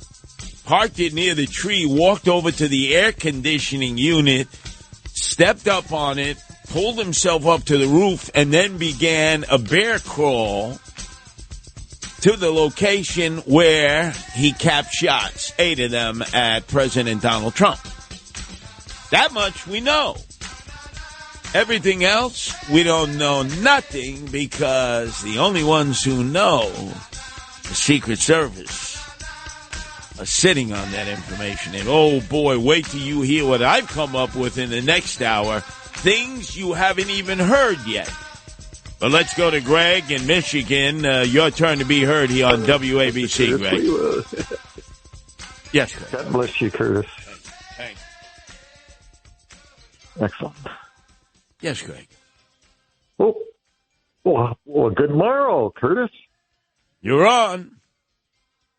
Good morrow to you. I didn't know that I was on. It's been a long time I've been on hold. You have a wonderful program, Curtis, and I don't know which of the recent people that talked, which topic I want to refer to, but about the Trump assassination attempt, I agree with you that there's something very, very fishy about that whole situation. And the gentleman who just called and was trying to debunk the whole, theory and claimed, for example, that the blood, he was an audiologist, this man claimed, who called, and he claimed, though, that the blood on Trump's head should have been downward and it should have fallen on Trump's collar. I was thinking to myself, that happened so quickly. That man who called, an audio engineer, he's an audiologist, not a splatterologist. How does he know where the blood should have splattered in a situation like that? Give me a break. I concur with you on that. So what is your theory as to what transpired? Because both the FBI and the Secret Service has told us virtually nothing so far. Well, my answer to that question is the same way that the Secret Service has been answering the questions that they've been trying to answer, is that I don't know yet. But like you, I highly suspect that something, we don't quite know exactly what's going on yet, and that things seem very, very fishy. Greg, I want you to be listening intently, along with everyone else, to the next hour and until the break of dawn, because I'm going to be giving you revelations about the raid that the NYPD made on Randall's Island to the migrant tents that they don't want you to know about. But I have information from the 25th Precinct from Ratsdam. The cops who engaged in the raid on a place in which Eric Adams has said often, when I go to Rikers Island, a.k.a. Randall's Island, they give me a standing ovation. Of course they do, because they get to do anything they want, when they want, how they want, and we pay them money. Oh, yeah, you're going to hear it exclusively from me in the 5 o'clock hour, so nobody going to sleep until the break of dawn. While all this craziness is going on, who's out in the Hamptons today and tomorrow fundraising? Eric Adams, swagger man with no plan. And wait till you hear a charity that he's fundraising for. People think it's for the guardian angels. Wait, the words, it's a form of technology. I wouldn't say it's purposefully done. I'm not going to go to that extent. But I've been getting call after call from people who are thinking that maybe it is a contribution to the guardian angels. Well, it's not. I'll give you all those details in the 5 o'clock hour, but hey, you're not going to hear it unless you stay wide awake and you're bushy-tailed, right? And if somehow you fall asleep and you cheat on me and you catch some Z's, you better get it on the podcast by going on WABCRadio.com. Let's go if we can to Fred, who's calling from Manhattan. Your turn to be heard here at WABC. Fred. Hello, Curtis. Listen, so the audio guy may know something about audio, but I think that's about it. First of all, the doctors and nurses who treated Donald Trump for a gunshot wound, I guess they're all involved in this conspiracy also, right? All the doctors, nurses, everybody who put bandages on him, treated his wound, they're involved too? That's number one. Number two, when he talks about the blood should have been on the collar, should have, would have, should have, ridiculous. Things that you consider logical don't happen in lots of situations. Why it wasn't on his collar? You know why it wasn't on his collar? Because it wasn't on his collar. That's why. Who knows? It's the way his head turned, the way his head swung, the way his head was. Who knows? It doesn't matter. Logical things don't happen when you assume that it had to be a certain way. Well, it didn't. That's the reason it didn't. That's why. Very simple. I mean, you could prove that in a million different situations.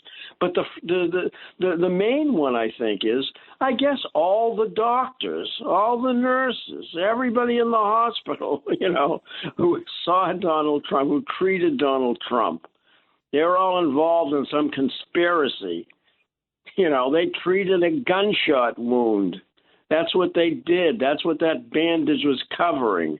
Not some fake blood. Well, and the only thing fake about that audio guy's comments was his comments. That's what were fake. All right, Curtis? That's about it. No, I concur, Fred. We're on a roll here. We're on a roll. This is Another Side of Midnight with Curtis Lewa. Now to the Bernard McGurk studios of 77 WABC. Here's Curtis Lewa. Padre, Filio, Spiritus Santo. Some of these men and women involved in our national security agencies will burn in hell. They were complicit in what I believe was now a cover-up, which oftentimes is worse than the very lie about what transpired when a hit was put on former President Donald Trump and that cow patch. Now it's Saturday, so that makes it 3 weeks ago. And we have little, if almost no information. And they've attempted 2 times to address the situation, first with the director of the Secret Service, Cheadle, who was miserable, the worst, said nothing. And then with the FBI director, Wray, who suggested that Donald Trump was shot with shrapnel in his ears and not a bullet. Even though the Bureau, the FBI Bureau, pimp-slapped him the very next day and said, "You were wrong. It was a bullet." And then subsequent to that, afterwards, we ended up with a guy who was out of Central Casting who came forward to testify as the acting director of Secret Service, Ronald Rowe, who first threw himself on the sword, and I thought, well, this is promising, and then he said nothing the rest of the session. And, of course, the deputy director of the FBI who said nothing.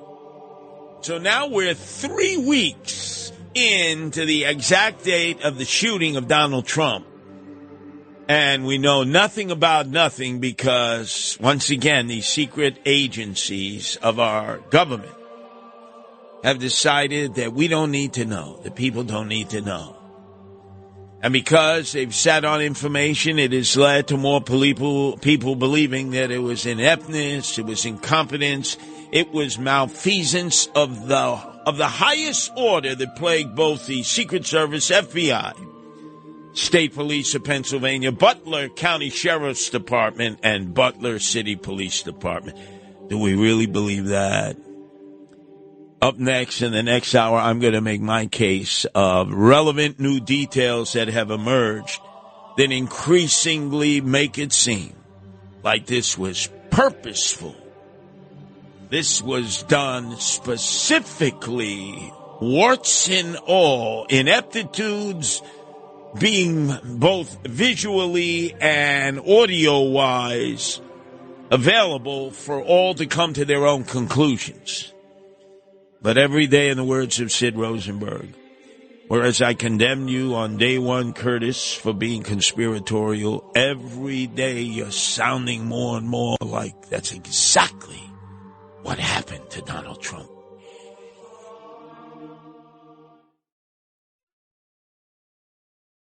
Check this out. On the weekend, take a journey with the people's mayor. Curtis Lewa is a politician who says don't trust politicians.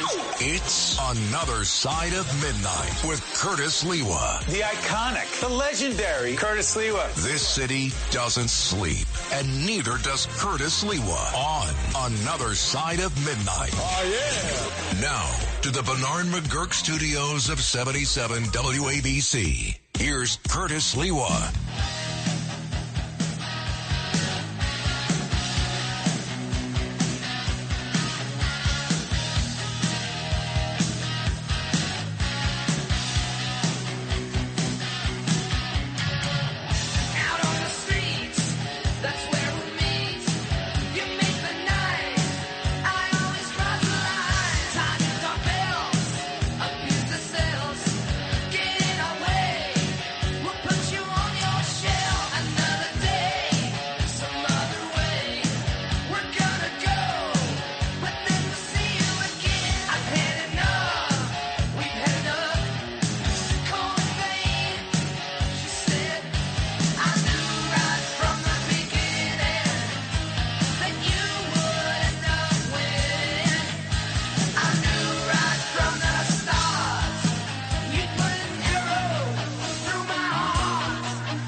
Trump was set up.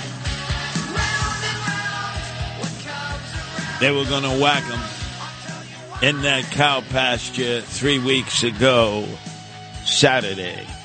Increasingly more and more, I'm assured of that. And I'll tell you why. Look at the series of headlines that have come out in the past 3 weeks. One, how the Trump rally gunmen had an edge over the counter snipers. What? How this one geek, nerdy, schlebishy, schmendrick Fisher had an edge, an advantage over the counter snipers, of which there were now 3 teams. What else have we been told? That it was the only time since Trump announced for the presidency in this round that a counter sniper team was actually assigned to guard President Donald Trump. They finally had to admit that. It was like pulling teeth. It's like Chinese water torture. We get little bits of information every other day. It's like pulling teeth. The result of 3 weeks of almost no response to the public inquiries are that this 20-year-old gunman had a technological advantage over a $3 billion federal agency, the Secret Service. Really? You want us to believe that crap? That this one guy with a drone had an advantage over the Secret Service's technology, and the Secret Service failed to properly use some of the technology it actually had at the rally. They didn't use it. In fact, the agency planned to rely on a command center where urgent threats heard on different radio frequencies could be verbally shared and passed on to Trump's security detail. But guess what, Broadway Billy and Tony?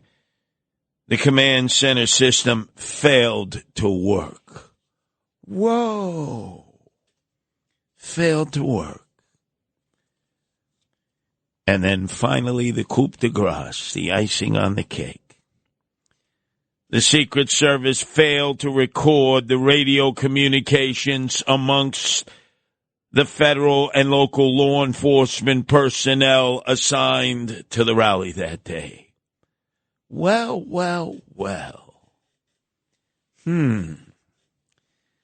The plot thickens, huh? So now we got this new piñata to smack around.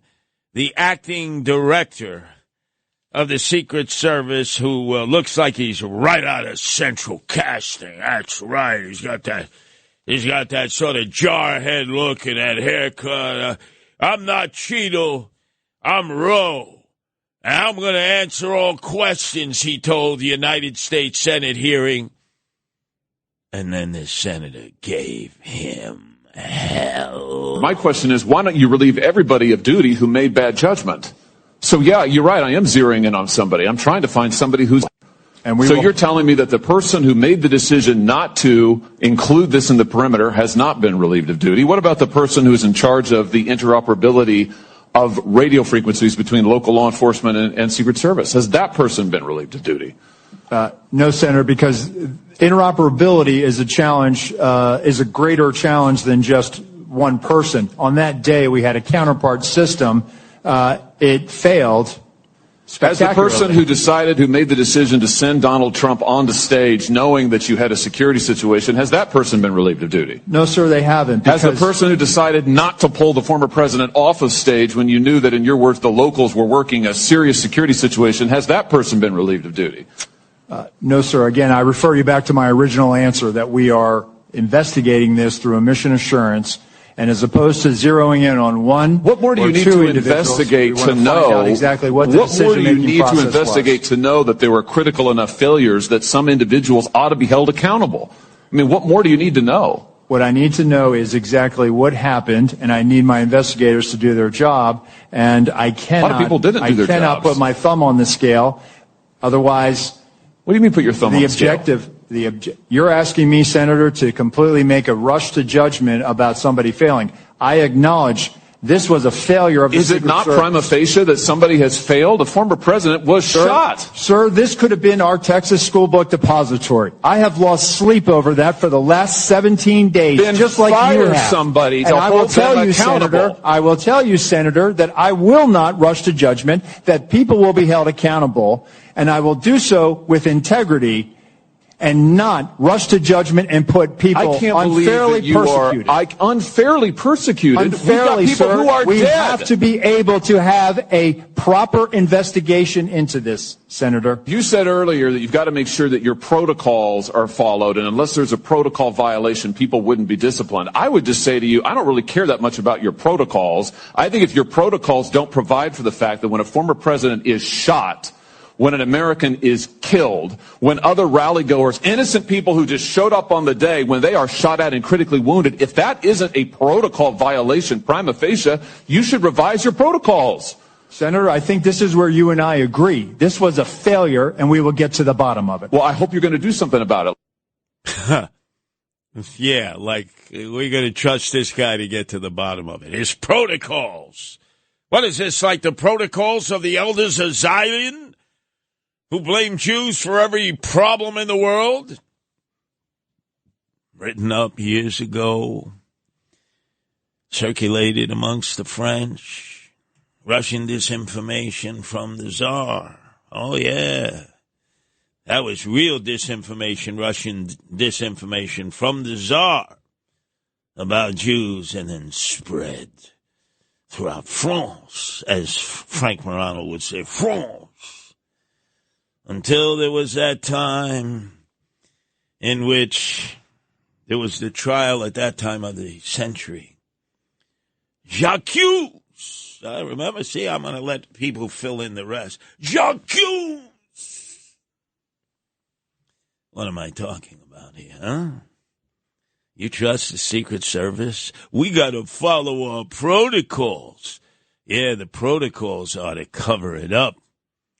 Make sure that we, the people, don't know what happened in that cow patch 3 weeks ago. Imagine, we still don't know details 3 weeks later. We've been told that boy shooter was making encrypted calls to New Zealand, Germany, and Belgium, especially to Brussels, which is where every spy in the world is based. And then right before capping off his 8 shots in the direction of Donald Trump, the first shot hit him in the ear. Lucky he turned his head, or he would have been capped right in the head. Apparently he was on the phone making an encrypted call. Who was he talking to? You think the FBI, you think the Secret Service can find out? They haven't yet figured out where the encrypted calls were going to and who he was talking to. They say they haven't even cracked into the encrypted calls yet because they don't want to. And by the way, the only person who can tell us what went on, like in the case of Lee Harvey Oswald, was Lee Harvey Oswald, except unexplainedly he was killed by Jack Ruby on live TV. How convenient. How convenient that a sniper team, the first that had been assigned to Donald Trump his entire campaign season, blew off the head of the shooter boy, separating it from his shoulders. So we'll never be able to hear from the sniper, will we, Broadway Bill Lee or Tony? Let's go to the phones. It's Giuseppe calling from Queens. Your turn to be heard here at WABC, Joey. Yeah, hi, Curtis. You know, I'm listening to a podcast, Redacted News, and they had some bits on that. First of all, the casings, they didn't tell how many casings of bullets were on the roof.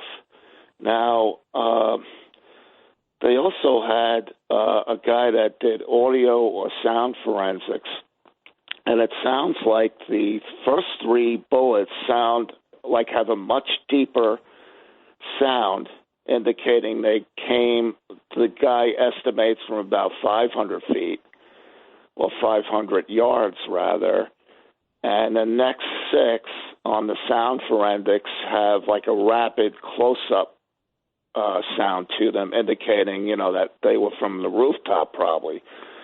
So that's one thing I found interesting. Why wouldn't they come forth in the hearings as to how many casings they were on the roof?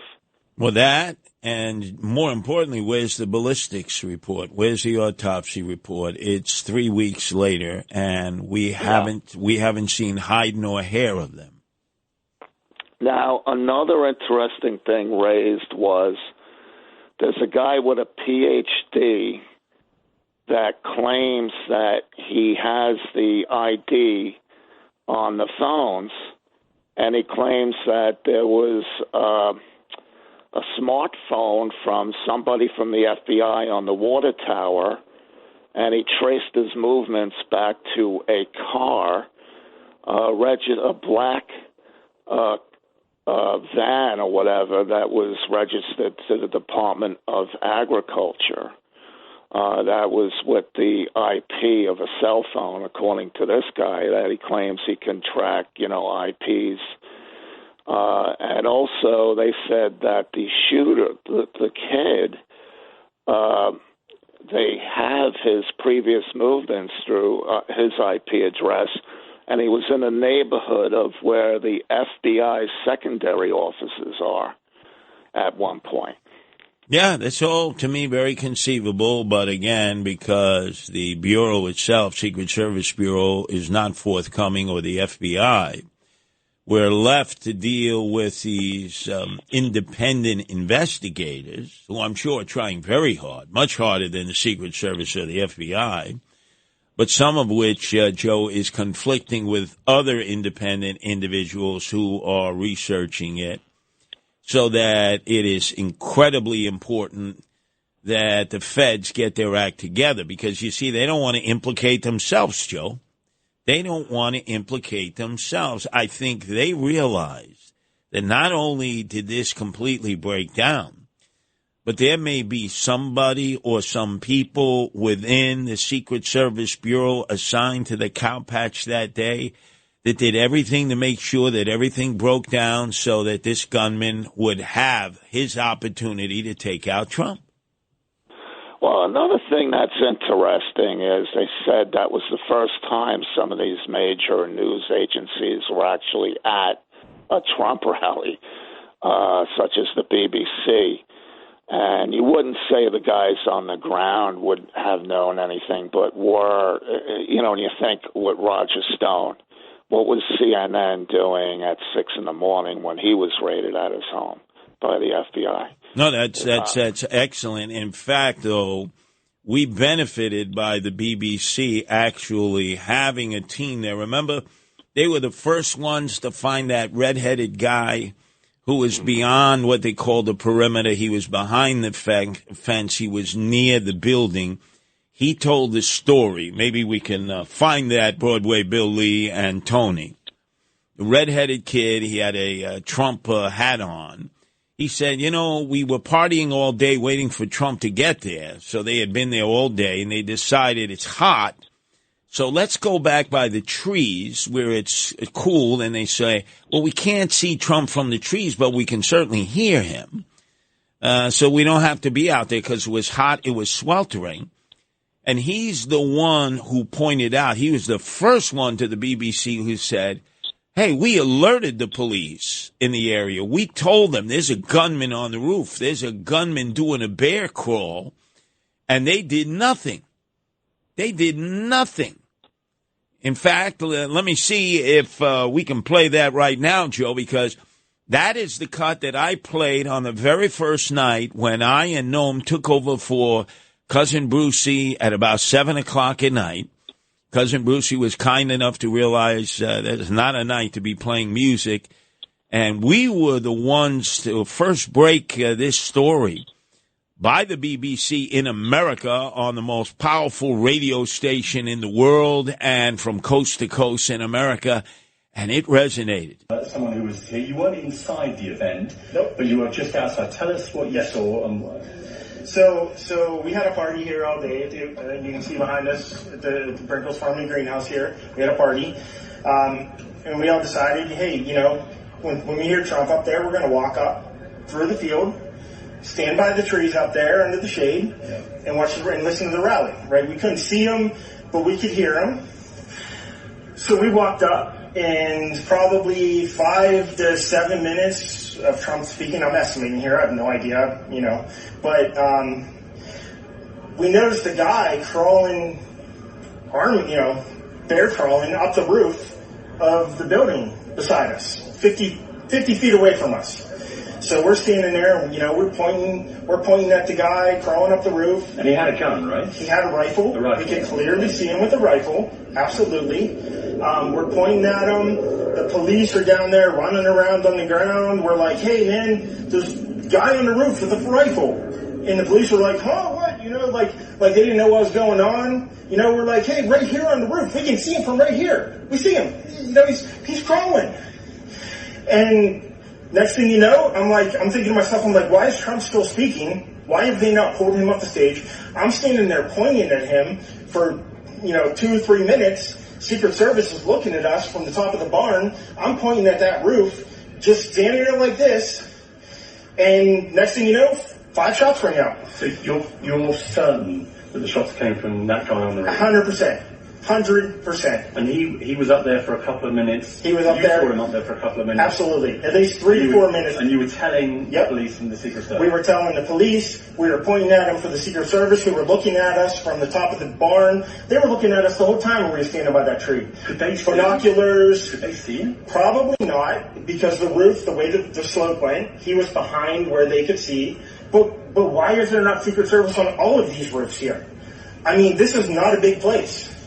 Did you see, obviously everyone, when the shooting started, everyone was very panicked. Did you see what happened to him at all? Oh, yeah, they blew his head off. Okay, sorry. Secret Service blew his head off. Okay, just be careful because we don't know quite know who's watching, but you're pretty sure they shot the guy? Absolutely, 100%. Okay. Yep. You saw that happen? Yep. Okay. Yep. And did you see them go up to him afterwards, or? They crawled up on the roof. They had their guns pointed at him, make sure he was dead. He was dead, and that was it. It was over. It's incredibly shocking. The guy was on the roof right there. You can see the white roof right there. Did you get a look at him? Could you? No, other than he was in muted colors, tan type clothing. We saw the rifle flinging around as he was trying to crawl. I mean, we saw the rifle, 100%. Do you know about guns? Do you know what kind of weapon it was? Oh, I absolutely know about guns, for sure. Yeah, I mean, it was a rifle of some sort. I wouldn't know, I wasn't close enough to read the label on it, but, sure. But it was a rifle of some sort. Yeah, absolutely. So how do you process what you've just seen? I don't know what to say, man. All I'll tell you is, if I walked up close to there with anything that Secret Service considered a problem, I wouldn't be standing here talking to you right now. But I don't know why a guy who we're standing there pointing out to police and Secret Service is crawling up the roof. Yes, right there by that tree. We were outside the security perimeter. But my question is, there's only a few buildings around here. Why is Secret Service not at every building here? Well, there's a whole bunch of questions, I think, that are going to come. There's a whole bunch of questions. And so, Joe, thank God that the BBC was there to get that interview of an eyewitness who, again, sought cover from the heat, went back to where the trees were, which was beyond the perimeter, and was able to see everything up close clearly and really be able to explain it. We were playing that on that Saturday night, the same night of the shooting. We had no reports from American media whatsoever, Joe. Well, again, that's something that is, getting to a witness before the authorities got to the witness and intimidated the witness. So that's good material. But another aspect of this is that cryptic message from Joe Biden about the bullseyes. And remember when he said the Nord Stream pipeline will not be coming forth. And lo and behold, the Nord Stream pipeline was two of the pipelines were blown up, not one. So it wasn't an accident. And Seymour Hersh claims it was from us. Using,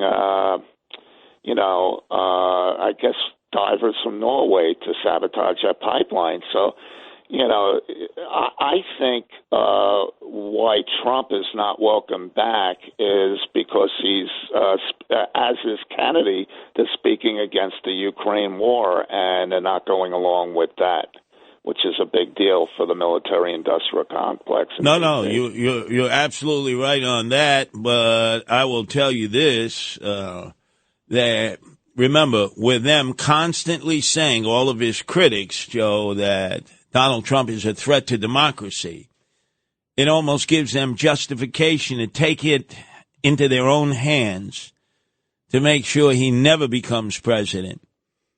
And again, I'm not a Trumper, but I've seen what has unfolded over the last year. Unconscionable. All these trials, all these set-up charges, show trials, especially right here in New York, Alvin Bragg and Tish James. Tish James trying to vanquish him, take all of his money, take all of his wealth, destroy his businesses, all in collusion with one another. And then if that wasn't bad enough, with all the cases taking place, realizing that, that should have done him in. Americans are not going to go or support somebody who's been indicted so many times. Well, he rose in the polls. And then they decided, ultimately, look, you do what you got to do in the court system. You challenge him every which way. You new to him. You become like kryptonite to him in the criminal and civil court justice system, but we got to do what we got to do, and that is make sure that he is no longer going to be a threat to democracy, and he won't be a threat to democracy if he's dead and buried. And they can justify that in their minds. They can say, we did service to Western civilization, to democracy, to America, to our way of life by eliminating Donald Trump. That's how they'll justify it in their minds. And I do not believe that they're not going to try it again. Trump has said he will return to Butler County, to that cow patch, thank God. And he will now return to outdoor rallies where he's at his best. 50,000, 70,000, 100,000 like in Wildwood. And it is incumbent that he have top-flight security. I would not trust the Secret Service. I would not trust the FBI. I would basically say to Team Trump, get your own security. Get people that you can depend on, people that you can trust, because you can't trust this government to protect the former president of the United States because they have bought in to the concept that if he gets elected, they will be diminished. They will lose their effectiveness. The FBI, the Secret Service, the CIA, Criminals in Action, the National Security Agency. And most importantly, he will become a direct threat to democracy. That seems to be the battle cry of all of his opponents. So if you happen to have the means and ability to take him out, why wouldn't you try? It seems there's quite a few people who would actually wish you a lot of luck in your project. 1-800-848-9222. This is Another Side of Midnight with Curtis Lewa. Now to the Bernard McGurk studios of 77 WABC. Here's Curtis Lewa.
Very troubling. A new video has emerged of a guy who was kicking everybody out who was near the building that Sniper Boy had mounted and fired the shots from at President Donald Trump.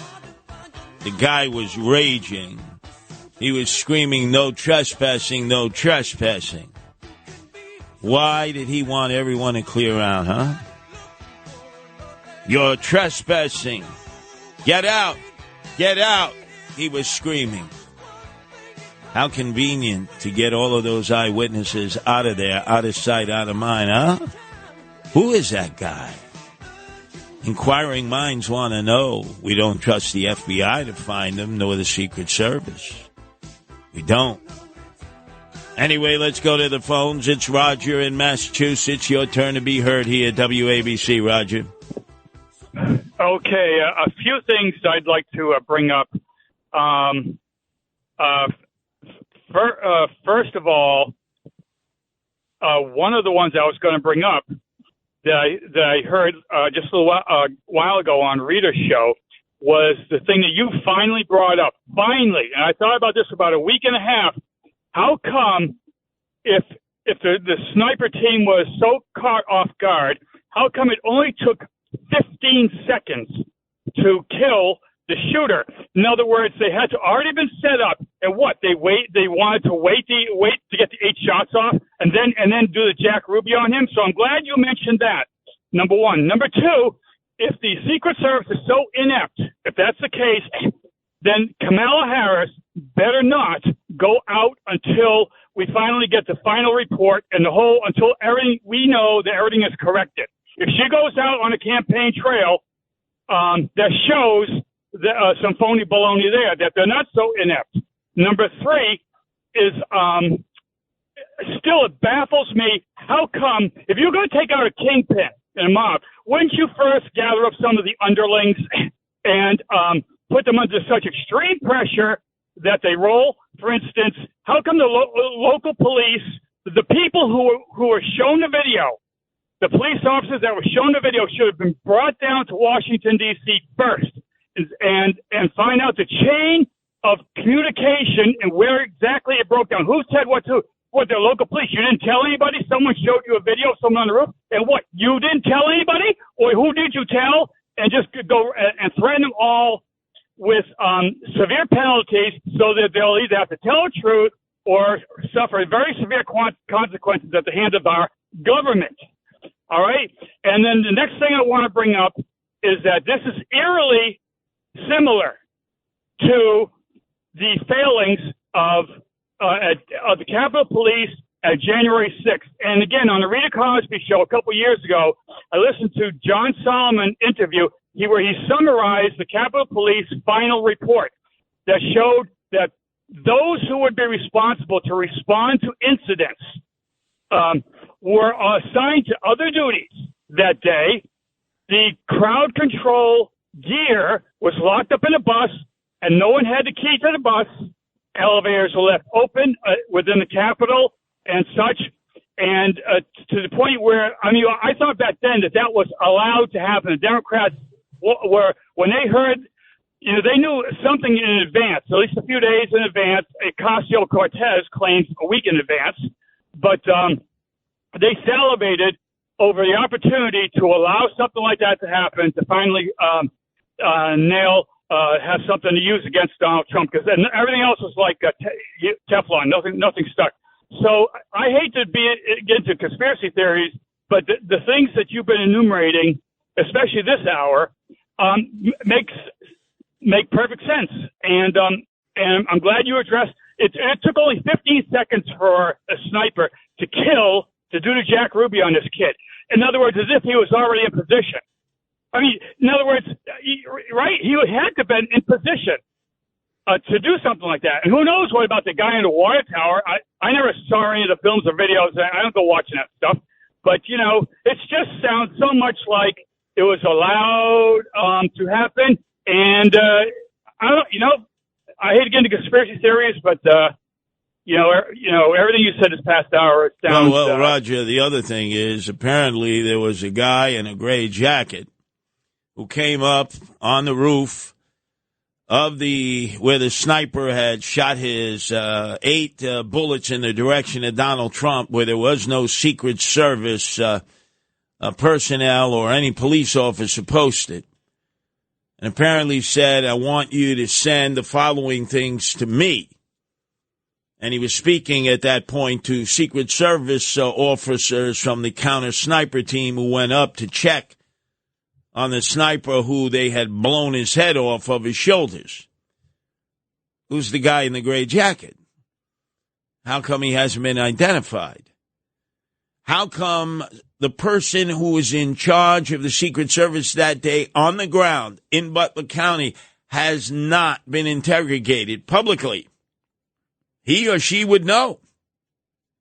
We don't even know what their name is. We don't even know who was in charge there, do we? They didn't even show up for the final meeting that morning because they're overall in charge. Nothing happens unless the Secret Service knows. They didn't even show up at the meeting they called for that Saturday morning 3 weeks ago today. Think about that. 1-800-848-9222. That's 1-800-848-WABC. This is Another Side of Midnight with Curtis Lewa. Now to the Bernard McGurk studios of 77 WABC. Here's Curtis Lewa.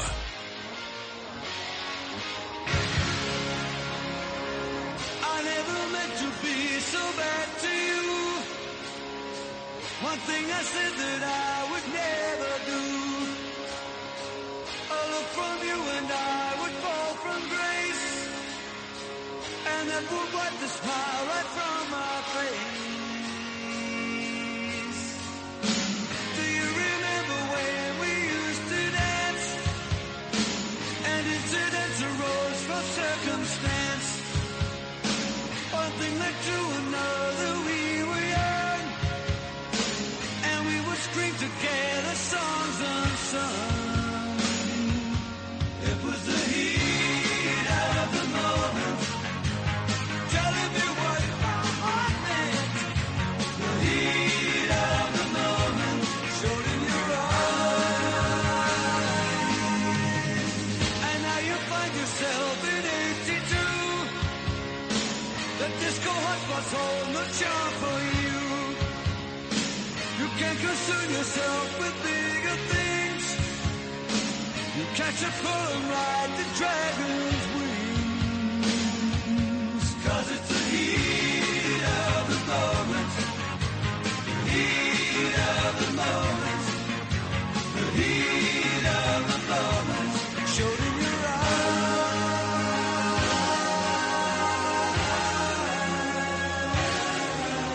3 weeks ago today, right after 6 o'clock at night East Coast time, a gunman had positioned himself 150 yards out with a direct line of sight on President Donald Trump and fired 8 shots, the first of which, had he not turned his head, would have struck him right in the head. He'd either be a cadaver in formaldehyde, dead in arrival, or in ICU on life support. No doubt about it. And we know almost nothing about what transpired that day. This is 3 weeks later, with supposedly the most sophisticated technology, the most sophisticated investigators that Washington, D.C. has to offer. And we have been given ugats, we've been given bupkis, which has lent itself to an enormous number of conspiratorial theories, which have been slapped down by people saying, well, you can't be conspiratorial. You have to believe that the collective might of the federal agencies and the state agencies and the county and city agencies were just inept, incompetent, and malfeasant. Impossible. Let's go back to the phones. It's Dave who's calling. Your turn to be heard here at WABC. Dave. Yes, hello, Dave. Yeah, Curtis. Yes, Dave. Good to talk to you. I just had a couple of questions you might want to think about. This kid's got access to 20 guns, and he takes a gun that doesn't have a scope. Well, let's look at the gun, an AR-15, which had been purchased. Now they're telling us this is they are repurposing this story. They say that he took it from his father's gun collection of 20, as you mentioned, but had himself purchased it from his dad months before, which I find a bit odd.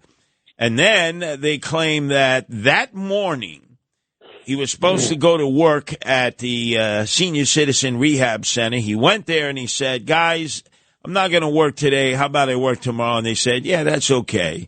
Then bought a ladder at Walmart, still had the certificate of purchase on him, and went to fly that drone around, do surveillance, ride his bicycle around, be in all these kind of videos like Lens Lice, and then attempt to shoot the President of the United States. Not one time did law enforcement of any time interact with him, stop him, question him, do anything.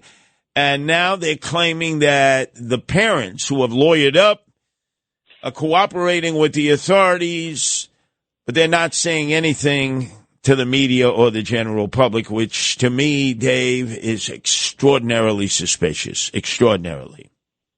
And one other point I have, I'm out in the country and I've always did a little shooting. I've never been a real hunter, but I've always did some shooting. And if you're going to shoot at something without a scope at that distance, you're probably going to shoot for the largest target area you can, not for the head. Interesting, because In just a few hours, Dave, my wife Nancy, Annie Oakley, Miss Second Amendment, will be joining me for the best of the other side of midnight. She's a marksman. She wants to keep an AK-47 in our apartment. I say absolutely not. She has them out where her mother lives in the middle of nowhere, Pennsylvania. Leave it to Beaverland. Father knows best. Little house on the prairie. When she visits her mom, who's retired out there now, she goes and she shoots some stuff with them. But she's obviously more expert in terms of weaponry, guns, gun sights, and shooting than I am. I'm the expert in being shot, having been shot with 5 hollow point bullets at point-blank range on the morning of June 19th of 1992 on the orders of John Gotti Sr. to John Gotti Jr. and the Gambino crime family, friends, I might add, to this day, of Frank Morano, the Mamaluke. And it was Michael Leonardi who shot me, got 20 years in prison, did about 18, and he's out and about now. The driver of the cab that I jumped into, Joey D'Angelo, became a cooperating witness, told the story that I had told, like bookends. He, I think, did 1.5 years, 2 years. He owned some kind of pizza parlor out there in Staten Island. But I'm the expert on what it feels like to get shot. My wife is an expert on what it's like to actually shoot, although not necessarily human beings. That was the target practice being conducted by the Gambino crime family at the Bergen Hunt Fish and Shoot Human Beings Club on 101st Avenue in Ozone Park, the headquarters of John Gotti Sr. and the Gambino crime family. Cabiche? Yeah, cabiche? Let's go, if we can, to the phones and to Adrian, who's calling from Queens. Your turn to be heard here at WABC. Adrian? Hello, Curtis, my man. I just have one question. Do you believe that Eric Adams was involved in Trump's assassination attempt? Why would Eric Adams be involved with Trump's assassination attempt? I will tell you this much.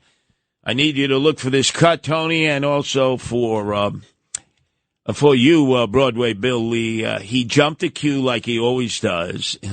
Omnipotent, pretentious, at the first opportunity to give an interview, which I think was that Saturday or maybe even the Sunday that followed the shooting.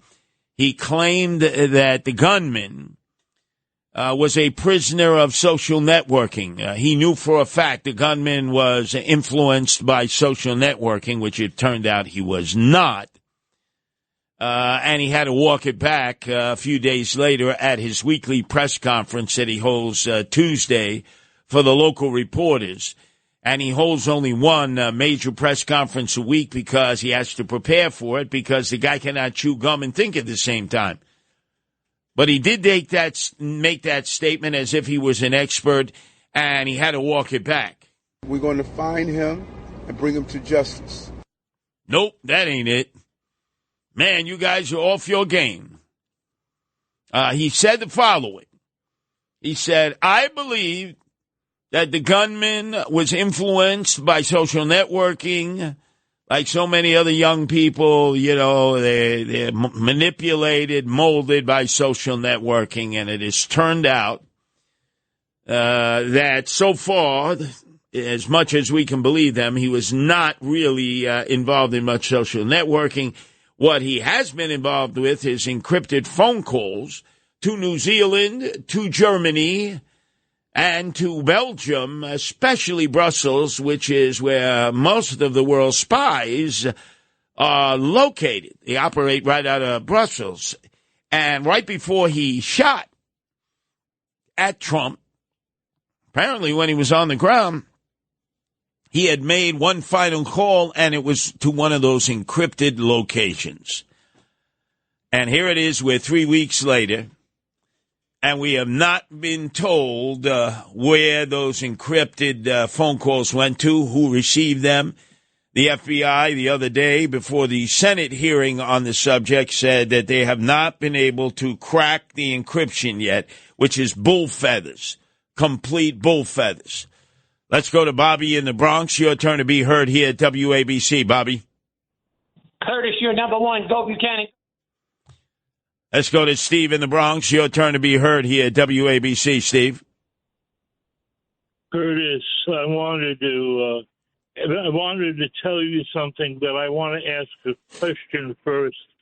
I'm sorry that it's so, it seems like a stupid question, but the gunman, or the supposed gunman, was on a building to the left of Trump, not facing Trump, but if you were facing Trump, the gunman would have been to the left of Trump, correct? Correct. ABC, I believe it was David Muir, in the very short term after the shooting took place, was on the air, though I don't believe that they were there to record stuff, not really not broadcast the speech. And David Muir showed a picture of what he claimed was a bullet. I have forgive me, a 50-inch TV, and Trump in what ABC transmitted, Trump's head was a third of the screen in the middle, and Muir claimed that his picture was of a bullet approaching from Trump's right side. I mean, I didn't dream it, and I saw it, and I never saw it. I only saw it once, and I believe he showed a bullet traveling next to Trump's head on the right side. He showed it about 3 times, reiterating that the bullet was kind of chugging along, that they had managed to slow down the picture enough so that what appeared to be a straight line aimed for the right side of Trump's head was approaching as the popping occurred, it made it impossible, but just following the shooting, to imagine how a bullet could have traveled on the right side when it struck Trump with his head turned to the left. Well, that's why we have not had any detailed ballistics report. We haven't had an autopsy. All we've had are newspaper reports and media reports, and the people who have access to the most pertinent information won't share it with us because they're involved in a cover-up. Remember, it's not just the lies. It's the cover-up that's even worse, and that's what Secret Service and the FBI and the national security agencies are involved with as we speak. Yeah, and I stand corrected. There was a post that was sent of him comment. It could have been AI, it could have been altered. Just goes to show how we all can fall victims of some of this distorted information out there. I do know I've been extremely vociferous around the radicalizations of our young people. Something plays into a person climbing on a rooftop with an automatic weapon and shooting someone. This is Another Side of Midnight with Curtis Lewa. Now to the Bernard McGurk studios of 77 WABC. Here's Curtis Lewa. Padre, Filio, Spiritus Sanctum. Getting messages as we take you to the break of dawn from members of the 25th Precinct in Harlem who earlier on Friday raided the Randall's Island tent facility that houses 3,000 illegal aliens. And the house gang leaders there are the Venezuelans. They're in charge. And so the police, after giving them complete leeway on the orders of Eric Adams, swagger man with no plan, who, by the way, is off to the Hamptons for the entire weekend to get wine-dined and pocket line, while this city continues to slip into the abyss with problem after problem. As he said months ago, this migrant situation will destroy us. I'll explain how that's happening right before our eyes up next.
Check this out. On the weekend, take a journey with the people's mayor. Curtis Lewa is the politician who says don't trust politicians. It's Another Side of Midnight with Curtis Lewa. The iconic, the legendary Curtis Lewa. This city doesn't sleep, and neither does Curtis Lewa on Another Side of Midnight. Oh, yeah. Now, to the Bernard McGurk studios of 77 WABC. Here's Curtis Lewa.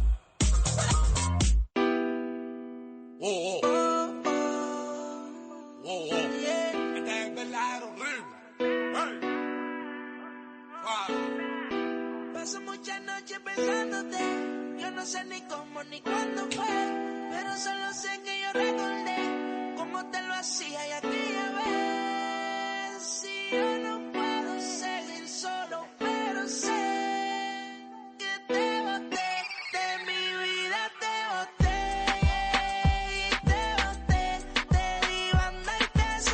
The invasion continues, ladies and gentlemen, of illegal aliens and migrants into our city.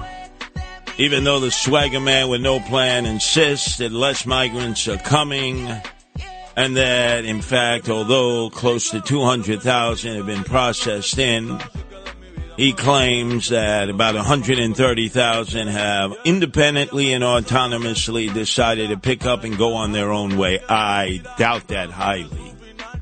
He says because there is a imposed period of time that you can cop a squat at a migrant shelter, and then you got to go. You got to find your own place to squat, even if you got to be a squatter in somebody's house. 30 days for single able-bodied men and women, 60 days for families with children. I haven't seen any of that at all.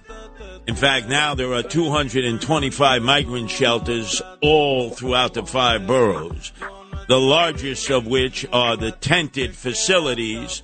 Creedmoor was the first, Randall's Island the second, and Floyd Benefield the third.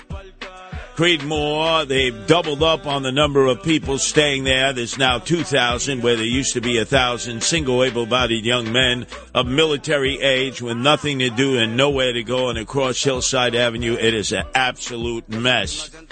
Guys hanging out, smoking weed, drinking cerveza, bothering locals. It's a mess, a hot mess. Mayor does jack diddly squat nothing. The second tented facility was put on the soccer fields of Randall's Island, and there was a bit of resistance by those whose kids train and play on the soccer fields, but really didn't amount to much. Nobody got arrested. There was no really organized method other than people just signed a petition, which City Hall ignores.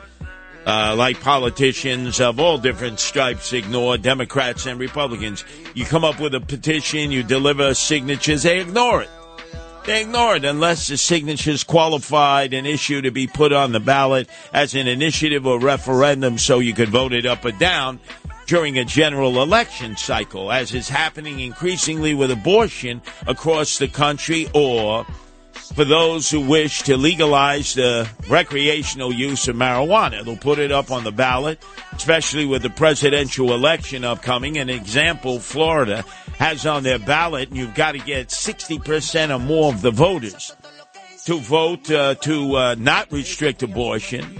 And the polls indicate that Floridians don't appear to want to restrict abortion, and also appear by a majority of over 60%, at least according to the poll, to be moving towards the legalization of the recreational use of marijuana, which has been a disaster.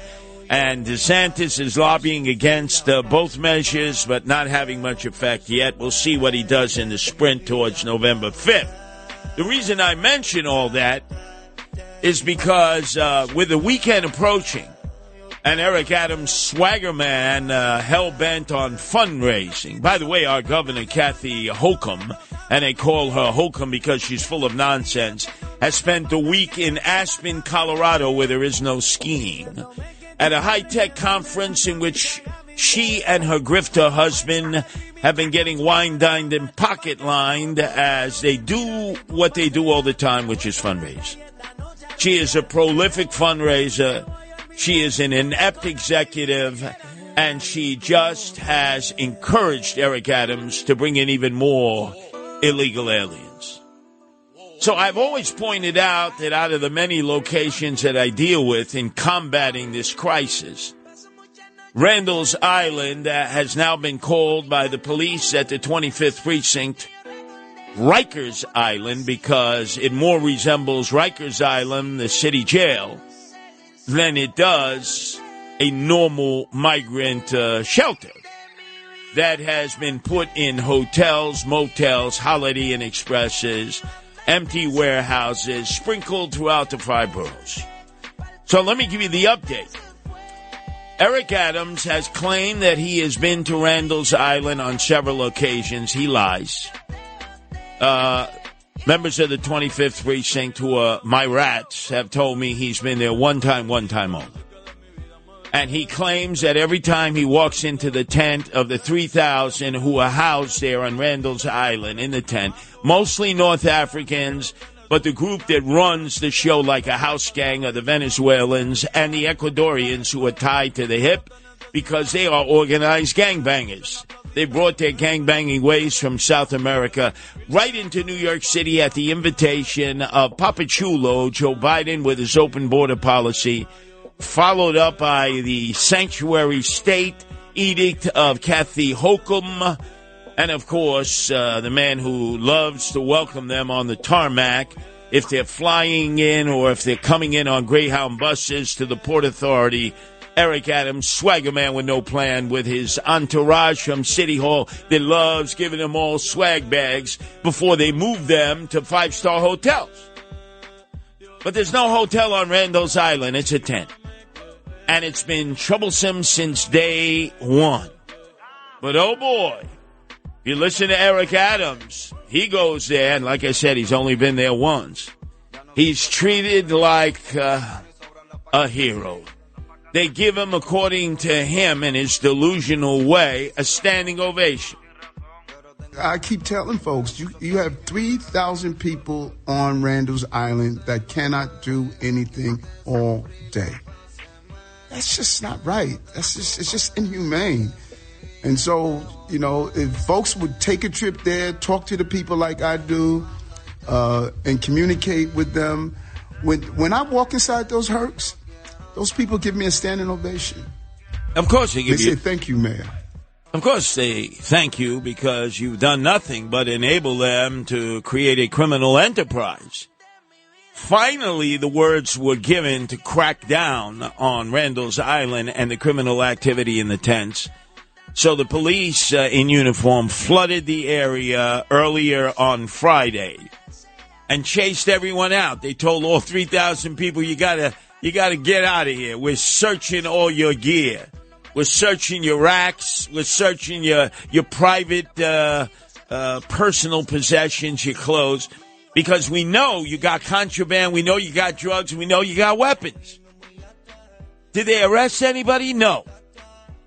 All they did was seize weapons and contraband and drugs and ghost guns. Yeah, that's the escalation in terms of the firepower. Ghost guns now. Now, let me tell you what happens on Rikers Island, a.k.a. Randall's Island, because there is no difference between the two right now. You have guys who are hoppers, and it's not that they're huffers and huffing airplane glue in brown bags like they used to in every nook, cranny, corner, and crevice of a public schoolyard. You know, they used to be the glue heads. People would say, hey, stay away from the huffers there, man. No. These are not huffers. These are folks who, quite frankly, love to be able to bring weapons into the compound, into the tents, but they throw the weapons over the fence and then they hop the fence. That's why they're called hoppers.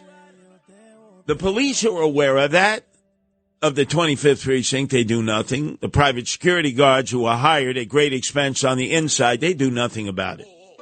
There's a hands-off policy at shelters throughout the city. Hands off. Cops have been attacked in shelters. Cops have been attacked in the tents at Randall's Island on a regular basis.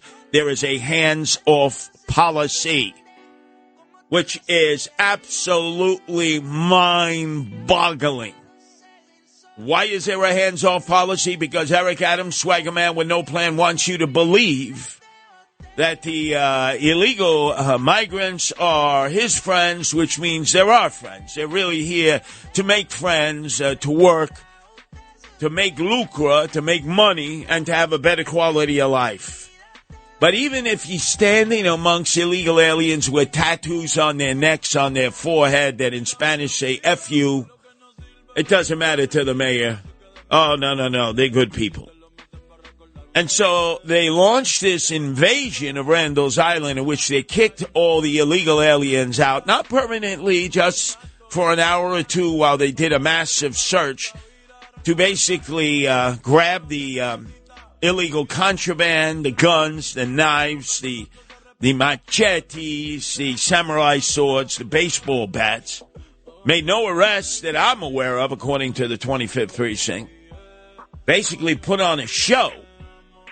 Well, why would you have to put on a show if Eric Adams said that every time he goes there, which has been only one time, he gets a standing ovation by the illegal aliens in the tent? He gets a standing ovation because he has chosen to do absolutely jack diddly squat nothing to prevent them from creating a criminal enterprise. Ladies and gentlemen, it is chaos. It is anarchy. It is out of control. They had to send in an army of uniformed cops because they anticipated resistance from the gangbangers, both the Venezuelan and Ecuadorian and Colombian gangbangers who are now working together in collusion in basically running Rikers Island, a.k.a. Randall's Island, it is referred to now by cops of the 25th Precinct. And the criminal activity continues to churn away. Now, they've raided the location earlier on Friday. Do you really think that they're going to keep that crackdown in full effect? There's supposed to be a curfew at 11 o'clock, but nobody is curfewed. Nobody. In fact, they go out into the parking lot there. You will see cars that have license plates from Illinois, from Pennsylvania, from Rhode Island, from Florida. What the hell are they doing with cars? And staying in tents, paid for by you, the sucker taxpayers. This is a ripoff of all ripoffs. And it must be addressed. It will be addressed. In fact, if you can, Broadway Billy, I want to hear the excuse mechanism that the swagger man with no plan, Eric Adams, gives for why these Venezuelan illegal aliens would be organizing house gangs in the tented facility in Randall's Island, why they engage in shakedowns, why they go shoplifting and gouge on criminality in order to get a heads up on everyone else. Why does he do that? So, Broadway Billy, if you can play that cut again of how they're standing around doing nothing at all, and yet when he goes into the Herc, when he goes into the tents, right there in Randall's Island, which the police raided earlier on Friday, they give him a standing ovation. I keep telling folks, you have 3,000 people on Randall's Island that cannot do anything all day. That's just not right. It's just inhumane. And so, if folks would take a trip there, talk to the people like I do, and communicate with them. When I walk inside those Hercs, those people give me a standing ovation. And they say, thank you, Mayor. Oh, yeah. Oh, he's delusional. All right, let's open up our phone lines, especially if you happen to have been part of that task force that went in there, kicked all the illegal aliens out temporarily while you conducted a search in the tents. And I'll tell you more about the tents on Randall's Island, a.k.a. Rikers Island, momentarily. Our number is 1-800-848-9222. As I told many of you by phone, if you're working at the 25th Precinct, I will guarantee your anonymity. You will not be exposed as to who you are. It will be Operation Hush Hush Mush Mush.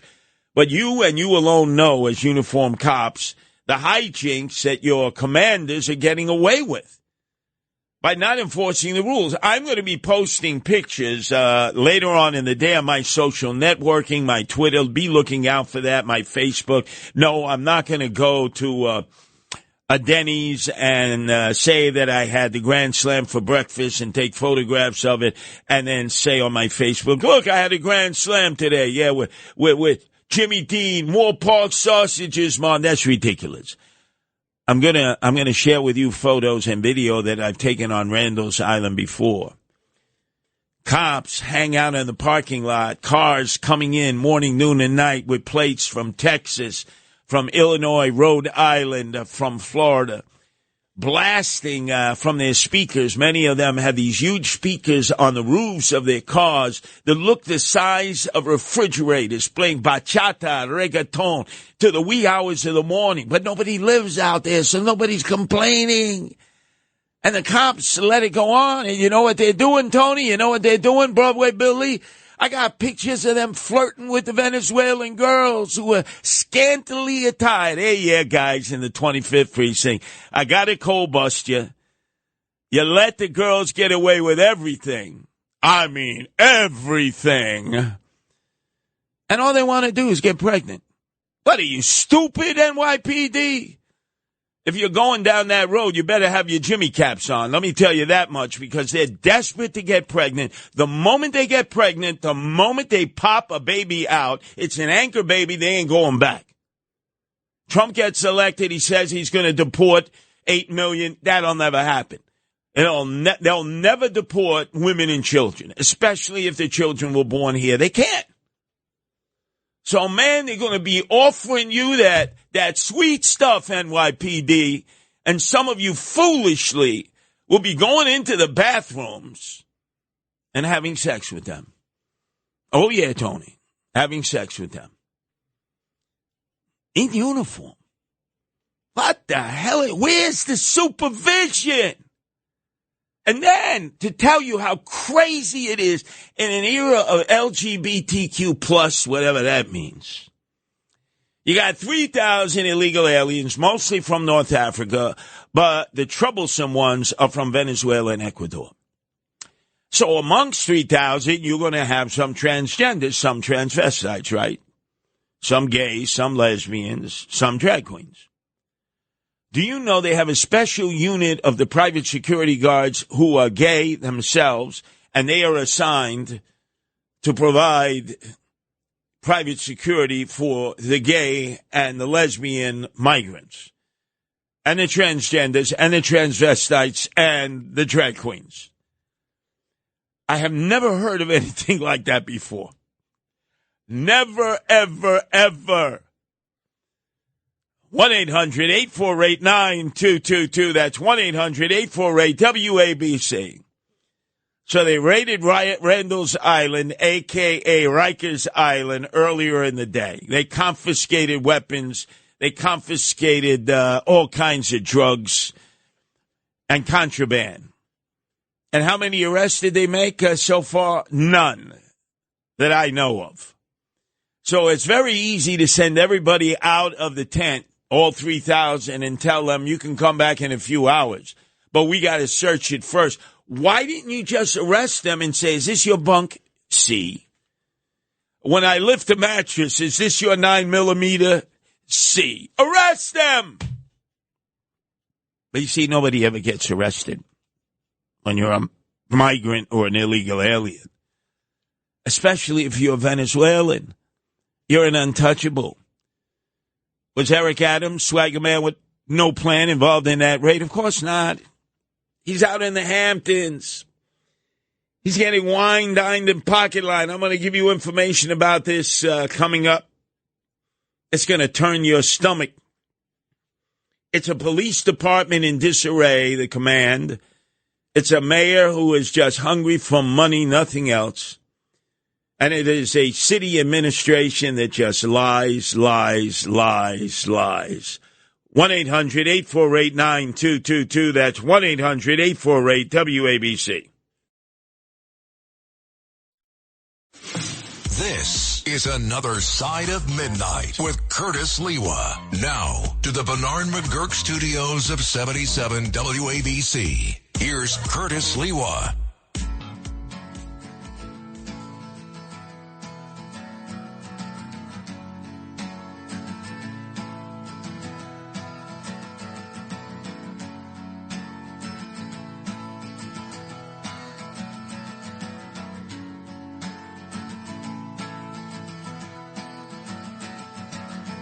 Today is gonna be the day that they're gonna throw it back to you. By now you should have somehow realized what you gotta do. I don't believe that anybody feels the way I do about you now.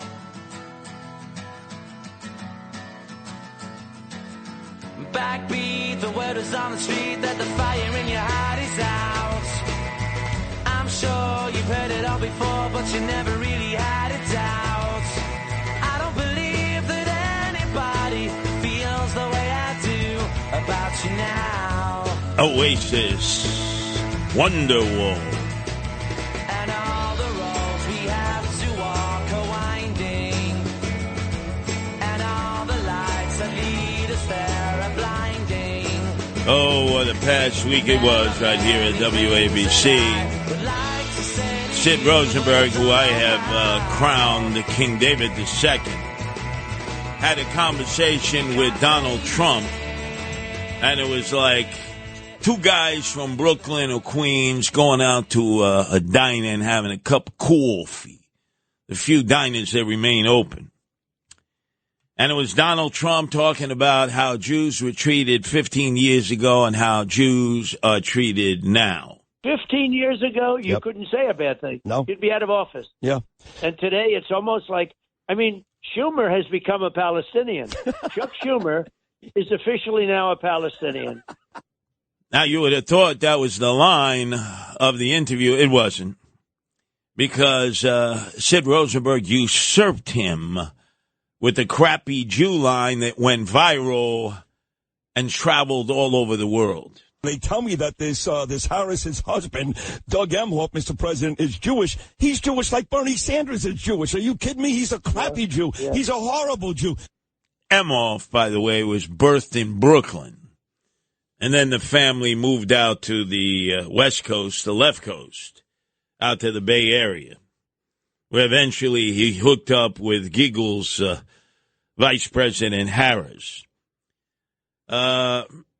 But that crappy Jew comment, boy, that's really what latched on to everybody when he referred to Harris's husband as a crappy Jew. It became the point of discussion of Mika and Joe Coffey, right? What the hell that show is, MSNBC. Joe Biden loves, while he's eating his his Maypo in the morning. He loves watching Joe and Mika. And they had Al Slim Shady Sharpton as part of the inquisitors who were calling Sid Rosenberg an anti-Semite. I'm obviously Jewish. Doug Emhoff is obviously Jewish. I think for someone to come in and say, you have to think a certain way or you're not a good Jew, and to agree with that sentiment is, frankly, anti-Semitic, yes. Anti-Semitic? How could Sid Rosenberg, King David II, be anti-Semitic? What is he, a self-hating Jew? That's his opinion. That Emhoff, what do they call him, the first man if he gets, if Harris gets elected president? Oh, my God, over my dead body. He becomes a first gentleman, Emhoff, please. I'll bet you today he's going to shul this morning. Guarantee you with the kippah on his head with the yarmulke. You know, davening. You know, I'm crestfallen. I stirred the Empire Kosher chicken Friday night. You know, I lit the Chavez candles. Yeah. Get out of here. And then Trump went on a rant about any Jew that would vote for the Democrats. Any Jewish person that voted for her or him or whoever it's going to be, I assume it's going to be her, anybody that did that should have their head examined. If you love Israel or if you're Jewish, because a lot of Jewish people do not like Israel, and they happen to be in New York. You know that. Yes. But if you are Jewish, regardless of Israel, if you're Jewish, if you vote for a Democrat, you're a fool, an absolute fool. They have let Jewish people down since Obama at levels that nobody could believe possible. And it now looks at Vice President Giggles Harris is on the cusp of naming Governor Shapiro, a proud Jew, governor, Democrat of Pennsylvania, her running mate for vice president. I don't know if he's an Orthodox Jew, but he seems to be like a conservative Jew. He seems to follow some of the practices, not all of them. I'm not quite sure. But I got to tell you, it's a mistake. It's an absolute mistake. Look, I'm not promoting the Democrats. I don't want them to win. But why don't they learn from history? Al Gore chose a great guy, Joe. Remember Joe Lieberman? Always sounded like he had constipation, from New Haven, Connecticut. Chose him. He was a Democratic moderate as his running mate, but definitely Jewish. He observed the Sabbath. In fact, recently, unfortunately, he moved. I didn't know he moved from New Haven, Connecticut to Riverdale up in the Bronx. We'll be talking about Riverdale momentarily for a different reason. But Joe was walking the shul synagogue on Saturday, and apparently when he went back to his apartment that he had in Riverdale, he slipped and fell. Seriously injured himself, Joe Lieberman. I think they took him to Columbia Presbyterian, and he was dead within like 3 days. Yeah. It was John McCain who flirted with the idea of having Joe Lieberman run with him because, remember, it was the three amigos. They didn't know a war that they didn't want America to fight. Remember, Lindsey Graham, bomb Mexico, John McCain, bomb Iran, and, of course, Joe Lieberman, who would always pal along with the three amigos. They would meet with terrorists, ISIS, Al-Qaeda, it didn't matter. Anybody that they thought we should be assisting, battling Bashir Assad in Syria, in Baghdad, the butcher of Damascus, didn't matter. They were like warmongers. But John McCain was seriously thinking about having as his running mate against Barack Obama, Joe Lieberman again. He would be running as he did with Al Gore as the vice presidential running mate. Although it's interesting, in 2000, he hedged his bet. He not only ran for vice president with Al Gore, he also ran for his U.S. Senate seat. And I don't know how many people remember, it was actually very fortuitous because his opponent on the Republican side was from the city of Waterbury. He had been the mayor. He had been cited as a sort of a very futurist-looking mayor, a mayor who had rescued Waterbury from the abyss. And it turned out this guy was a stone-cold pedophile who had befriended a woman and he did favors for the women in order to be able to have sex with her daughter. And I mean, her daughter was really on the young side. I forget exactly how young. What a perv. So actually, it was quite fortuitous that Joe Lieberman also ran for re-election of his Senate seat while running for the vice presidential nod with Al Gore, because although Al Gore and Joe Lieberman lost, barely lost to Bush 43 and to his running mate, Dick Cheney, Darth Vader. Joe Lieberman, being a Jew, I think was a detriment to the ticket because there is anti-Semitism on the far left and the far right in America. It was there then. It is there now. I believe because of that anti-Semitism, we will never see a Jewish president. We will never see an Italian president because of a movie like The Godfather that suggests that families of mobsters all of a sudden choose the more mainstream form of life. They'll go to law school, let's say at St. John's, or they'll go to Seton Hall Law School, or they'll go to Brooklyn Law, as my wife Nancy did, and graduate. And then all of a sudden, they're running in politics, the whole theme of the Godfather movie. And that's why you will never see, at least in our lifetime, a Jew or an Italian elected president. You might see a female president. You might even see a Latino president, but you will not see a Jewish president. So you can imagine the anti-Semites out there on the far left and far right will say her husband is Emhoff, a Jew. She's got Shapiro, a Jew, as vice president. This is all part of the Rothschild, the takeover of the world by the Jews who run the world. This will feed that conspiracy, and there are people on the far left and far right who buy into that. Our number's 1-800-848-9222. That's 1-800-848-WABC. It's Another Side of Midnight, 77 WABC. This is Another Side of Midnight with Curtis Lewa. Now to the Bernard McGurk studios of 77 WABC. Here's Curtis Lewa.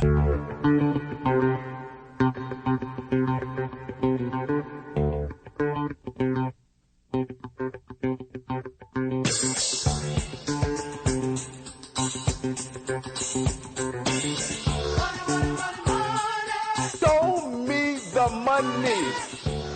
Show me the money. That's what it's all about.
Money.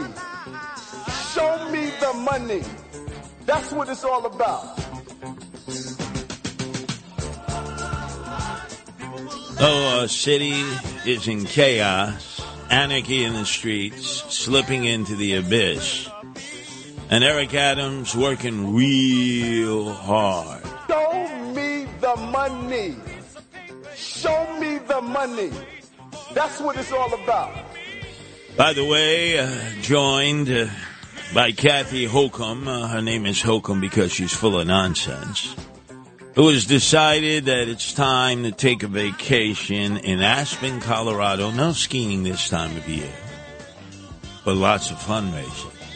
That's all this woman does. She's like, hold on to your wallets, hold on to your purses. This woman's going to come in with her grifter husband and pickpocket you, basically, so you won't have a nickel, dime, and penny. She is a fundraising machine with a Hoover vacuum cleaner. No shame in Aspen while our state is on the cusp of fiscal insolvency because she can't figure out how to manage the MTA, the money-taking agency, which is losing money hand over fist because of fare evasion. And she wants congestion pricing, but not now because it might affect the outcome locally of elections in the state legislature and in congressional districts on November 5th. So, hey, we'll hold it over, and then we'll screw the people right after November 5th. Hey, we know that, Kathy Holcomb.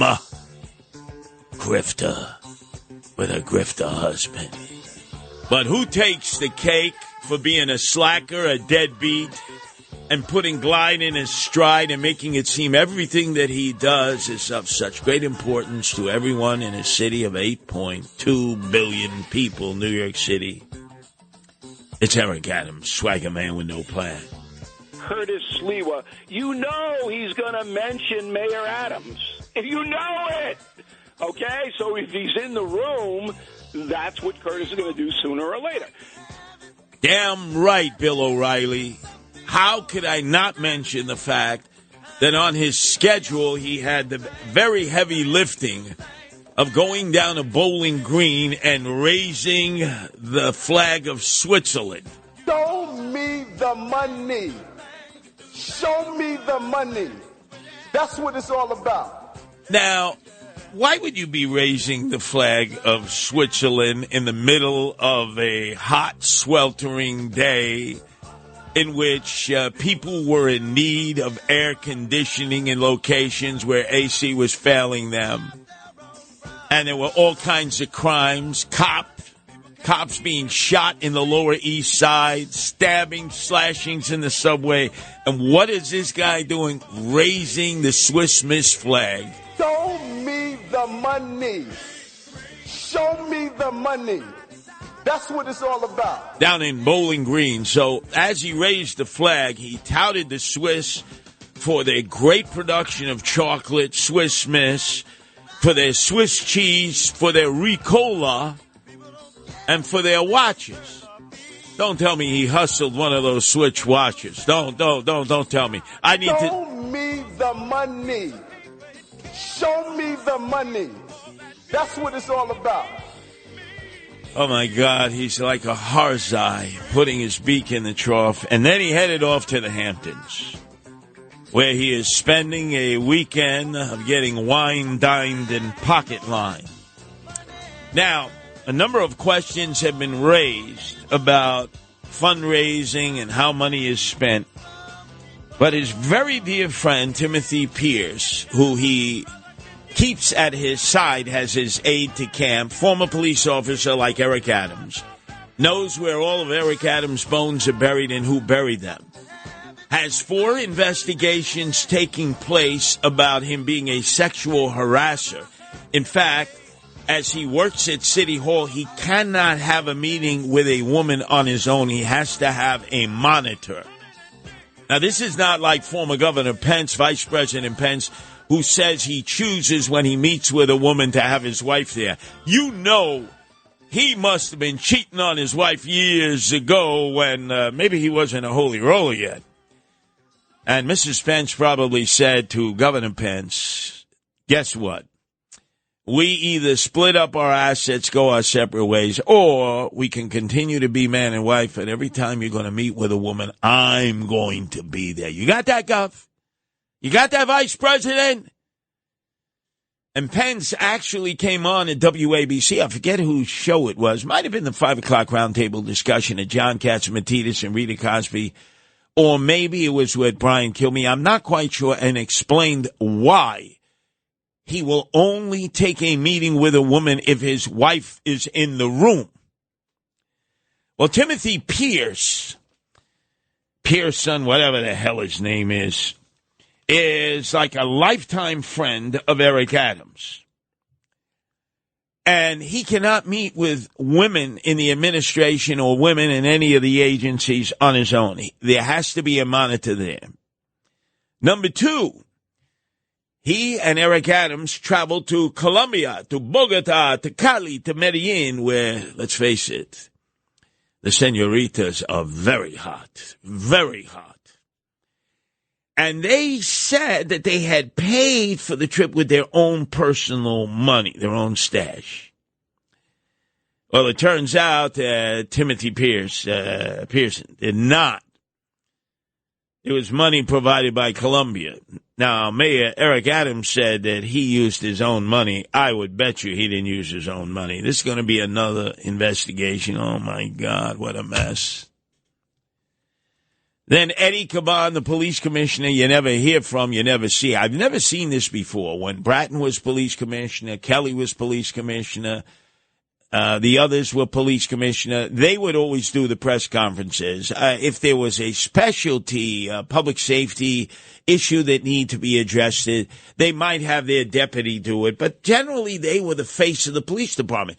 Eddie Caban, the police commissioner, is never the face of the police department. It's usually everybody else.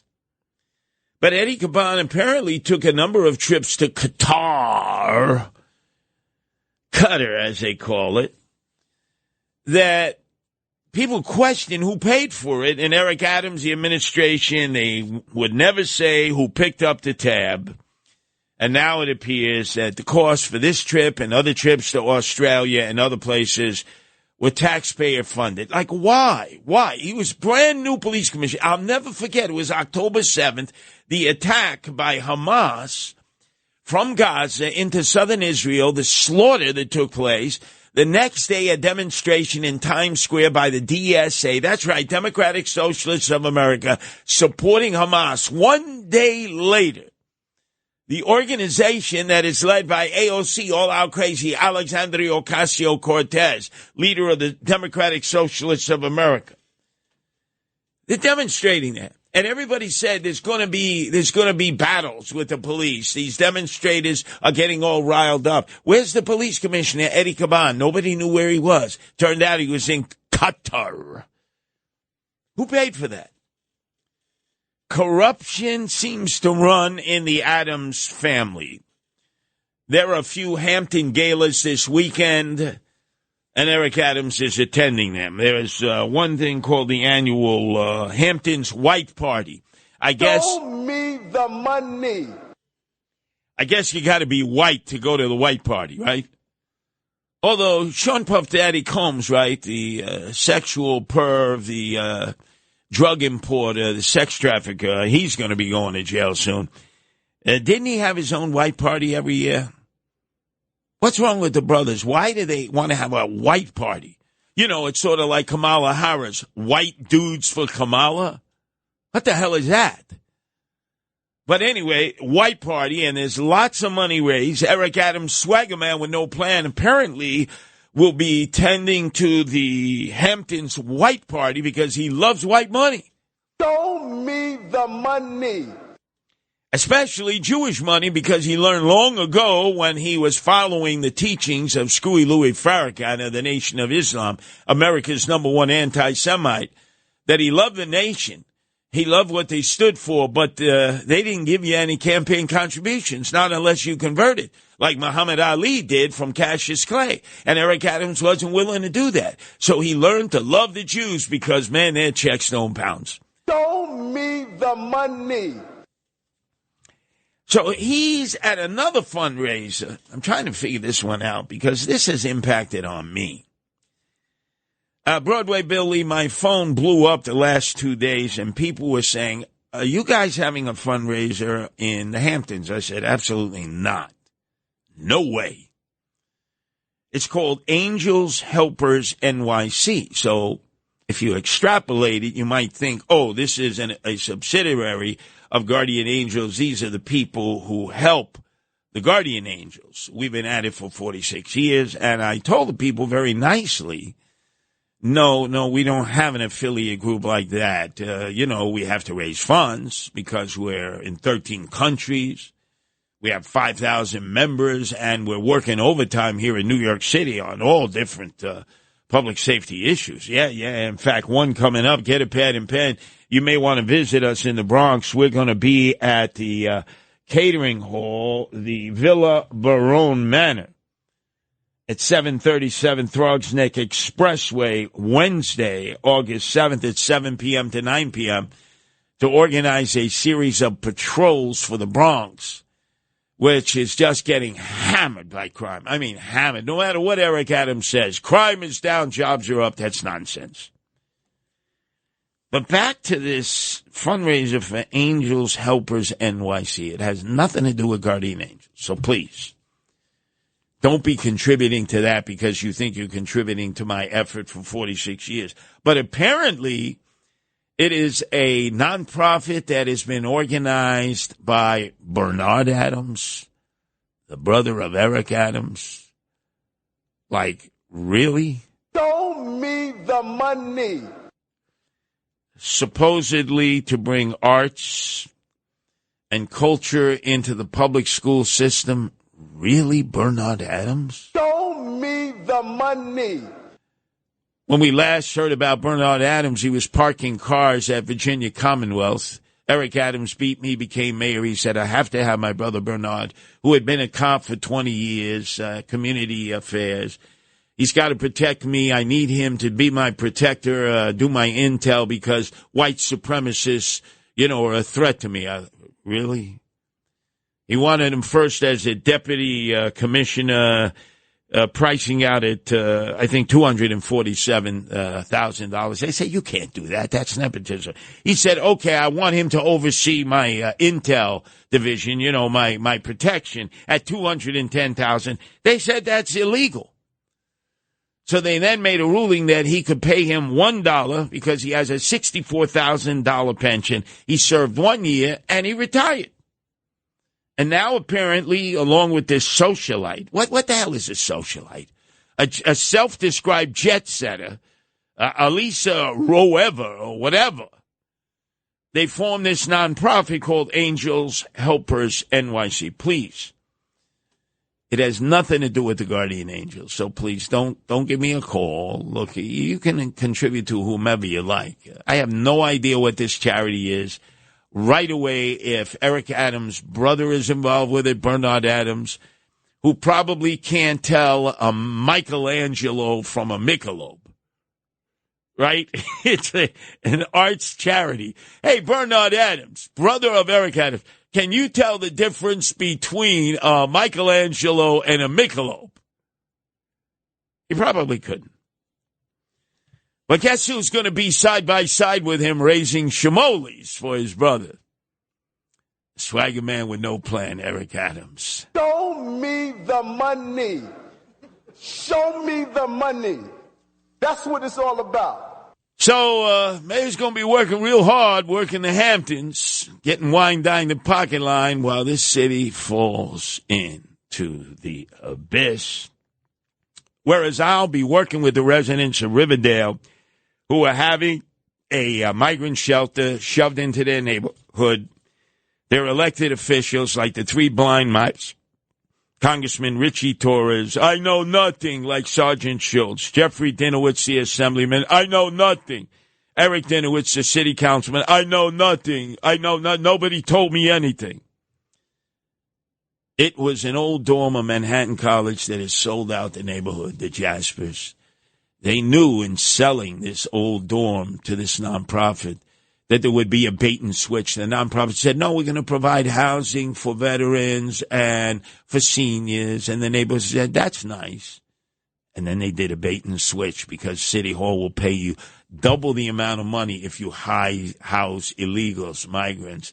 Screwed Riverdale. But I'm there to the rescue.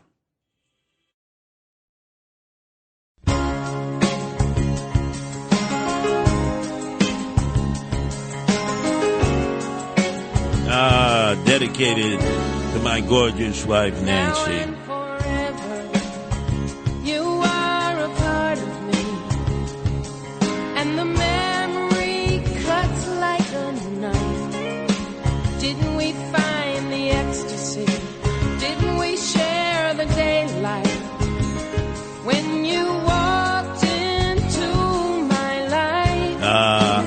She will be joining us. And the best side of the other side of midnight as she has these previous weekends. 12 midnight, right after Tony Orlando Without Dawn. And boy, we're doing the deep dive on this attempted assassination of Donald Trump. Because we know it was not incompetence, ineptness, malfeasance. It was a setup by the Secret Service.